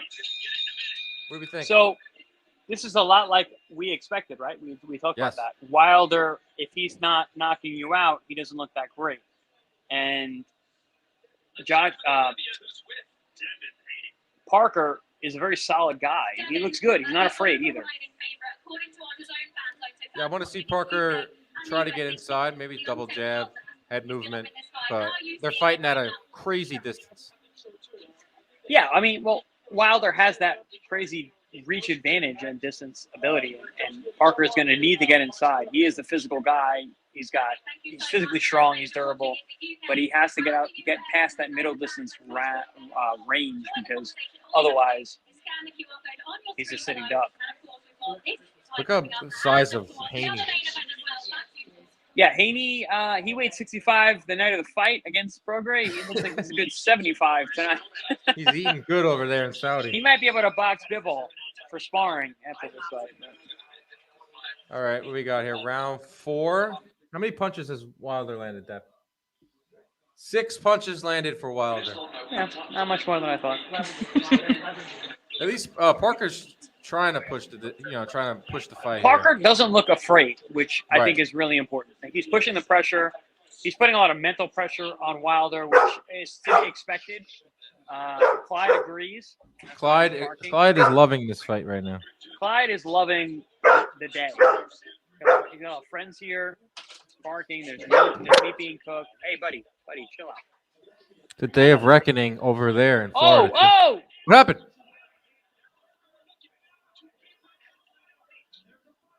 Okay, here's a little firefight. We got ourselves a little firefight here.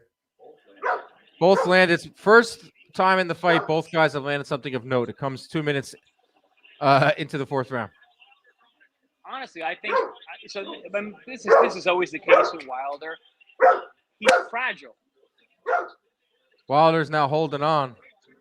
We talked about punch resistance. A lot of questions we got before this fight is, what is Wilder's punch resistance? Well, we're going to see that. 38 years old. Here we go. Parker's having some moments here. And right away, Wilder is showing that same body language that he had in the 2nd and 3rd Fury fight.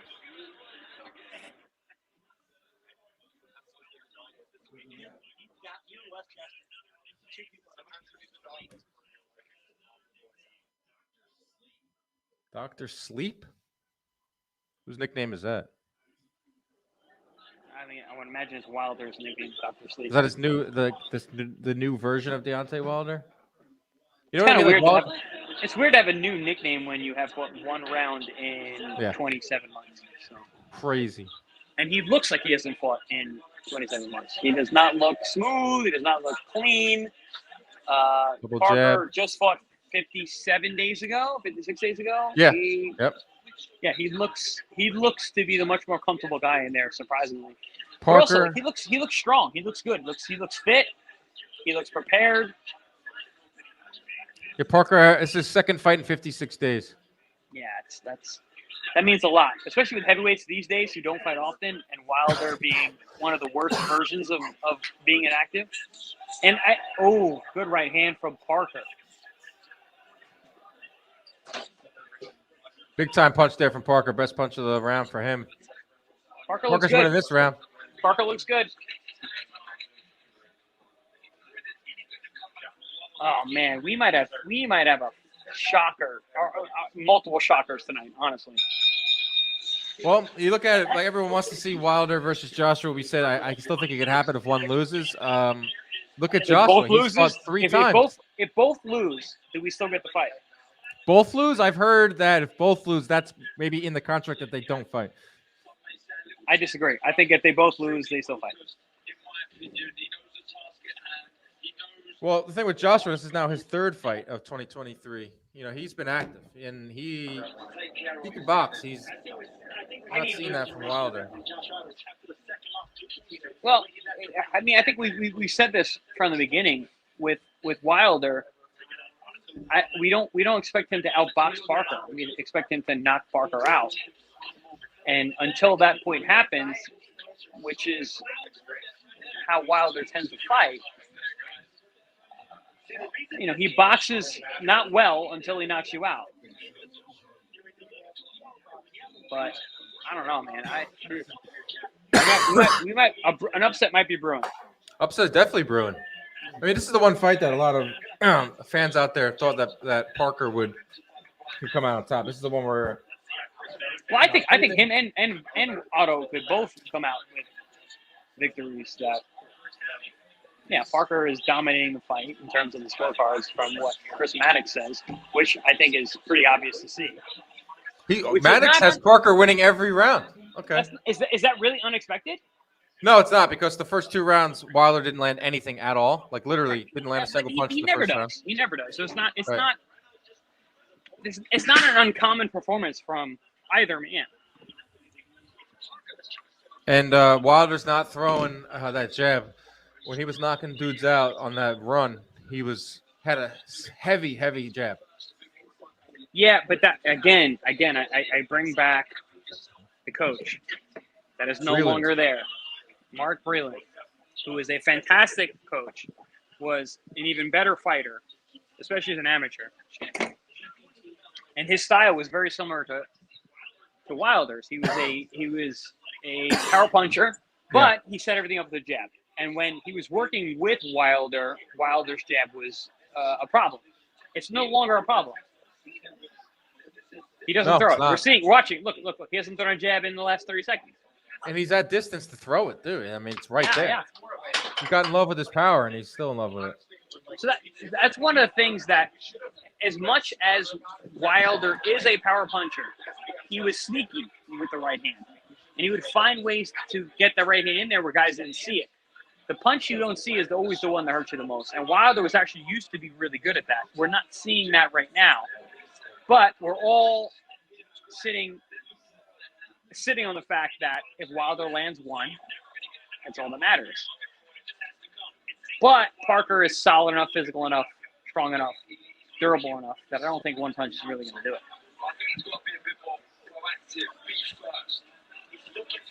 Upset brewing, guys. Upset brewing. It's brewing here. We got a minute to go in round 5.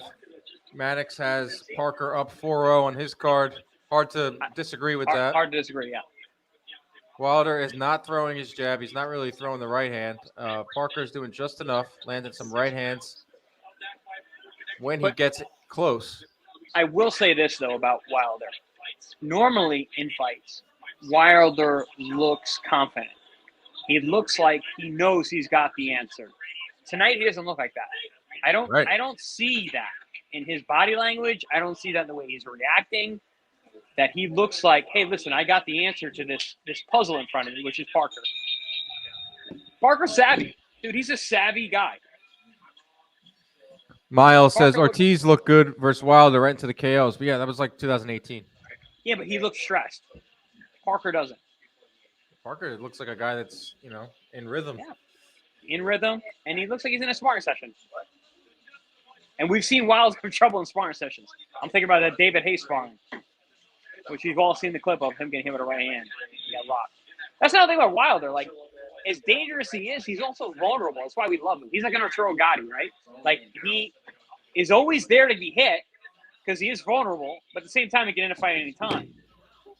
Wilder probably more dangerous than Arturo Gatti, but also Arturo was more durable than Wilder is, especially when we're talking about heavyweights. So, yeah.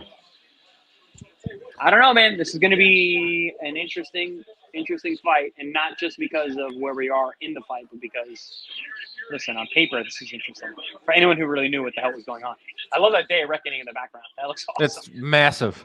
That looks awesome. Right there. Oh, wait. They're going. Sit down. Wilder's Hey, body language says one thing, just looking for the knockout, says Fuentes, boxing life coach. Yeah, sure, looking for the knockout. But when does he not look like he's looking for the knockout? But also, he looks very uncomfortable. He hasn't found a route yet to land the thing that we all are waiting for, is that right hand. That's the thing. When you're a one-trick pony, and listen, I don't mean that derogatory towards Wilder. No, He is a one-trick pony. One trick. But that one trick, that trick is the best trick there is in boxing. It's a knockout. Here it punch, is. so. Now Parker's getting in the inside. Yeah. Parker is working really hard, but we're already halfway through the fight. Yep. Halfway through the fight, 6th round, probably 5-0 Parker. Wilder not throwing certainly the jab. 5-0. Wilder not firing off. Here's through a jab right there. Not consistently throwing the jab. Looking to land that right hand. 8 jabs thrown around. That's not How many? good. 8? 8 jabs thrown around. See, that's the difference. That is the difference. Got to get up to 20 to 30, where he was. When Wilder was at his best, he had a good jab. He wasn't a one-trick pony when he was at his best. He did damage with his jab, too.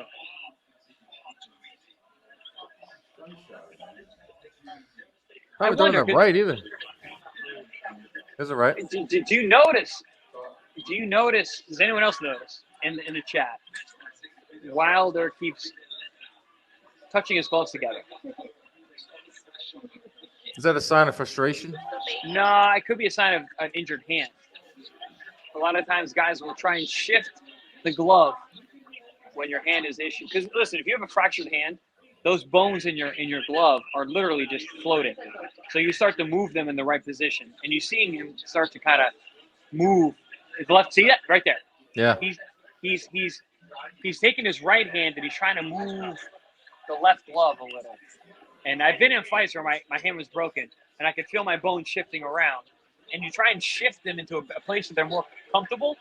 Because when your bone is broken in your hand, it feels uncomfortable. So you move into a position where it is comfortable, and then you try and puncture it from there. There he's doing it again. He's doing it constantly. Yeah, I'm noticing it now too. Very interesting. He might have an injury to that left hand because it does seem like he's trying to shift the glove, the left glove. Which That'd would be his also jab be, hand. Yeah, exactly. Which is why maybe he's not throwing left hand as much. Oh, a big right hand from Parker. Oh man, we got. Dude, this is it's shaping up exactly how everyone probably predicted. It was Wilder's going to be down on the cards massively. He's down 6-0. He is down 6-0. Of course, there is a contract out there that's supposedly signed by both guys March 9th, Joshua versus Wilder. See if that comes into play. We got welcome to heavyweight boxing, man. Heavyweight, a lot of heavyweights today. Jeez, you got your fill of heavyweights today.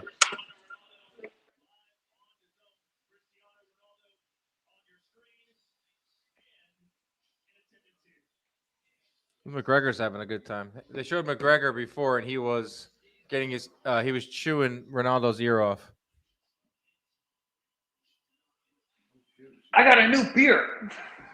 Yeah, forged Irish Stout. The You and I creamiest can stout do in the land. Upset City. This fight keeps going this way, says Ace. Yes, Ace, you're right. Upset is brewing. Round 7. That's the hashtag right now. Upset brewing. Upset brewing in Saudi. Day of reckoning. Day of reckoning, a heavyweight fight we all wanted to see.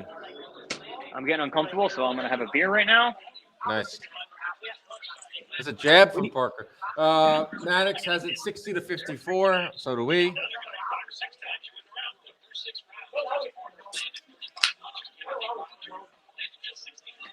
This podcast is sponsored by some Florida brew.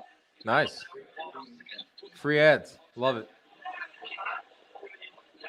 We're 3 hours in. Wait, Wilder.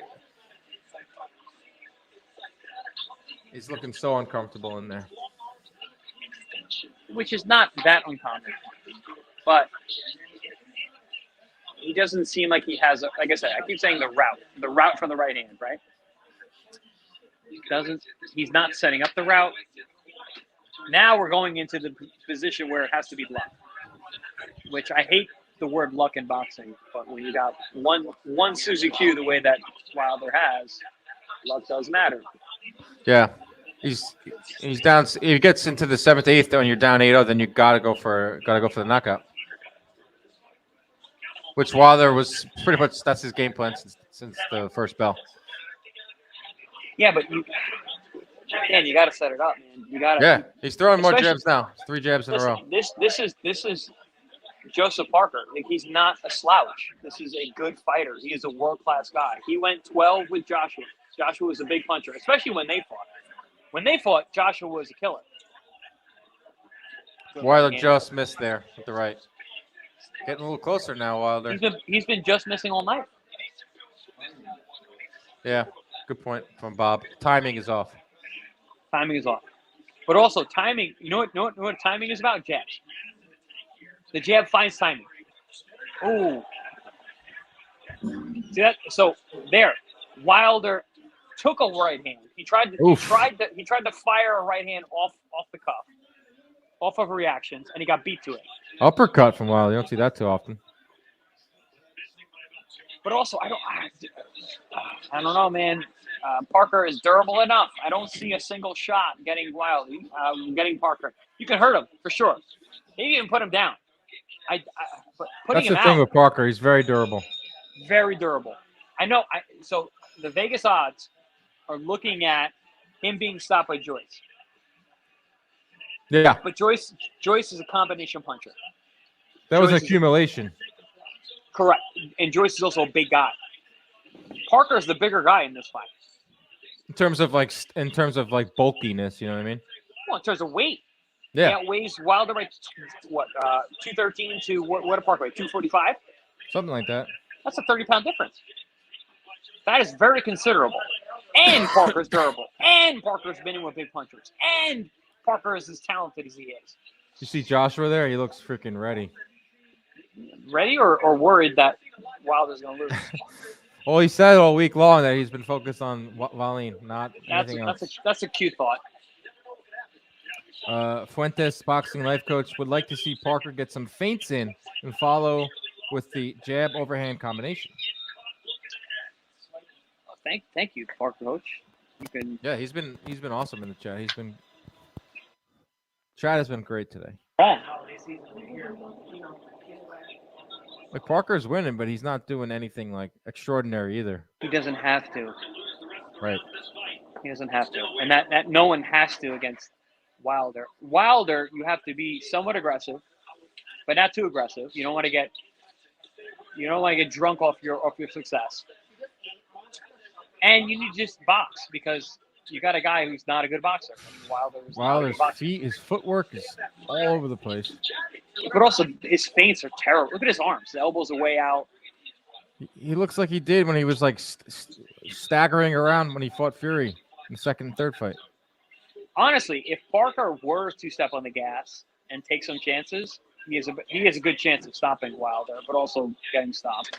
So you got to play that line. But also, Parker's just winning. If Parker wins every round and gets the decision, he doesn't care. Why would he? He can take off. Ariel is stirring it up on Twitter. Does Francis Ngannou beat this version of Deontay Wilder?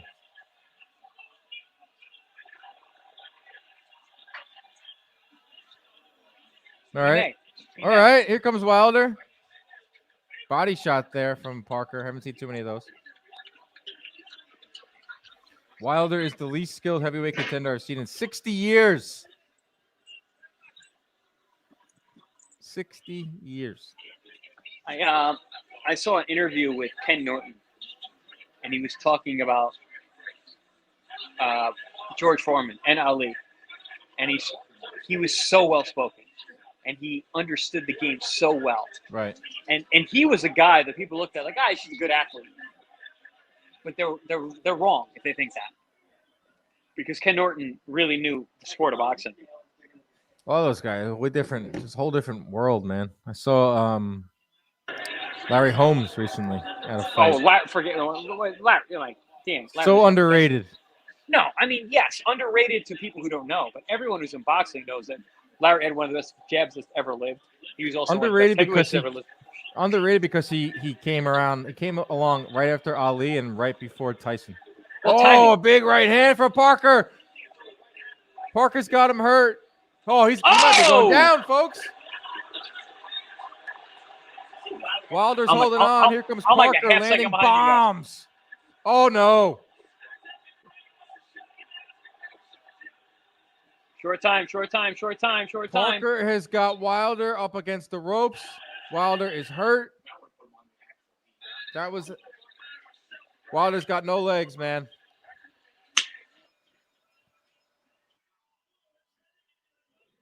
Wow. Wilder is looking like trash. Oh, that right hand was no joke. 20-3 in that round.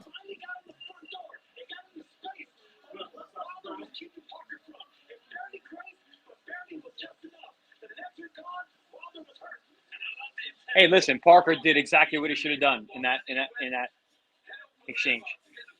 Moving his head, rolling underneath, firing. Good on you, Parker. Joseph Parker can fucking fight. Good for you, man. Yeah, man, he's fighting the perfect fight on how to, fight. Aye, Going there against a taller heavyweight. Wilder got hurt. This guy says Wilder still kills Francis. I don't know about that. Oh my God! They showed that replay right on the money. Yeah, that was. Wilder's like, oh damn, I haven't been in the game for like 3 years. Wilder's feet do not look great. Feet don't look good. Legs don't look good. Psyche. Listen, I don't care who you are. If you are 213, dealing with super heavyweights, and Parker is not a super heavyweight, he is a legit heavyweight. This is what all these guys weigh: 245, 240, 250, 253. I'm thinking about Vladimir Klitschko: 253, 249, 252. 213 is not a great weight. Oh, good right hand again. Wow. Well, they were saying all week like 213 is the right weight for Wilder. When he came in at 220, 230 against Fury, he was too big. Oh. Yeah, well, 213 is not the right weight for fucking Joseph Parker. But I'm just saying in general. Right. In general, against a world-class heavyweight. 10-8 round last one. I don't know if I would go 10-8, but no, I wouldn't say 10-8. It was like a flurry of shots. It wasn't sustained. Listen, dominance from Parker throughout the fight. That was the best round he's had because he actually rocked Wilder, but he also landed some good shots that affected Wilder. But Wilder's got to think he's trying to catch his legs right now. He's hurt. He's still hurt. He's hunched over and he's kind of just searching. We're halfway through round 9. He's still hurt from the 8th round. Yeah, halfway through round 9. Parker had a great round 8. Had Wilder visibly hurt. Wilder hasn't landed anything of note in this fight. Hasn't landed a punch this round. Didn't land a punch in the first round.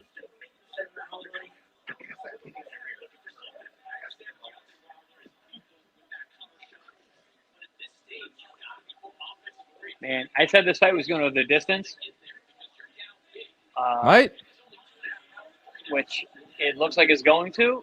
But also, I was wrong in the fact that I think Parker is going to win this fight. Yeah, let's bring in our predictions here. I had Wilder KO 9. I have a minute left for that. Chris, you had Wilder decision. Which is looking... it looks like we're both wrong. Yeah, and also on my parlay, I actually put money down on. I had fight not go the distance, which could happen. There's nothing to make me think that this fight's not going the distance. But there's also nothing to make me think that Wilder is going to win this fight. Wilder's not going to win. Here you go. He's setting it up with the jab there. He had a little bit of success there, so he freaking jabbed. Hey, listen, I'm gonna say right now, Parker was the wrong guy. Yeah, Parker I was wonder the what they're wrong- thinking. Parker was the wrong guy. I wonder what they're thinking. They want to get that Joshua Wilder fight, but Wilder finally lands something there towards the end of the round. I mean, to come off nearly a 2-year layoff, to fight a guy like Parker, like I don't know if I said this on here, but I said this card is upside down. We had a lot of one-sided fights early on, and then the main events, which are dependent on a future fight in March, they're tough. Yeah, I would prefer tougher fights in the beginning if you're trying to set up a fight later on. We might have a Otto Wallin versus Joseph Parker main event in March. That's what we want. John Serrano in the chat, my old friend, old man Dan. That's correct. Does John know that I'm older than you? No, there's a lot of people at John Boy Media that are older than me, but I'm still old man Dan. You really? I thought you were the oldest guy there. No, Joe's McFly is like older and What is he, like 38? 30. Yeah, 37. He's got a, Yeah, got a year. I'm the oldest guy in John Boy. Yeah, probably. Yeah. Fuentes back. Parker now staying in the middle of the fight, hunting for that counter shot. Yes. Ooh. Wilder hasn't had a single moment in this fight. Down bad on the card.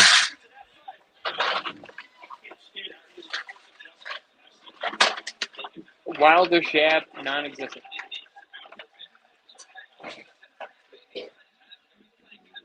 Will it He's come? fighting harder in the 10th, though.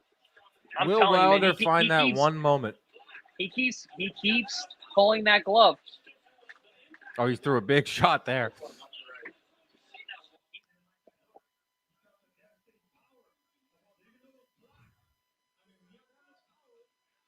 Distinct motion to pull on his left glove over and over again the last 4 rounds.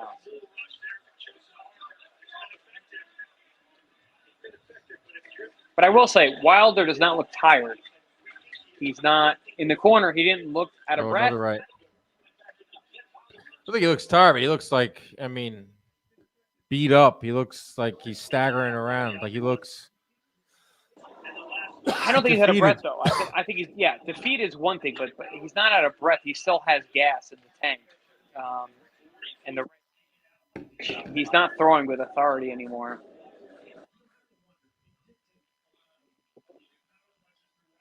Parker is outlanding Wilder in the power punch department, 44-17, almost 3-1. That's steak. There you go. I can use some of that. Ooh, that's good. Huh. My friends over here have manned the grill since I have been absent. Just all day, huh? All day buffet.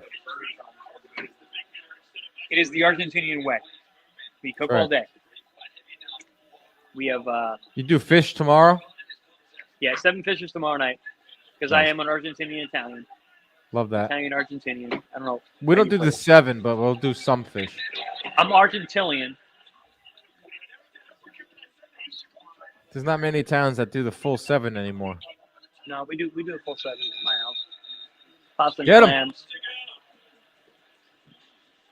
Oh, it's Parker that keeps landing the right, not Wilder. I mean, Canobbio, you're a full-on Guinea, right? Yeah. I think the 7 fishes it's become hard to do. It's not easy, but you it's tradition. You do. Now we go with the seafood salad, or you go with clams, shrimp, mussels in the red sauce. I was at Pop's seafood bar this morning on a line with a number. Yeah. A number, I was number 14 today. There you go. And I got there nice and early. But we got mussels, we got clams. We're doing pasta linguine, clam linguine with some mussels in it. Yes. We got crab cakes. We got bocadillos, which are basically sardines. And we do langostinos. We do the whole thing. Speaking of clams, Boltsy says I put clams on Parker and Wallin to win money line. Might be a Peter Luger's night next weekend. Invite us. Let's go. Love Peter Luger's.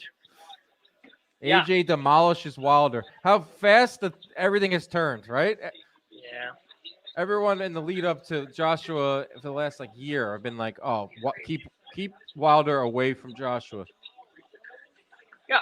My esteemed colleague, Paul Manaji, was like, I don't want to see it. Wilder knocks out Joshua in 2 rounds. Doesn't make sense. But I said, listen, I want to see it. I thought that too, but also, I mean, he still might. But Wilder too far to land that right, and crammed to fight on the inside his 8s. Listen, hey, unpopular decision, unpopular statement rather. Parker might beat Joshua right now. Parker might beat Joshua? Yeah. I want to see how Joshua looks next. Parker is looking very smart. So if Wilder loses, which he's probably going to lose, and then Joshua looks great, what's the fight for Joshua? Fury? Yeah. Yes. Yeah. Yep. Or Ngannou in the mix, yeah. Heavyweights are in a weird position. Like, these guys were so inactive that it has changed the whole landscape. But we said that if one guy loses, they can still fight. But Wilder's going to get shut out. He's going to lose every round. He didn't have a single moment in this fight. If he get a knockdown. No, Wilder does not deserve a big fight after this. Right.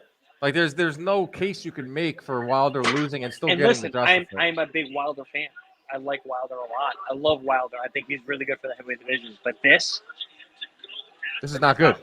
No, it was a bad choice. Parker's a bad choice. Oh, there's a right hand. Finally, check right on his back foot. How many seconds are you into the 11th round? I'm at 104, 103, 102. I'm like 15 seconds ahead of you. Yeah. No, we said that too. It's not like Parker's doing anything crazy. He's doing enough to win this fight. Yeah, but he's being savvy. Very, very savvy. But also, he's fought with confidence all night long, which I saw that right away. Round 1. Yeah, when he walked out for his ring walk. Parker looked confident, savvy. I'm eating steak delivered to me on a spatula. Gotta love that. Can we put some lights on here?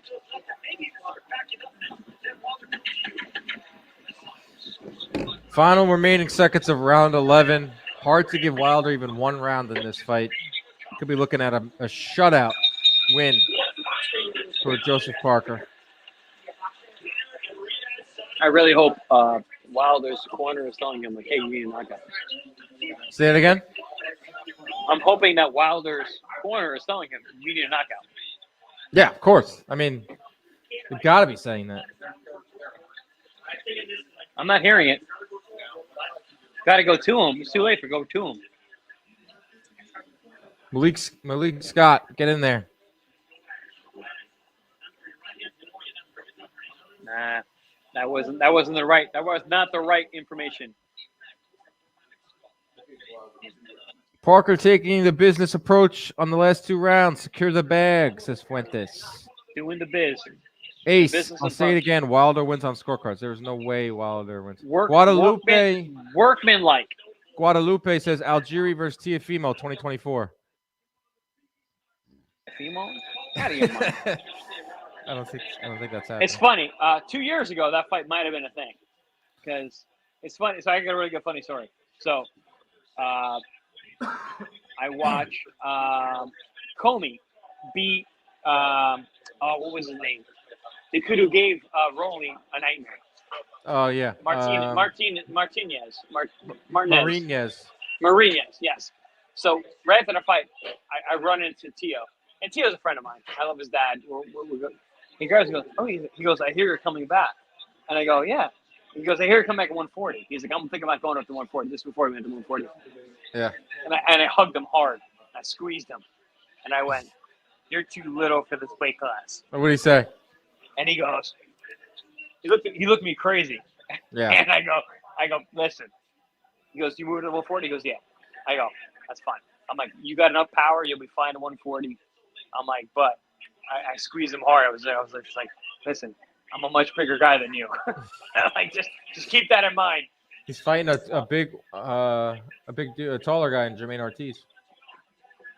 Well, Jermaine Ortiz is very much close to my size, but He's I think I listen. I'm a huge Theo fan.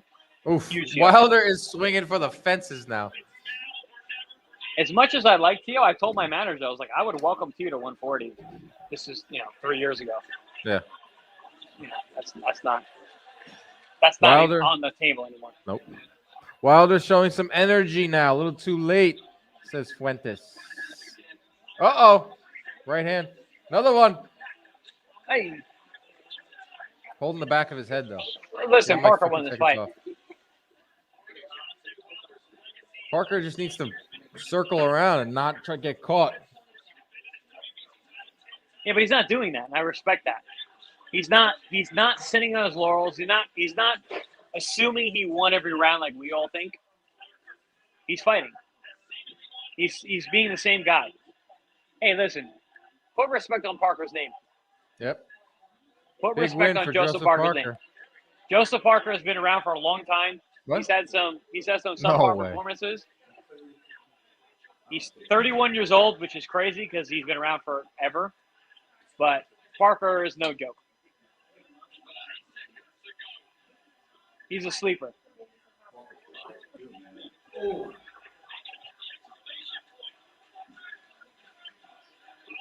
There is no exclamation point in this fight.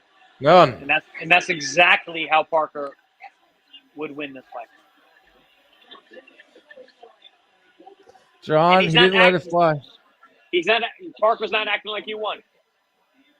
Come on. I mean, they don't give him the decision. That's crazy. Nah, I mean, it's not even close.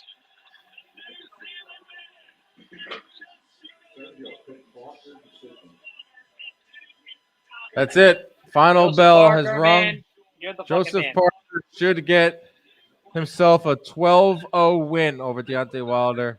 No question. Deontay Wilder will lose, and we don't know if we're going to get Joshua versus Wilder now. That's heavyweight boxing for you. Wilder for the dub in Dubai. No way, Jose. Yeah, that's crying face for sure, because that's going to go to the scorecards here.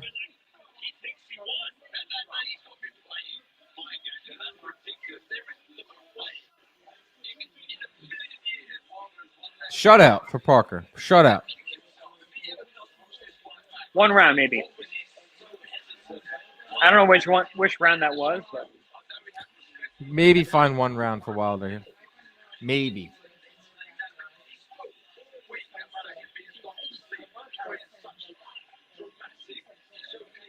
Our guy Rob Tebbett picked Parker by decision and was getting slack all week. hope we bet it. Hope we bet it. You can make a lot of money there. Oscar De La Hoya has said Parker 12-0.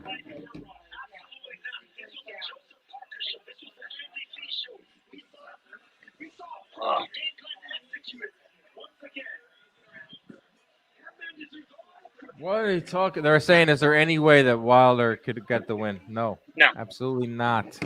Zero. I won't this be is boxing. surprised. Yep.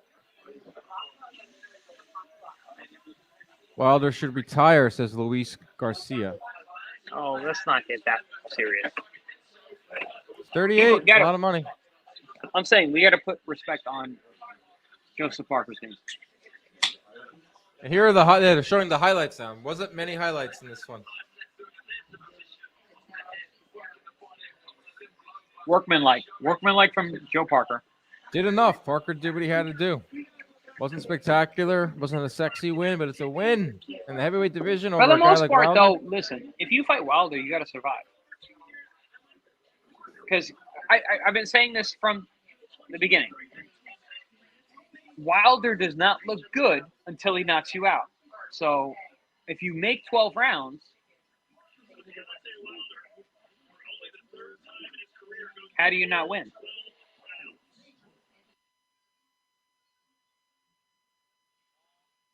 Parker is the wrong guy.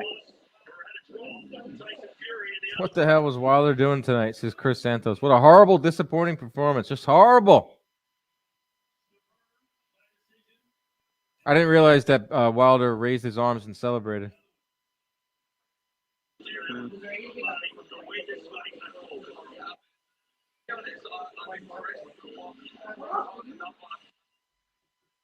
Ortiz would be the beating him every round. Okay. Just retire. No need to keep getting hit and rocked for what? Probably is done.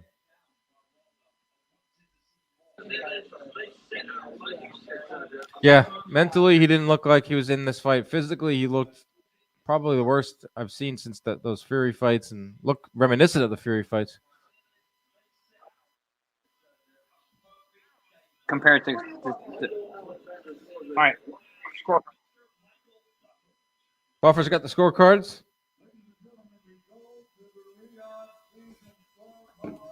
There we go. 118, 111. 118, 110. From New Zealand! Wow! Your camera's out. I'm sorry, I'm multiple seconds ahead of you. He's peeing right now. Oh, no, I was checking my text. Joseph Parker wins the fight, throws a wrench into Joshua versus Wilder. That fight is cursed. Here we go. Is cursed. Here we go. That fight is cursed. We're never going to see it ever.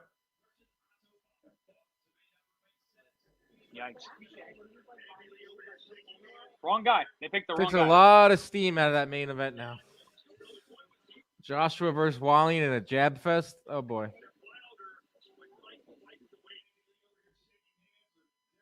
You know what's funny is I thought of Wallin beating Joshua than Parker beating Wilder. But now that we're here, I think it's the other way around. Yeah, obviously. Oh no! I feel like I actually subconsciously was like, I think Wallin can beat Joshua, but I think he's gonna Joshua's pull it put on out. a hell of a performance. I think so too. I think Joshua. Oh well. I mean, guess we'll see. Let's prove me a fucking idiot once again. I could do a reaction now for Twitter while on the stream. Show you guys how it's done. There you go, folks. You over marinate a fight too much. It gets overcooked. It gets burnt. That's what happened. Joseph Parker basically shuts out Deontay Wilder. Wilder looked pretty bad in there. Parker did just enough to win. It looks like Wilder versus Joshua is not going to happen, given something wild. I don't think Wilder may never fight again. That fight is cursed. Anthony Joshua versus Deontay Wilder is a cursed fight that we'll never get. Unfortunate. There it is, folks. That's how it's done. And you're such a dork. There you go. Multimedia, baby. Multimedia. Listen, Parker's awesome. Good for him, man. He's a really good dude. Good for him. Do you remember during the COVID, he was making those videos that are hilarious? During COVID, he's one of the coolest guys I've ever interviewed, and I've interviewed a lot of guys. Yeah, he invites me to New Zealand all the time. I'm like, I don't want to go there. It's really far away. But thanks, man. Yeah, I wonder if they're like, if Wilder is now saying, man, I guess I should have made that fight with Joshua.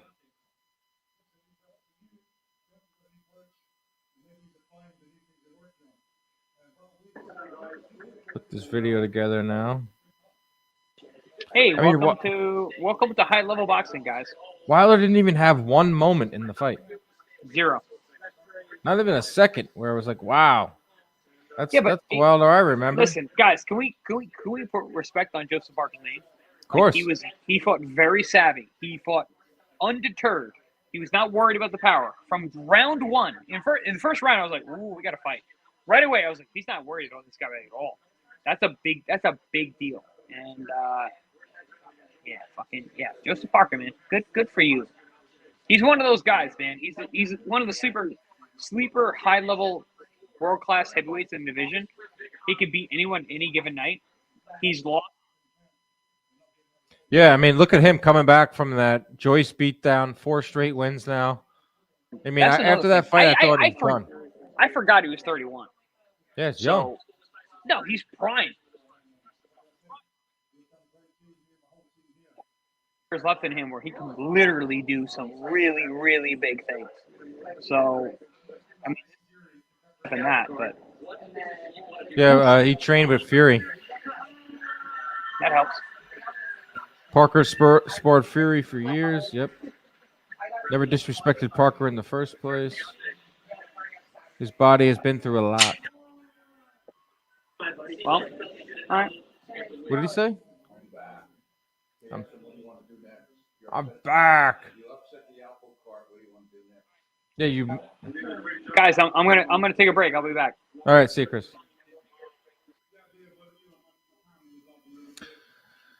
There we go. Joseph Parker. I see what Wilder has to say.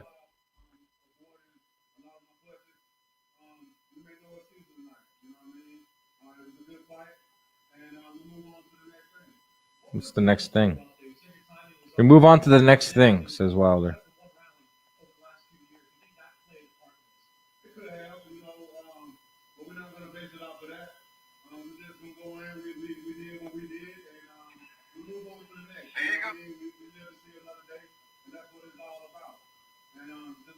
There you go, folks. Seen a lot of Joseph Parker over the years. What was your strategy coming into this fight? Because it felt like you wanted to move. Deontay Wilder is a cursed fight that we'll never get. Unfortunate. Unfortunate.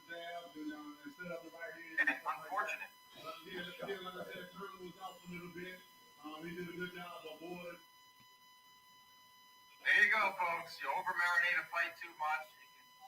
All right, what we got? How do we feel about the main event now? We feel like some of the starch is taken out of it. I want to see Joshua with a big knockout.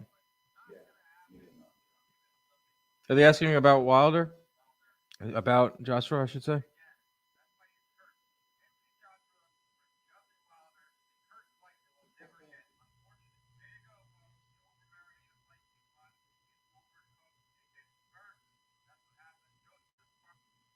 Unreal.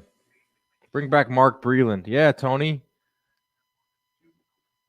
Remember Mark Breland was able to freaking teach Wilder how to jab? Where was his jab tonight? Kind of don't even want the main event. It's true. Ngannou would have made a better fight. Ngannou is in a good position. If Joshua beats Wallin, they're gonna pivot to Ngannou. That's my another lukewarm take because Ngannou has already fought in the UK. He's done that whole scene. He can do it again. It's a fight that he can make. What happened?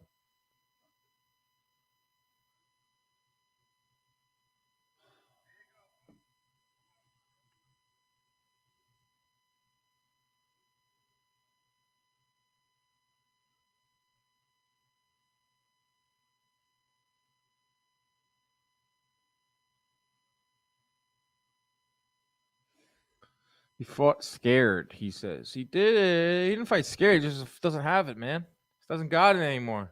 Got a lot of money. Doesn't have that dog. You know, it's all week, all year. Wilder has not shown that same type of tenacity and like attitude that he did once before. So, yeah.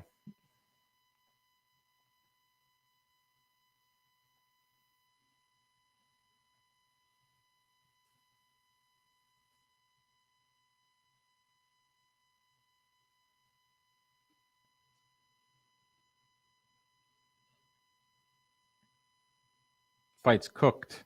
Cooked, baby. They cooked it up. What is he saying? What is Wilder? I didn't catch. I had the sound off. Great interview by Wilder. Okay. John Serrano got a trip to Saudi Arabia and a nice check. Yep. It's like a golden parachute. It might be the final check of his career. Because I don't know what's next for Deontay Wilder. Where do you go from there? It's only big fights for him. I don't think he's going to take. He's dancing, which is interesting. I don't think he's going to take like tune-up fights. It's only big fights from here on out for Wilder if he still wants to fight. But after that performance, who wants to watch him in a big fight? How do you sell that? Andy Ruiz? I guess you can do Ruiz versus Wilder. I don't know. It's just like, wait, he retired? Did Deontay Wilder retire in the ring? I mean, didn't hear it. What happened to the sound?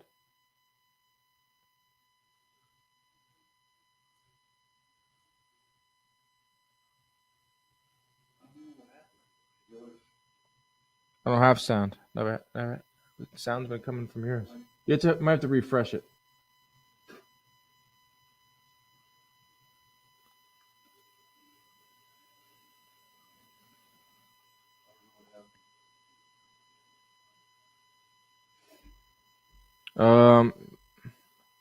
He's not. There you have it. He's retired. Didn't hear that part. Serious question: does Wilder make the Hall of Fame? Yes, pretty much every fighter makes the Hall of Fame. Ruiz got to be kicking himself. This was his version. He wins this version versus Wilder. Yes, I agree. Andy Ruiz has no one to blame but himself. Tony Yale says he's done. No excuses. We can get it on one of these other computers.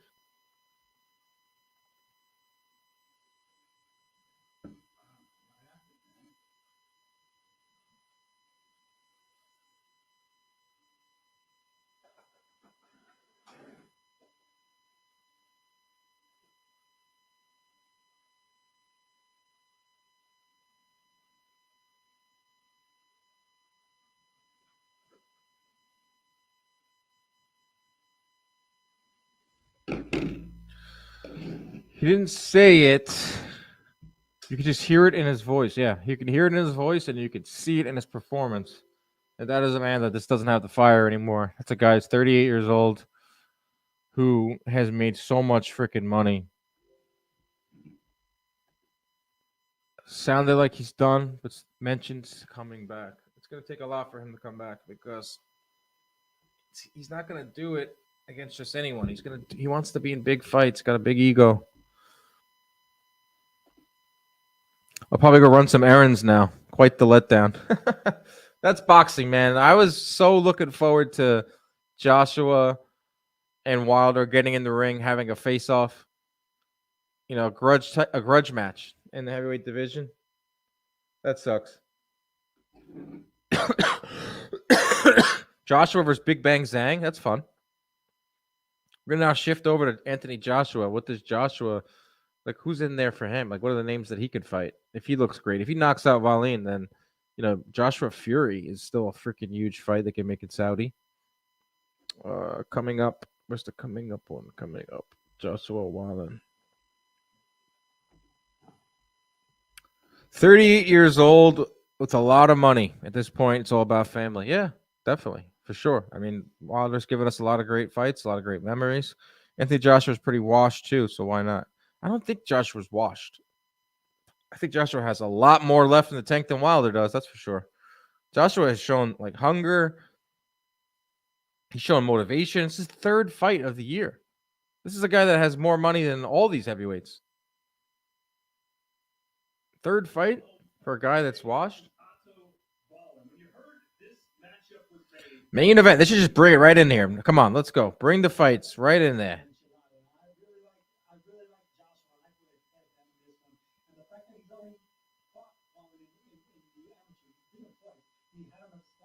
We are closing in on 4 hours. 4-hour stream. I started the stream 4 hours ago. Love everyone that's been in here all day. Got his questions? Let's fire away. Do you think Hearn is upset or relieved? Upset, man. Why would he be relieved? Anthony Joshua signed the contract. I know for a fact. Anthony, can you lower that a tiny bit?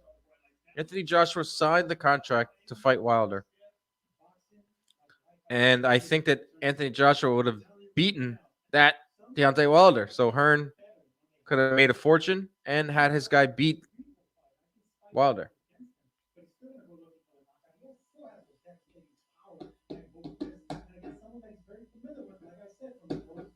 Joshua wins. There's only one fight that matters. That's Tyson Fury. I agree. It's Fury. It's Ngannou if he wants to go that route. Lower that a tiny bit. Wilder fought like that, so Joshua will fight him. That's silly. That was deflating. Yes, I feel deflated. I missed the play for this. Time for the pub. Sean, drink. Be safe. Happy holidays. What is everyone thinking out there? A cursed fight. A cursed fight. Joshua versus Wilder. Never, ever get it.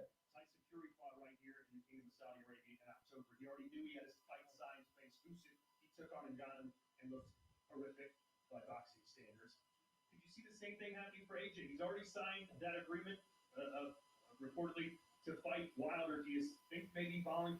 Do you think Canelo beats Benavidez? Yes. My official pick right now, and I can change it a million times because the fight's not even made, is I think that Canelo beats Benavidez. I think Canelo got a little more, just enough firepower left, just enough experience on the big stage. Not to say that Benavidez doesn't, but I think right now, they do it this year, Canelo's my pick. If Benavidez keeps getting these big fights and big wins under his belt, then it's going to get harder and harder for Canelo. AJ can fight Fury, Ngannou, the tiebreaker versus Ruiz. Yeah. Best version of Parker ever? Probably. That went over Ruiz. Benavidez versus Morrell. Benavidez. Benavidez is the second best 168 pounder in the world. Morrell is in the top 5 for sure. All right, we got our main event coming up next. Joshua Wallin. Joshua is the minus 360 favorite, but Wallin is a very, very live dog in this one. How much did Wilder make for this? Probably like 20 million, my guess.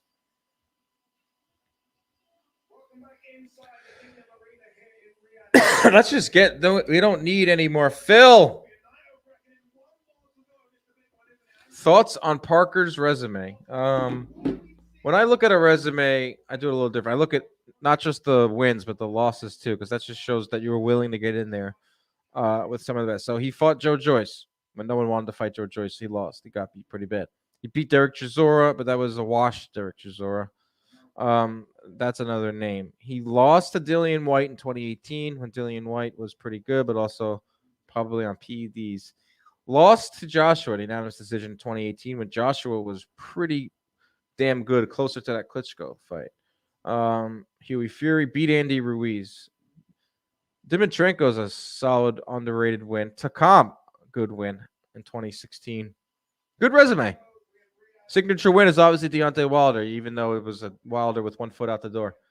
Parker is just a vet, man. He's just a solid vet. Like Chris said, a guy that can beat anyone on any given night. He doesn't do one thing spectacular. Does a lot of things good. He's Andy Ruiz they bring up on here. I got a delivery being sent to my apartment.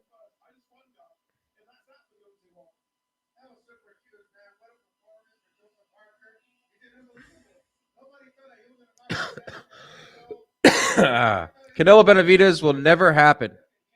Okay. Ian, let me ask you something. What in Canelo's career, when has he ever avoided someone? He's fought everybody. He's literally fought everyone we've asked. Maybe not at the time when you wanted to see it, but he has fought every single guy that the fans have wanted to see. So I have no doubt that Canelo will fight Benavidez. What is this? I got a phone call right here. Hello? Hello? Hello? Yes. Who's this? What? Can you leave it in the lobby? Thank you. Yes. Get a package delivered to my apartment. I had to let them in. Still getting packages delivered. I have this app where you can just let people in the building from your phone. Pretty cool. If you're very lazy, you don't have to use keys. Let's see. Would you fight Wilder for 10 million? No. Even that version of Wilder knocks me out in a minute. I had Wilder winning 7-5 in a close fight. B, you're drunk. You've gotten into the eggnog. You're out of your mind. Max, the vibe in Saudi sucks. Like there's zero excitement. Like this is not for the fans. This is for people watching at home. It's the trade-off. It's the trade-off. The trade-off is you're not getting a crazy atmosphere, but you're getting the fights that you wanted to see. We're getting Fury Usyk next year because the Saudis are willing to pay for it. So it's not going to be perfect. It's not going to be like a Vegas or New York atmosphere, but still we're getting the fights. What's more important, the atmosphere or actually getting the fights? Ian Miranda is a classic Canelo hater. I'm interested in the Canelo haters. I'd like to pick their brains. Would be nice if Tank would fight someone again. Yes, that would be nice. Did fight Ryan Garcia. People wanted that fight, and he did it, and he knocked him out. They ain't vibing in Saudi, says Demetrio. Hinting just arrived. Where does Inoue go after Tapales? I think he stays at 122. I think Luis Nery reports, according to Aram, I think he told Manuk at Fight Hype or whatever Manuk is working now, that Inoue Nery is like already set up for next year. It's a pretty good fight. It's not like it doesn't get me too excited, but anytime Inoue fights, I am watching. I cannot wait. 6 a.m. December 26th. We will be back watching Inoue. He should beat Tapales. Tapales is crafty though. Crawford beats Canelo. No, he doesn't.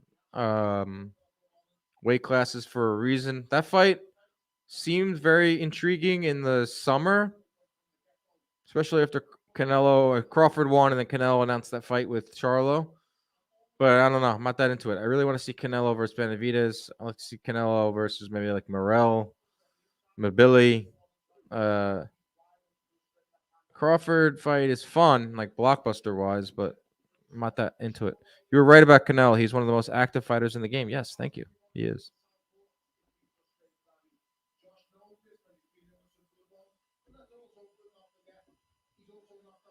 Who should Eubank Jr. fight next? I respect Eubank Jr. just not biting on that Conor Ben fight and being like, yeah, I'm not about to lose my license to fight you and give you that career high payday. You should fight Janabek.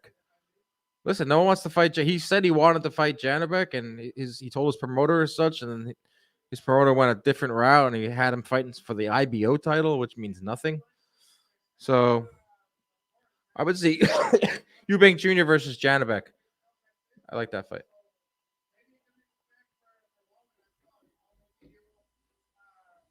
What do we got here? Don't need to be seeing Andy Ruiz on my screen right now. Just get to the main event. You think the Saudis will fork out the money for Dan Rafael versus Mike Coppinger? I think so. I like Coppinger in that one. He's a little more light on his feet, I should say. But they have a very interesting relationship. Rafael is always throwing daggers at Coppinger. When other sport does the media openly just fight with each other on Twitter? Every other sport, it's like a united front. Baseball, all the writers get along. They look out for each other. Boxing, it's like, no. Follow-up question. Crawford Spence 2, first fight of the PBC deal. Yeah, I think it's either Crawford Spence is either going to be March, April. I think Tank might be the first pay-per-view. Does pound for pound not count for the lower weight classes because Bam Rodriguez should definitely be in the top 5? They ignore guys. Well, in a way, he's number 1 right now, so that doesn't really make much sense to your point. Bam is in the top 10, but it shouldn't matter. I don't really like pound for pound lists. I think they're silly for your reason right there. There's like so many different criteria. We'd love to see Tank versus Algieri. I think Algieri would take the payday, but I don't think it would end up well for him. Chris is done, man. Chris is chilling. He's at the pool eating steak. He's a media guy now. You just let Chris be a media guy. Slowly but surely, Saudi is taking over the boxing game for big fights. Should Las Vegas be worried? Yeah, probably, but it's good to have competition out there. Vegas maybe will push for bigger fights to be made, and I still think there's a big market for U.S. fights. Like PBC is not going to Saudi. Top Rank, for the most part, isn't going to Saudi. All right, we got Anthem number 1. Let's respect it. 1 minute of silence.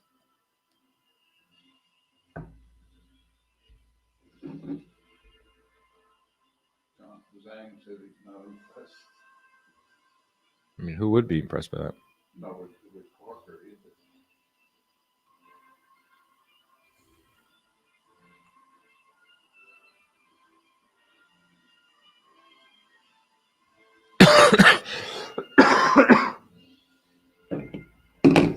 Tony Yayo says he's blocked by both Coppinger and Steve Kim. That sounds like a badge of honor. Sounds like you're doing something right, Tony. Oh, God, the Saudi national anthem. It's over. It's a quick one. It's a quick anthem. Does Bivol enter pound for pound based off today? No, I think he stays at his spot, like around middle. Canobbio put in the work even with COVID cough. Yes. I've had this cough for 6 weeks now. Can't get rid of it. I think it's part of my life now. I'm living now with the cough. Hot take. Crawford beats Canelo 7-5. That's a very hot take.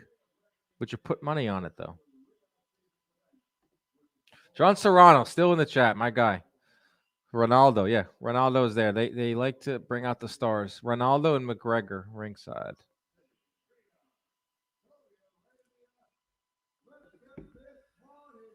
Dan, who is playing on the Yes Network behind you?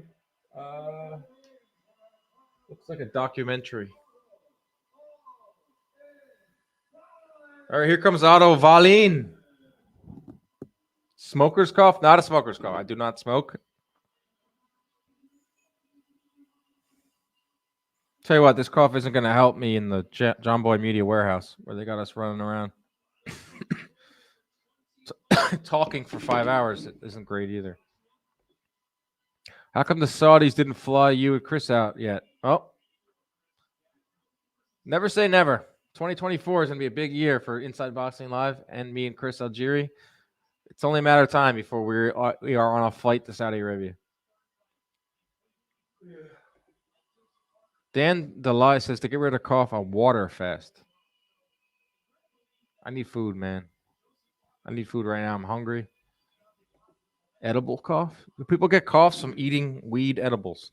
That makes no sense. Edibles is the Bob Arum's choice for THC. Can't have Bob smoking, getting that into his lungs.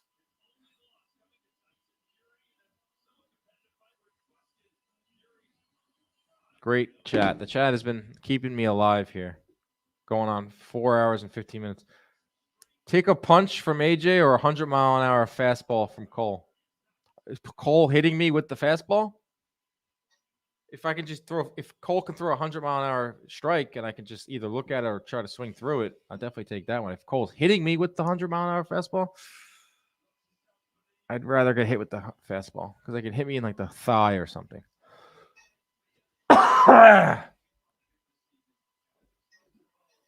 Skill-wise, I would say heavyweight boxing is the worst, and the smaller to middleweight range classes are the best. Nah. Yeah. I mean, heavyweight boxing is not for everyone. I mean, I think it's in a class by itself, heavyweight boxing. It's either really good and fun and exciting, like Joshua versus Ruiz, the first fight, Wilder versus Fury, the first and third fight, or it's really bad, like some of the fights we saw today. My current blitzball batting average, I think, is like 400. My ERA is like under 1. I'm dominating on the mound. Is there a Vegas cocktail party in the works? Yes, man. Yes. We will definitely be in Vegas for a big PBC fight. We work alongside ppv.com, which is a way to buy this fight right here. What we want to do next in Vegas when we go to these fights is have like a meetup. Not like a full-on party, but just like, hey, I'll put it on Twitter. Like, hey, me and Chris are going to be at this bar for the next 2 hours. So let's hang out.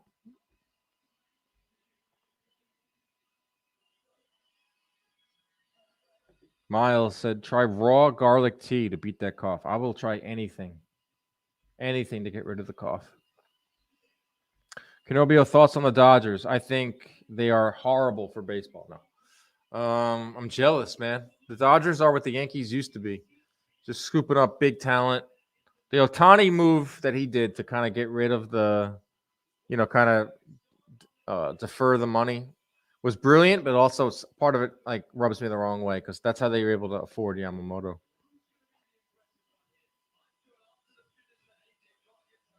Richard Cohen, I love this. Tuning out to go watch the fight. Thanks for the product and amazing content. You've really helped me get into boxing. Much love. Merry Christmas, Richard. Appreciate that, my friend. You're the best. Have a good one.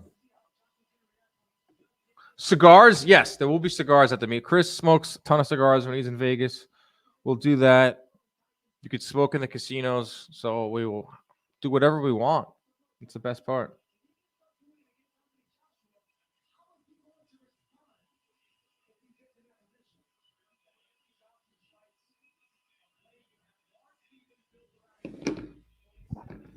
Ravens Niners Christmas night. Niners. That would be an awesome Super Bowl, but I think the Niners are the best team in football by a long shot. Joshua is gonna knock out Wallin within 5 rounds. That would be sick. I want to after that last fight with Wilder. I would love to see a fucking knockout, a big knockout.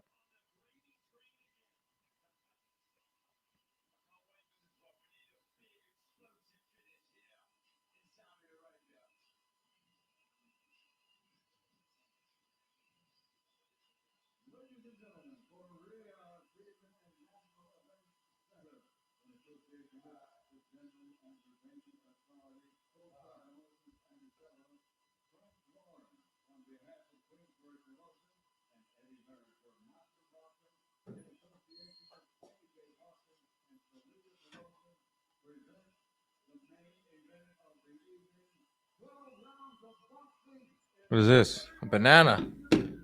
Got a banana, guys. First thing I've eaten in 3 hours. Some people do like 24-hour streams, which is insane. 10-hour streams. Some of my Yankee coworkers, they were going to go live until the Yankees got Soto, and they tapped out after like 4 hours. I'm up to the 4-hour mark. I'm pretty tired. Dan, I have not been staying out of the DMs for quite some time. I have never followed. I'll follow you, man. Ian Miranda, where do I follow? Instagram, Twitter. Peace, you all watching the last of the fights. Thank you, Ace. You've been awesome in the chat.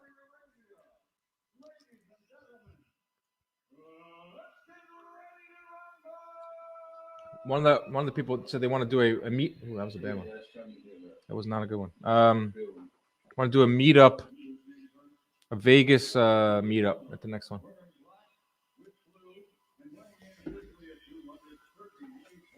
IG. Put your @ on here if you're willing, Ian. I will follow you back.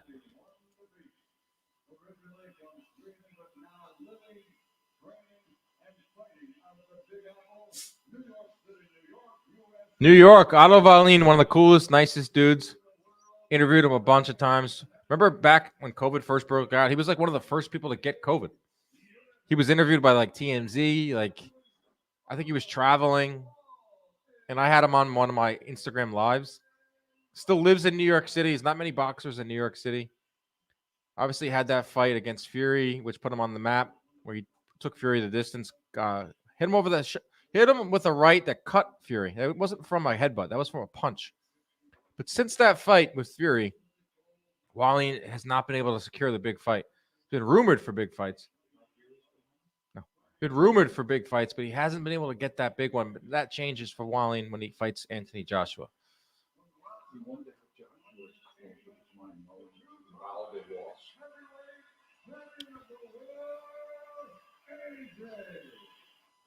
Ian Miranda, I just followed you, bro. Dan, you going live for Inoue's fight? I could. Now that I got StreamYard, I paid $180 for StreamYard. I might as well use it. I'll go live for Inoue.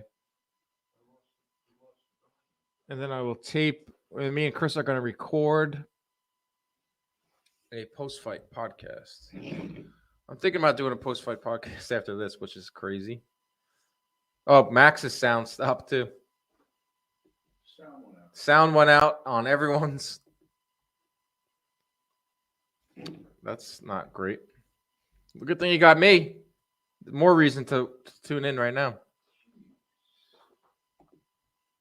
What is going through the mind of Anthony Joshua? You just saw your mega fight with Deontay Wilder go up in smoke. We're always trying to figure out what's going on in the mind of Joshua, but you can't think about Deontay Wilder when you got a crafty southpaw in the ring with you. But Joshua, you're always going to be in big fights. So if he wins this, the Fury fight is still out there. The Usyk fight is still out there. He's already fought Usyk twice. Ngannou fight is fun.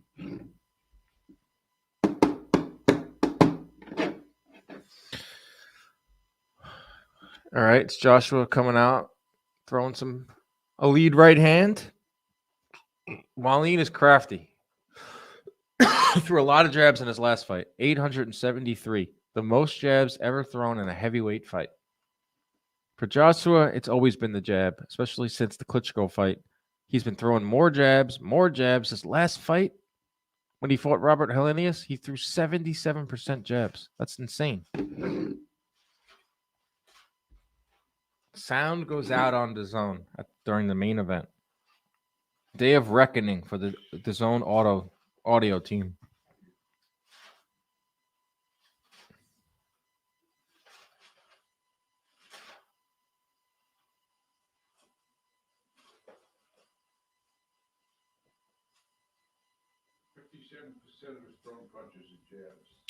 If you go, career-wise, 57% of Joshua's thrown punches are jabs. 47% landed. Take a look at the front foot battle. That's the one thing to watch when you're looking at a southpaw versus an orthodox. Apologies for audio issues. Just popped up on the screen. So if you're not watching the fight here, watching it through me, DAZN audio is out. For about a minute to go in round one. Been a feeling out round. Joshua has landed a few rights. Wallin just landed a left of his own. Is Robbie here? Is Robbie here? Yeah. Oh, nice.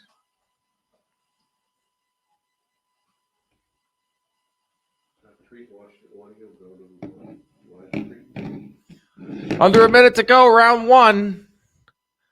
Feeling out round. Nice jab from Joshua finds the mark. Goes down to the body. Joshua is looking pretty good in this round as he is now a boxer puncher. You can't deny that he's not about this life. Third fight of 2023 for Joshua. No one fights three times. Third straight southpaw, says Bob. Ian Miranda says, your podcast is much better than this fight card. Appreciate you, Dan. Appreciate you. Yeah, that jab is starting to get into the face of Wallin. Wallin with a nice left.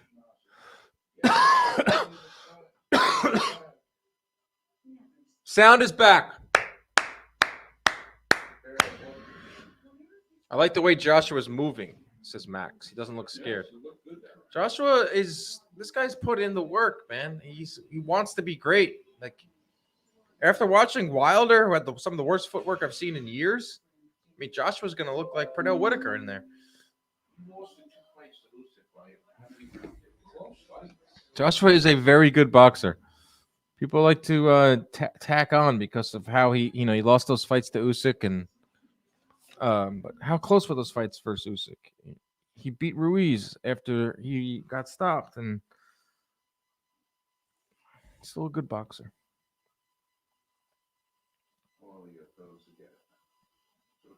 The audio for the commercial work. That means the audio for the commercial worked. Means that those checks will cash. Oh, just another nice shot.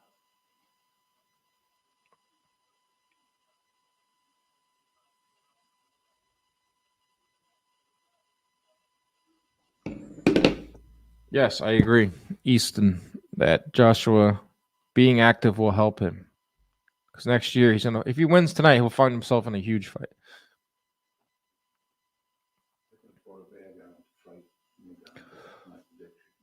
He could fight Ngannou. He could fight. If Fury wins, then that will be the fight to make it in the heavyweight division. Joshua Fury.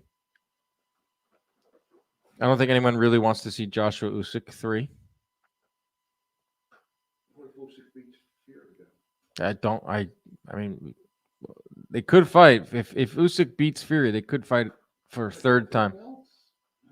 But it won't be for undisputed because the IBF belt is not gonna be defended in the second fight. IBF belt's gone.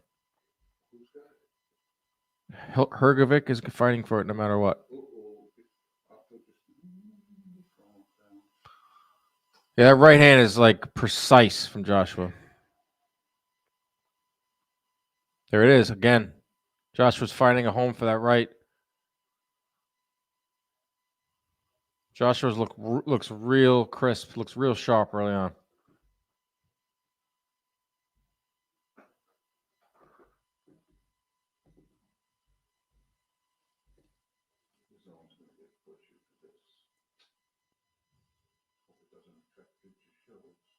No audio.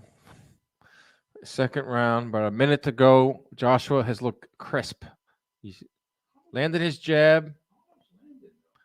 Joshua's landing his jab. He's throwing that right perfectly. He's throwing that right hand and getting out of range. He's not letting Wallin counter punch. Wallin's face is looking bloody already. Got some blood coming from the nose.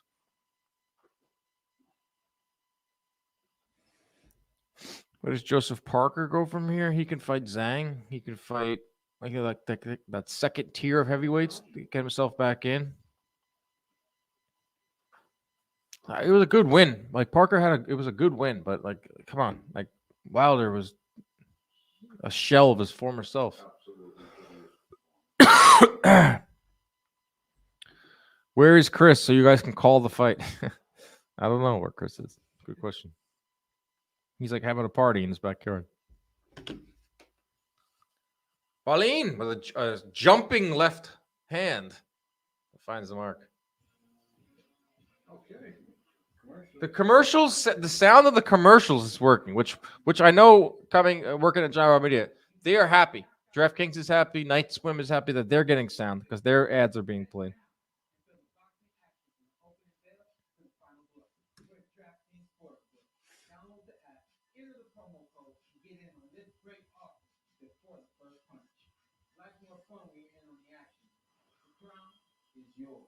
How do you guys have the fight so far? 2-0 Joshua?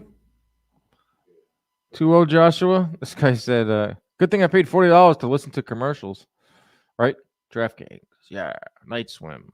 Coming to theaters. Otto's got Joey Gamache in his corner. New York City trainer. He trained Teofimo Lopez for a while. Famously left Teofimo Lopez's camp, and that's why Teofimo had one of the worst performances against Kambosos. Round 3 underway. Joshua has looked pretty crisp, but pretty much like we've seen of Joshua. He's fighting cautious but smart. Not throwing the jab as much. Not really throwing that many punches in this fight as Wallin gets in with the right jab. Another one. See, this is what Wallin needs to do is jab. This is bread and butter. TNT Sports audio is working just fine, but if you ordered it on on DAZN, it's too late. Go switch over to TNT. 20-18, says Drew. AJ, I agree.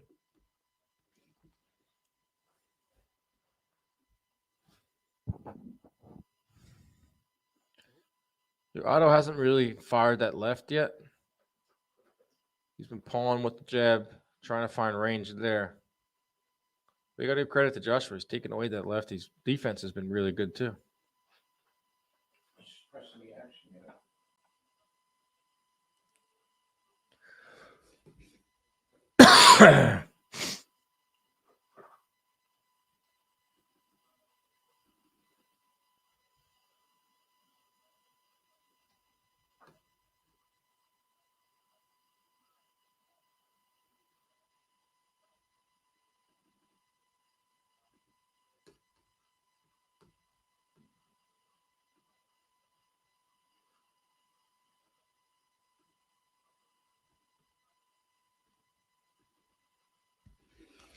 Got a minute to go here in round 3. Joshua just landed something, got Wallin off balance. Ali looked better against Berbick than Wilder did tonight. Ouch, that hurts. Too soon, man. Too soon. M&T, too soon. This ring light is burning my eyes. 4 hours and 30 minutes, guys. We just passed the 4-hour, 30-minute mark. What do I get for that? A great community of boxing fans. It's been fun. If anyone always said, I like to watch the fights with the sound off, and this is your day. This is your time. Don't have to listen to Todd Grisham, who I love. I love the DAZN broadcast. They do a good job. But if for those who mute the fight, this is nothing new to them. Wallin's face looking like a tomato already. Yeah. Otto's just landing his jab, though. He's jabbing over the top. Like anytime Joshua throws something down low, Wallin just landed a nice left finally. Wallin's doing a good job of jabbing over the left. He's fighting cautiously, but he's fighting smart. Both guys are. FJR says, I like to rewatch old fights with the sound though, to study, not live fights I paid money for. Fair. Very fair.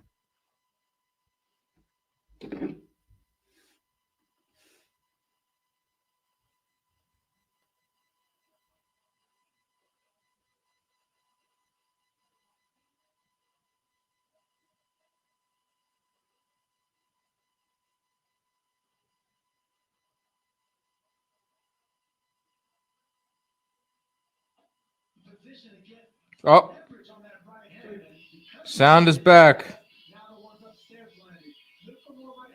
I think we got sound back, folks. FJR, we're back. Drew, sound back. Here we go, baby.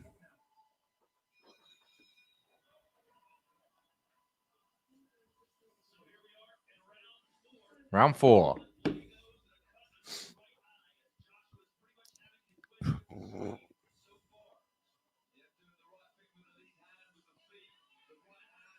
Yeah, the feet is interesting.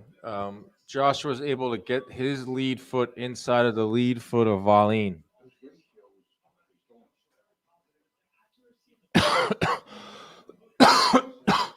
If you can get that lead foot inside of the southpaw's lead foot, it gives you so much more of a better chance to land that right, which you just did. Sound is gone.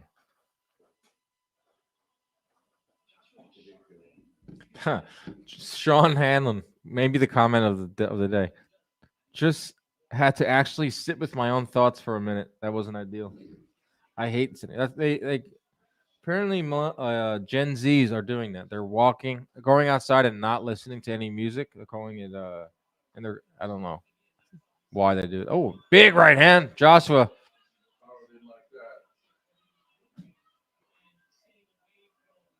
Otto's got the nice farmer's tan going.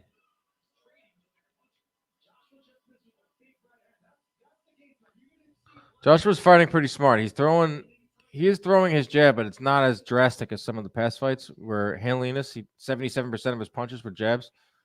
It's a little more tilted towards what you would want to see. Yeah, 62% thrown are jabs. Yeah.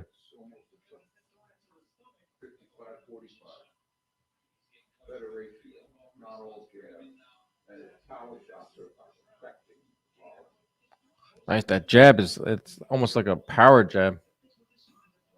There's Joshua sitting down on a punch right there. Didn't land fully, but it moved him.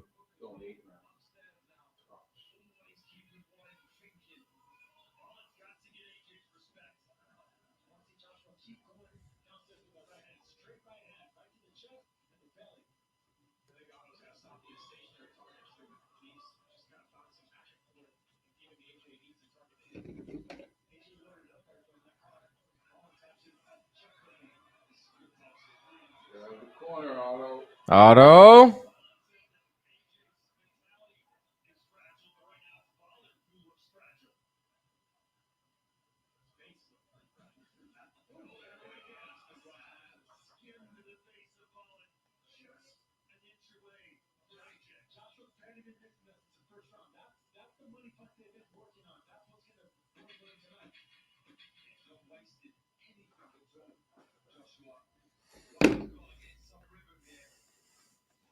Was it the end of the fifth?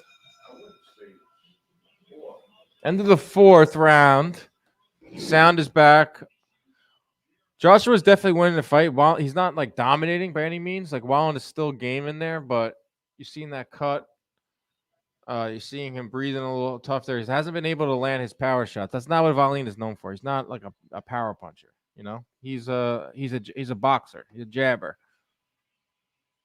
It's been definitely AJ though. Can Santa make Xmas come early and give us a vintage AJ uppercut? I think it's coming. I think second half of the fight, he gets it. I think that's what we predicted.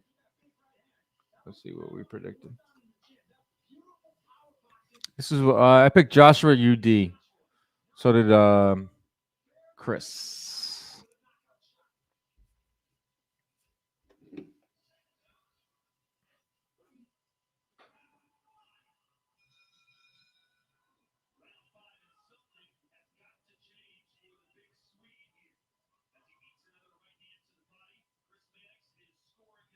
How did Maddox have it? 4 rounds to nothing. Okay, I'd agree with that.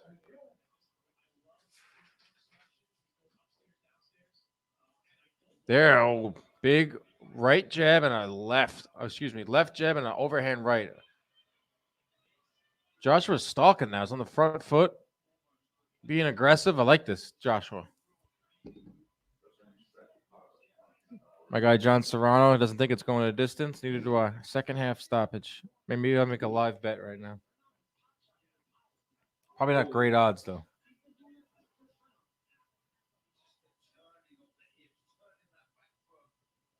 Hey, Joshua working with Ben Davison. Ben Davison may not like him, but he's very, very good trainer. Look at Lee Wood.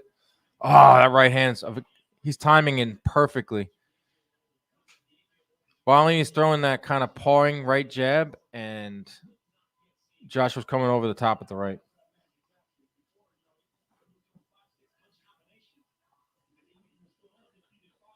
Let's see live bet. Can't bet live? What do you mean you can't bet live? What?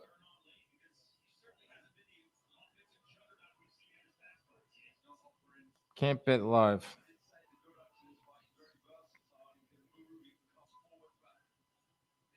Amanda Serrano. Horrible performance by by Wilder.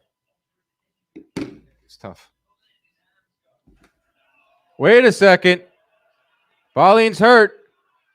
Here comes Joshua looking for a stoppage. Wallin's face is minced.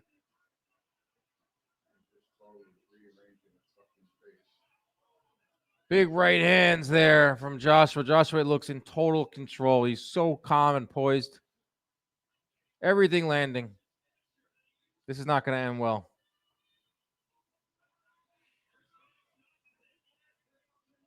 Oh, boy. I don't want to see Otto take punishment, man. Oh, boy. Joshua's throwing with mean intentions now.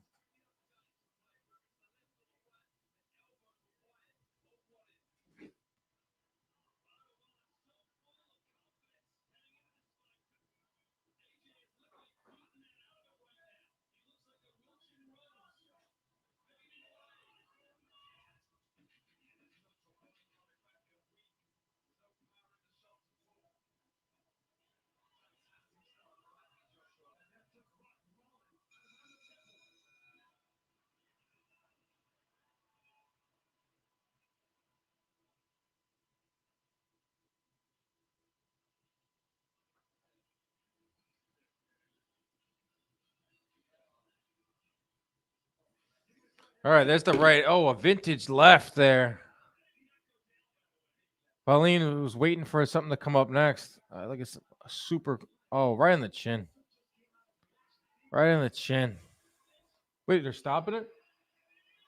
They stopped the fight.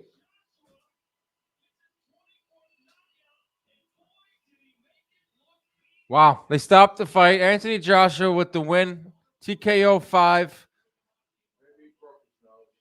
He looked great, man. Anthony Joshua looked awesome. That is a well-rounded fighter now, Anthony Joshua.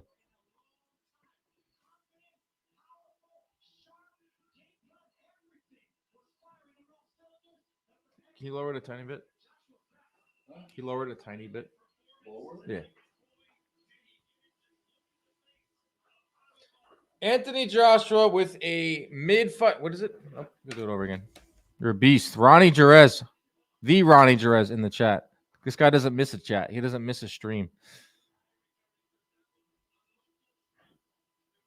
I think I'm going to end the stream, guys. I'm tired. My family's upstairs. I'm hungry. That was awesome. 4 hours and 45 minutes. That was great. Despite the fights being pretty one-sided, despite Wilder being terrible, Anthony Joshua looks like he's back in mid-form. I want to see him in 2023 potentially fight the Fury-Usyk winner, especially if it's Fury. Francis Ngannou's out there. Some other names out there. Fuentes, thanks for the feed today. Always great to talk boxing. Absolutely, man. You were awesome. Giving great insight. Merry Christmas to you, too. Salute, Urza. Stay in for a few more minutes. Get everyone. What's it going to be next for AJ? Sean Hanlon. Very funny today. Hopefully you don't have to be with your own thoughts any longer. What was that? Round 5? Right now I'm going to record an instant reaction. You guys are going to see behind the scenes of that. So exciting. Anthony Joshua with the 5th round stoppage of Otto Wallin systematically broke him down. Actually was the right distribution of punches. He was on his front foot. He was aggressive. He still had that great jab, but he was following it up with strong power shots, and he got a guy out of there in Wallin who was a live dog, a tricky southpaw. Good for Anthony Joshua. Now, what is next? Obviously, I would love to see him fight Tyson Fury because the Deontay Wilder fight, I think, is out the window. Could be wrong, but I do not want to see that fight. What I would love to see is if Fury gets past Usyk, he gets in there with Joshua finally for all the belts, or we can figure out who's the best heavyweight in the world. It's also an Ngannou fight. Ngannou's looking for big fights. Eddie Hearn has went out and looked for the Ngannou fight for Anthony Joshua. That is another fight that could happen. Who would you like to see Anthony Joshua fight next? Fun times. Happy holidays. Yes, you too, Drew. 2 beers. Hope you have more than 2 beers this week. Yeah, baby. Where's John? Merry Christmas to my guys, Dan and Ronnie. John Serrano, I love you, bro. I miss you very much. All right, everyone. Saying goodbye. Thank you to everyone. Chris Algieri, who joined when he could. Everyone in the chat. Mr. Bob Canobbio providing great stats. Everyone. Great times. We'll be back. Maybe we'll do an in-a-way live chat. I don't know. I'm going to be pretty tired. There's Joshua's dad. All right, guys. See ya.